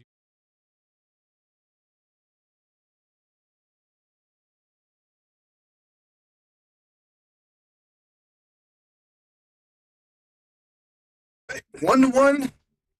We are in the upper bracket final match. Winner of this moves on to the grand final.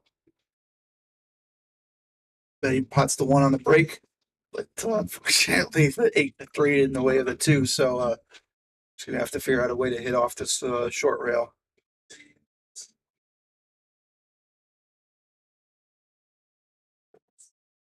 Nice hit. Very nice hit. I'm just gonna actually leave Teddy. Pretty interesting combo here. 2-7. Or Teddy can play safe. Safe is usually always an option on the table. Big Teddy opted for safe. Unfortunately, 2-ball kicked the 6 out of the way. Teddy probably didn't see that happening. I see that happening. But Betty's got a nice shot on the 2 on the side. Roll it up nice and easy. You can leave yourself for cutting a 3 in the bottom corner.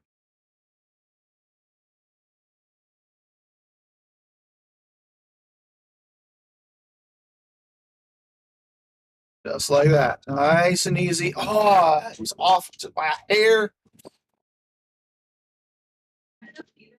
3-2 ball for Teddy.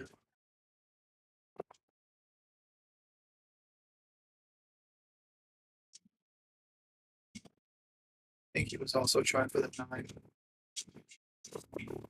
Teddy really wants his early 9 balls, huh? 3 ball on the side.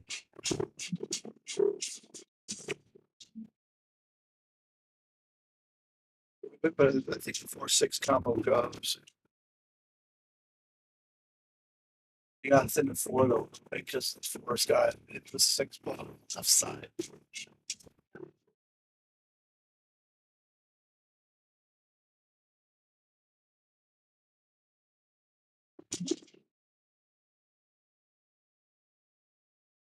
Hey, nice turn at the table. Pretty tricky shot here. 4 ball is at least visible for her to get a piece of it. And she's out to play safe. Smart idea. Did you get your case to it? I guess not. It's cooking. Mike came by. He said that there was the pizza oven had pizzas in it, so it would be after that. I'm an emergency.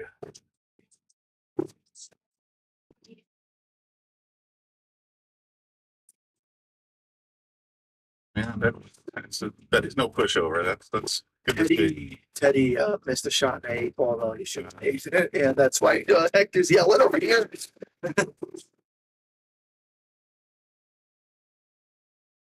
He literally left the 8 ball hanging in the corner bracket.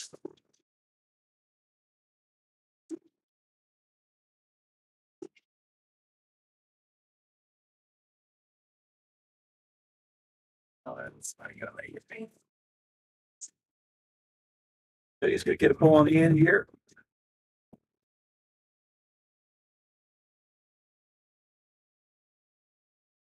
A couple of forward shots. Roll the 4 up, roll the 5 up, and then he's got an angle on the side.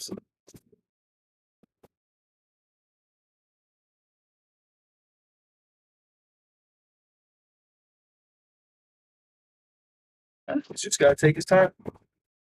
I think he's worried about kissing the 5 ball first. We're gonna play on the side instead. Bad shot. Got a bit of an angle on the 5 though, so the cue ball's going to hit the rail. And it's going to come back out the center of the table. You might not have a great Exactly. Thank you. Yeah, I just figured I'd let you set that stuff down. Yeah, fair enough. Thanks. I got to reach over.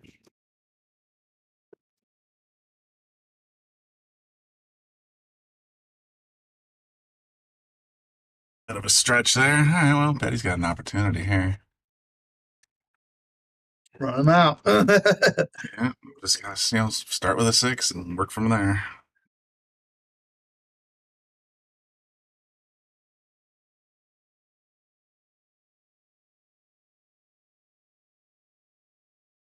Right out of the oven. Woo.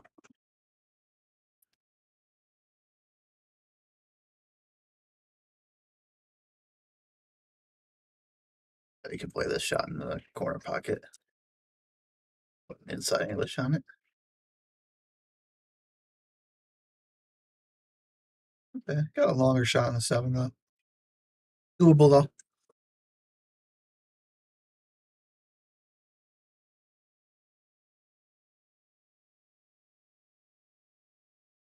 Too hard. He's definitely been putting a lot of muscle on these shots. I don't know.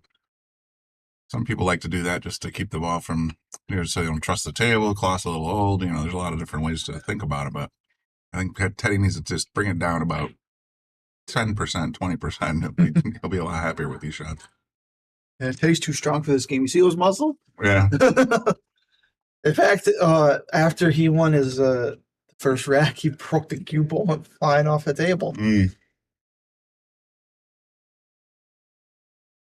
A larger table, yeah, maybe you need more of a power break, but on the smaller tables, you don't really need to kill it. You just have to push through it a little bit. And I mean, it's a 9-foot table, so it's still good. I mean, if you can hit it well, the problem is if you hit it even downward a little bit, it's going to go flying off the table because by the time it hits the head ball, it's in the air.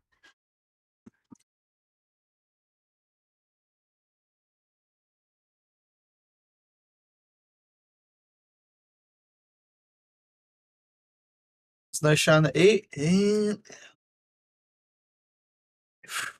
And this is definitely a shot that would get me to stop and think for a little bit. But yeah, she's sizing it up. That's the right thing to do. I think she's going to play it in the side. Gives her a little better opportunity to keep out of the corner pocket. Yeah. And then vice versa, for example.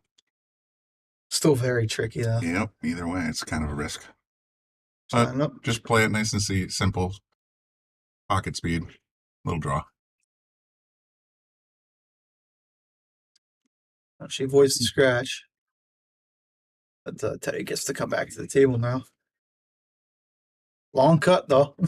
And definitely not a very high probability shot, so she may have another opportunity.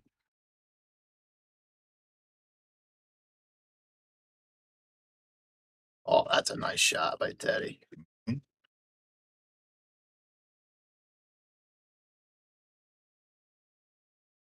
2-1 Teddy. Still anybody's game. For sure.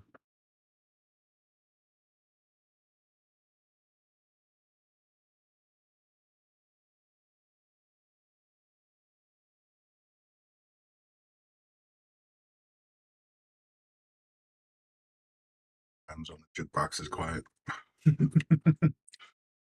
It's like, oh, so beautiful silence. Hey, Jackie. Thanks for tuning in.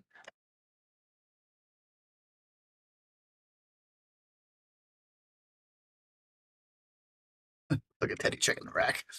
Actually, it is a good habit to get into because not that anybody would, but if the rack is loose, you really don't want it to be. You want to get that spread. The looser it is, you're not going to get it.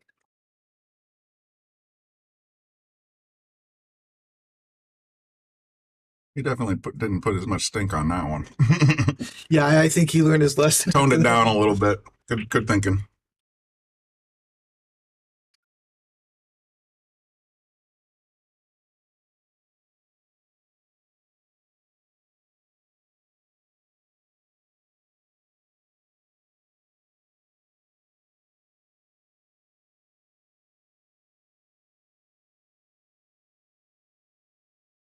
But he just missed the one. Tody's got a nice look at it.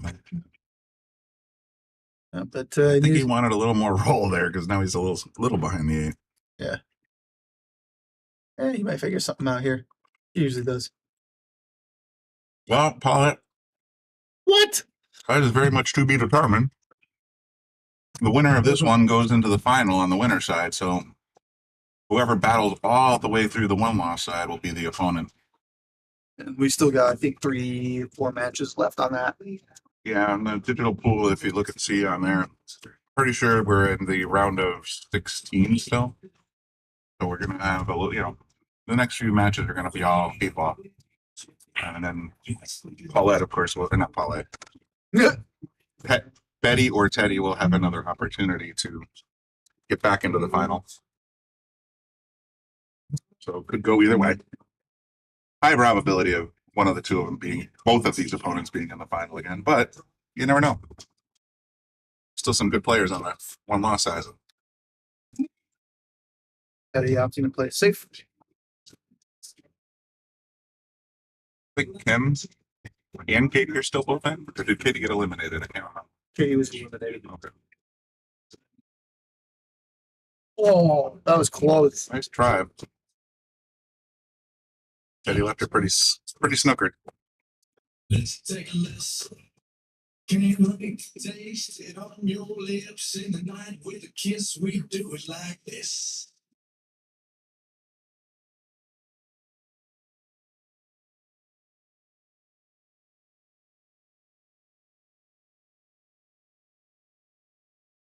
It's trying to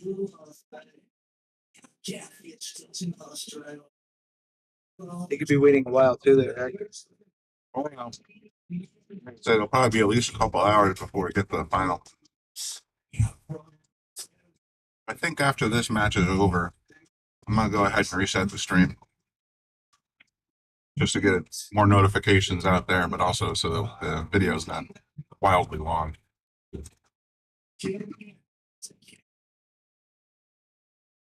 But there's still a lot of time left in this match, so that'll be a bit.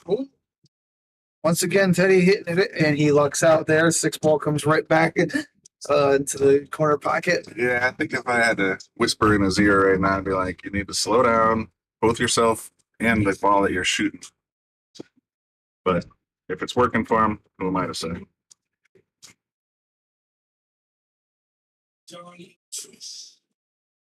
Let's take a listen. Can't wait to taste it on your lips. Say goodnight with a kiss. We do it. The audio's bleeding in. Had to say something about the jukebox being nice and quiet, and all of a sudden it's blasting country music.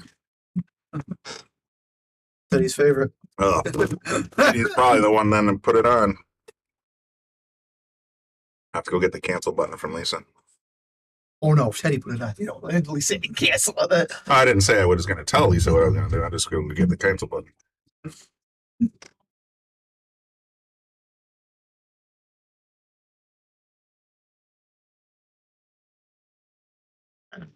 Tried to cut it up in the corner, which it was very risky because where the 8-ball was sitting kind of close to the pocket, no matter how you spin that ball, the natural angle, cue ball just goes in the pocket.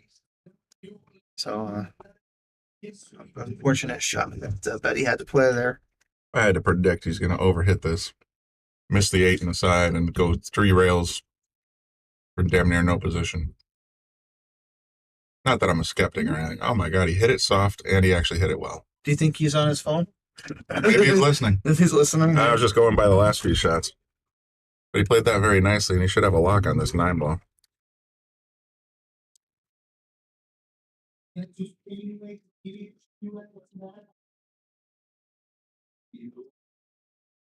Oh, that's costly.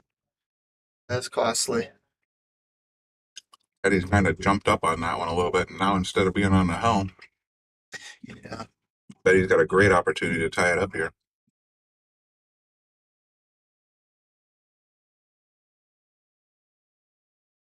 And she does just that. That's exactly what she did. All right, 2-2. Let's throw something on there. You've always been able to find anything you need with a smartphone. Now you can use it to find a game of pool with the Salado app. Anywhere, anytime. You can even host a game, tournament, or lesson, and make money. See where you stack up against all the other players worldwide in the Salado ranking system. Use your ranking to qualify for invitationals, large payout tournaments, and events. The pool table is your arena, your stadium, your court. It's harder than people think, but you don't care. Yeah, go ahead and cut into it. Yeah.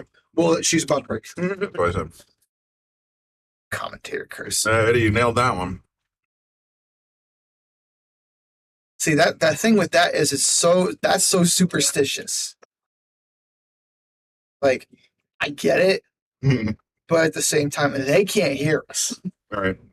And now if they're watching and they've got, closed captions or whatever, then they really should shut it off and they should focus on their game. But So there's that.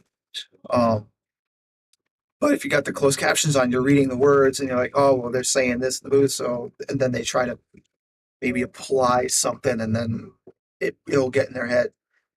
That's why if I ever play on the stream, I never have the stream open. No, I don't either. It's not. I wouldn't either. I just you got to focus on what you're doing, one task at a time. Although there are a couple of players every once in a while that I'll be making comments about, and they'll write back in the comment section. I'm like, whoa, Yeah. slow your roll, bro.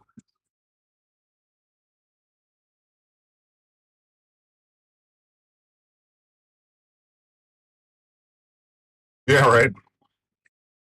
Eddie says, "Oh, you obviously don't bet on football." I don't bet on football. I don't bet on anything. Since the 80s, anyway.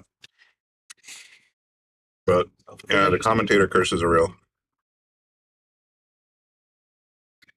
I'm trying to bank this. especially when they're saying, "Oh, it should be an Real easy bank. point. Should be an easy point after attempt," and I just missed the spread. Almost made a 2 real bank there, but Bay's got a nice shot on the 2 ball on the side.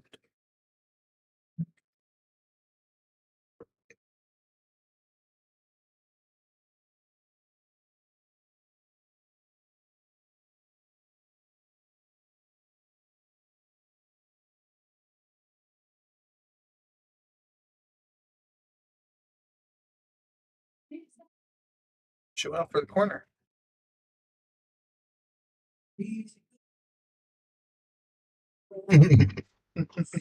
Been there, done that. Bought the T-shirt, Eddie. I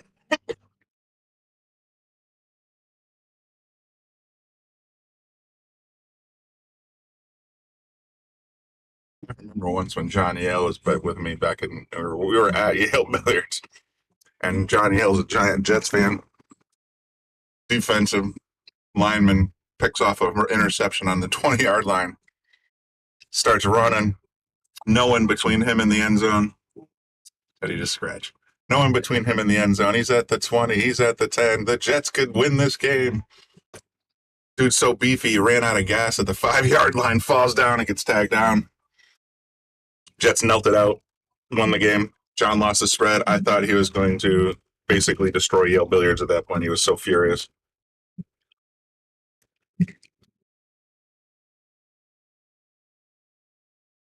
So funny, though. Get in there, you fat blank. Yeah.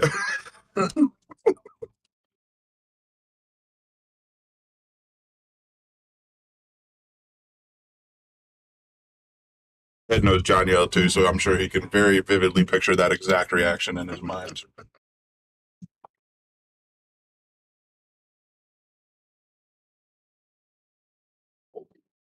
Was a nice try though. Would have been she made that 3 ball. She would have been perfect for the 4.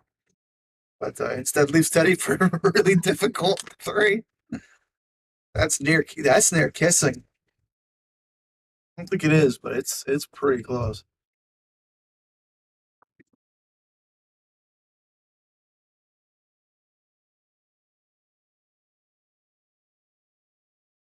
That's yeah. I don't know how much Teddy could really do there. Yeah, I was pretty locked up.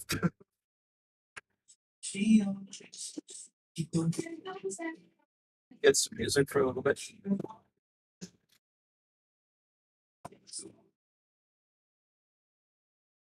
A little bit of back and forth right now on the 3 ball, but Teddy's probably got this one. Yeah, bring the cue ball back down for the 4.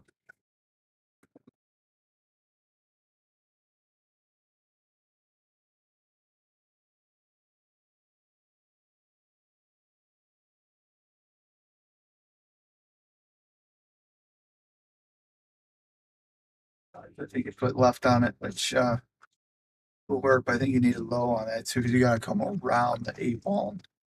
Yeah, I was going to have to travel a lot with a bridge. You're not going to get that kind of sauce on it anyway.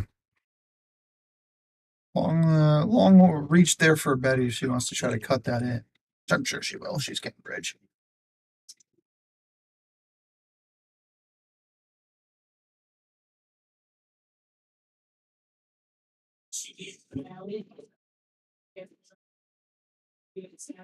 Safe, nice. Thinking. I mean, it's not a high probability out for these players, so might as well try to get ball in hand if you can, or at least leave your opponent difficult.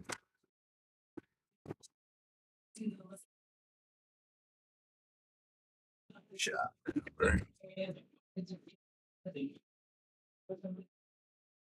I might seem to press the boom button somebody can see, so I think I'm gonna stop pressing it now.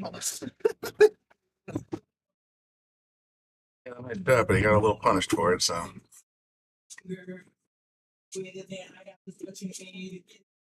Well, the thing, Betty did play one, a couple of shots ago. I mean, it left Eddie at cross reverse bank, but the fact that she thought about leaving Teddy tough, though, I give her props for that.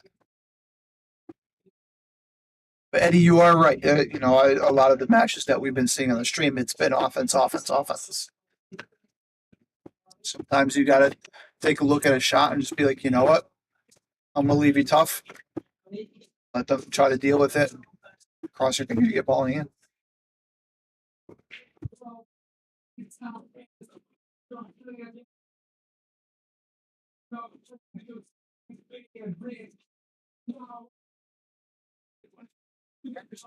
So you want to keep the cue ball on this side.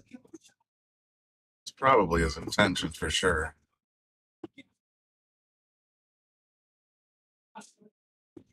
I'm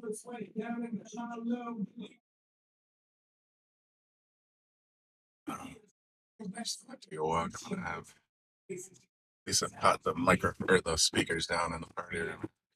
It's getting too warm in here. I'm gonna start falling asleep. Anywho, yeah, I think that's probably a good idea.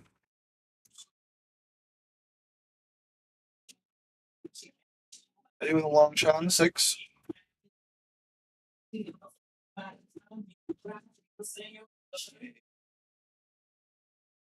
It's gonna leave Teddy's shot in the 6, but if Teddy cuts the 6 ball in the corner, the cue ball is gonna come out away from the 7.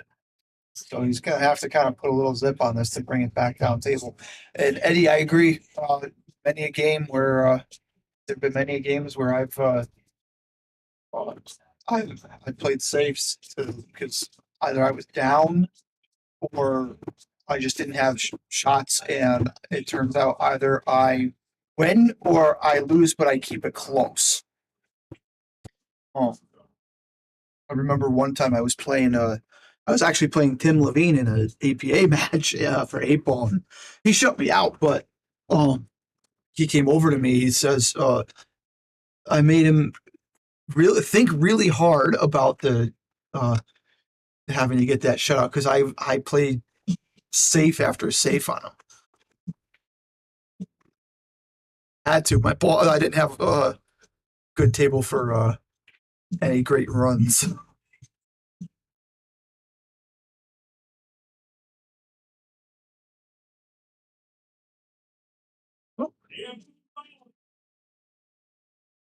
So the ball's coming back. I don't know. Let's see. It's gonna be This will be an interesting shot. A 7 for sure. He's going to probably cut this all the way down.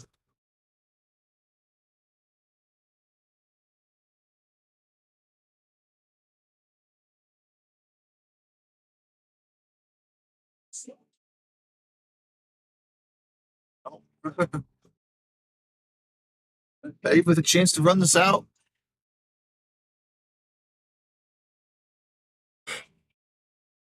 And once again, one ball at a time, make the 7 first. The 8 should be fairly accessible for most of the table.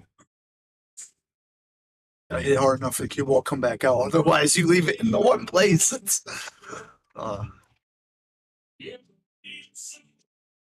just like that, Betty. Nice shot.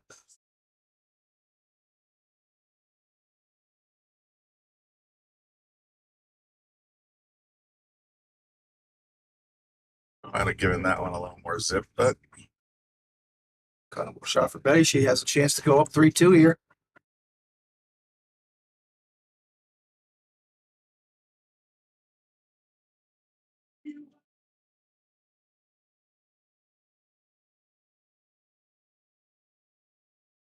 And that's a great shot. Betty's on the hill. That ain't in a bit of trouble here, but by no means is it over yet. This will probably be Teddy's wake-up call to start playing smart. yeah, I mean, it's going to be tough for him to crawl out of it. And he literally gave away that game to give Betty 2-2. So in this case, he should still be up 3-2. As it stands, he just boxed a 9 ball and now he's in trouble, and at least in hot water. We'll see what he does here. If he can sort of put on his rally hat. Actually, you might get your Teddy and Kimbo match in the one loss side there. If it's up 2 balls on the break, but no, nothing, no reward there for the 1. Oh, okay, we got it.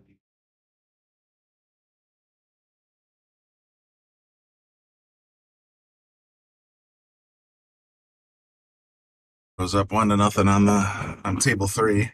Yep. Against Elvin. I was just curious who was progressing. So Victor beat Ashley, knocked her out. Yep. And he's waiting for the winner of Kimbo and Elvin. Yeah, Kimbo and Elvin will be facing Victor. And the winner of that match will be facing the loser of this match.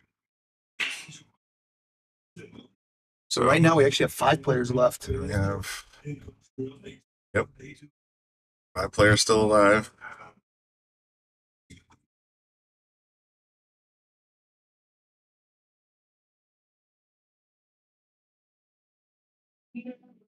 Right there for Betty. And I think I think the 5's in the way.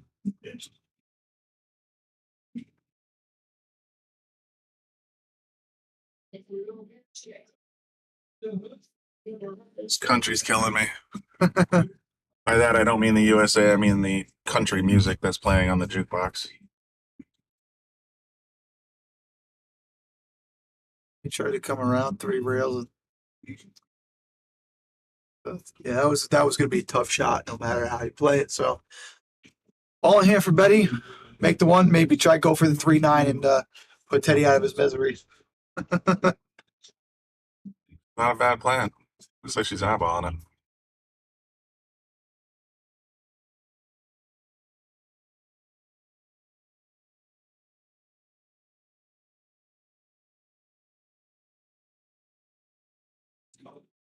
Give yourself a little bit of an angle and play the 1 on the side. You can easily get the cue in that upper right corner. I don't think well, let's see what she's thinking. Maybe a little draw, same action. Or she's actually just going for the 3 ball. Yeah, she's going to take the combo here.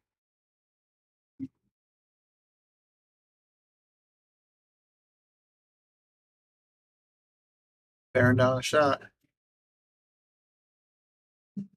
He has headphones, but they're not working. Just like the bent booth camera. I thought Teddy had done some maintenance work here yesterday. At least that's what I was told, but I don't think he checked everything. Oh, That was very close. See if these ones work. I doubt it.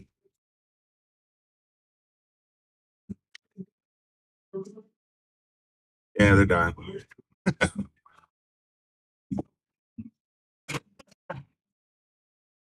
So he rifles that in. Pretty good shot. He's got a cut in the 4.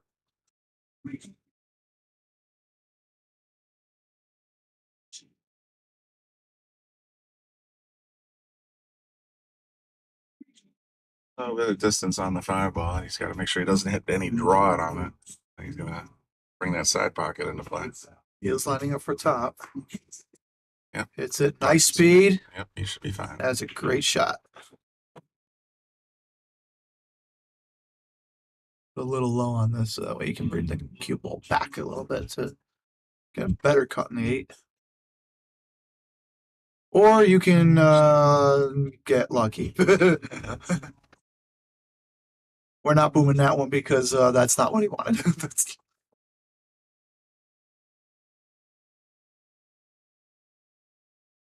Again, like that, he just whacked the ball.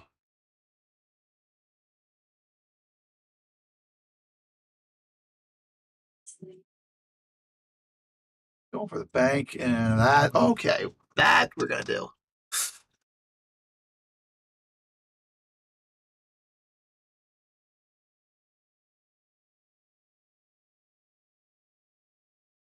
Raising the question. Now what? Gonna have Don't to- screw up. Somebody calls me for a timeout. I'll just look at him and say, I'll just be like, don't screw up. It's Eddie has a point though. It's definitely ripe for a safe play here because he Yeah. just gave the game away to Betty. Yep. So it looks like, well, commentator curse again, but last few times she's been in this position, she's just taken her time, lined it up, and popped it right in. So I have confidence. So do I.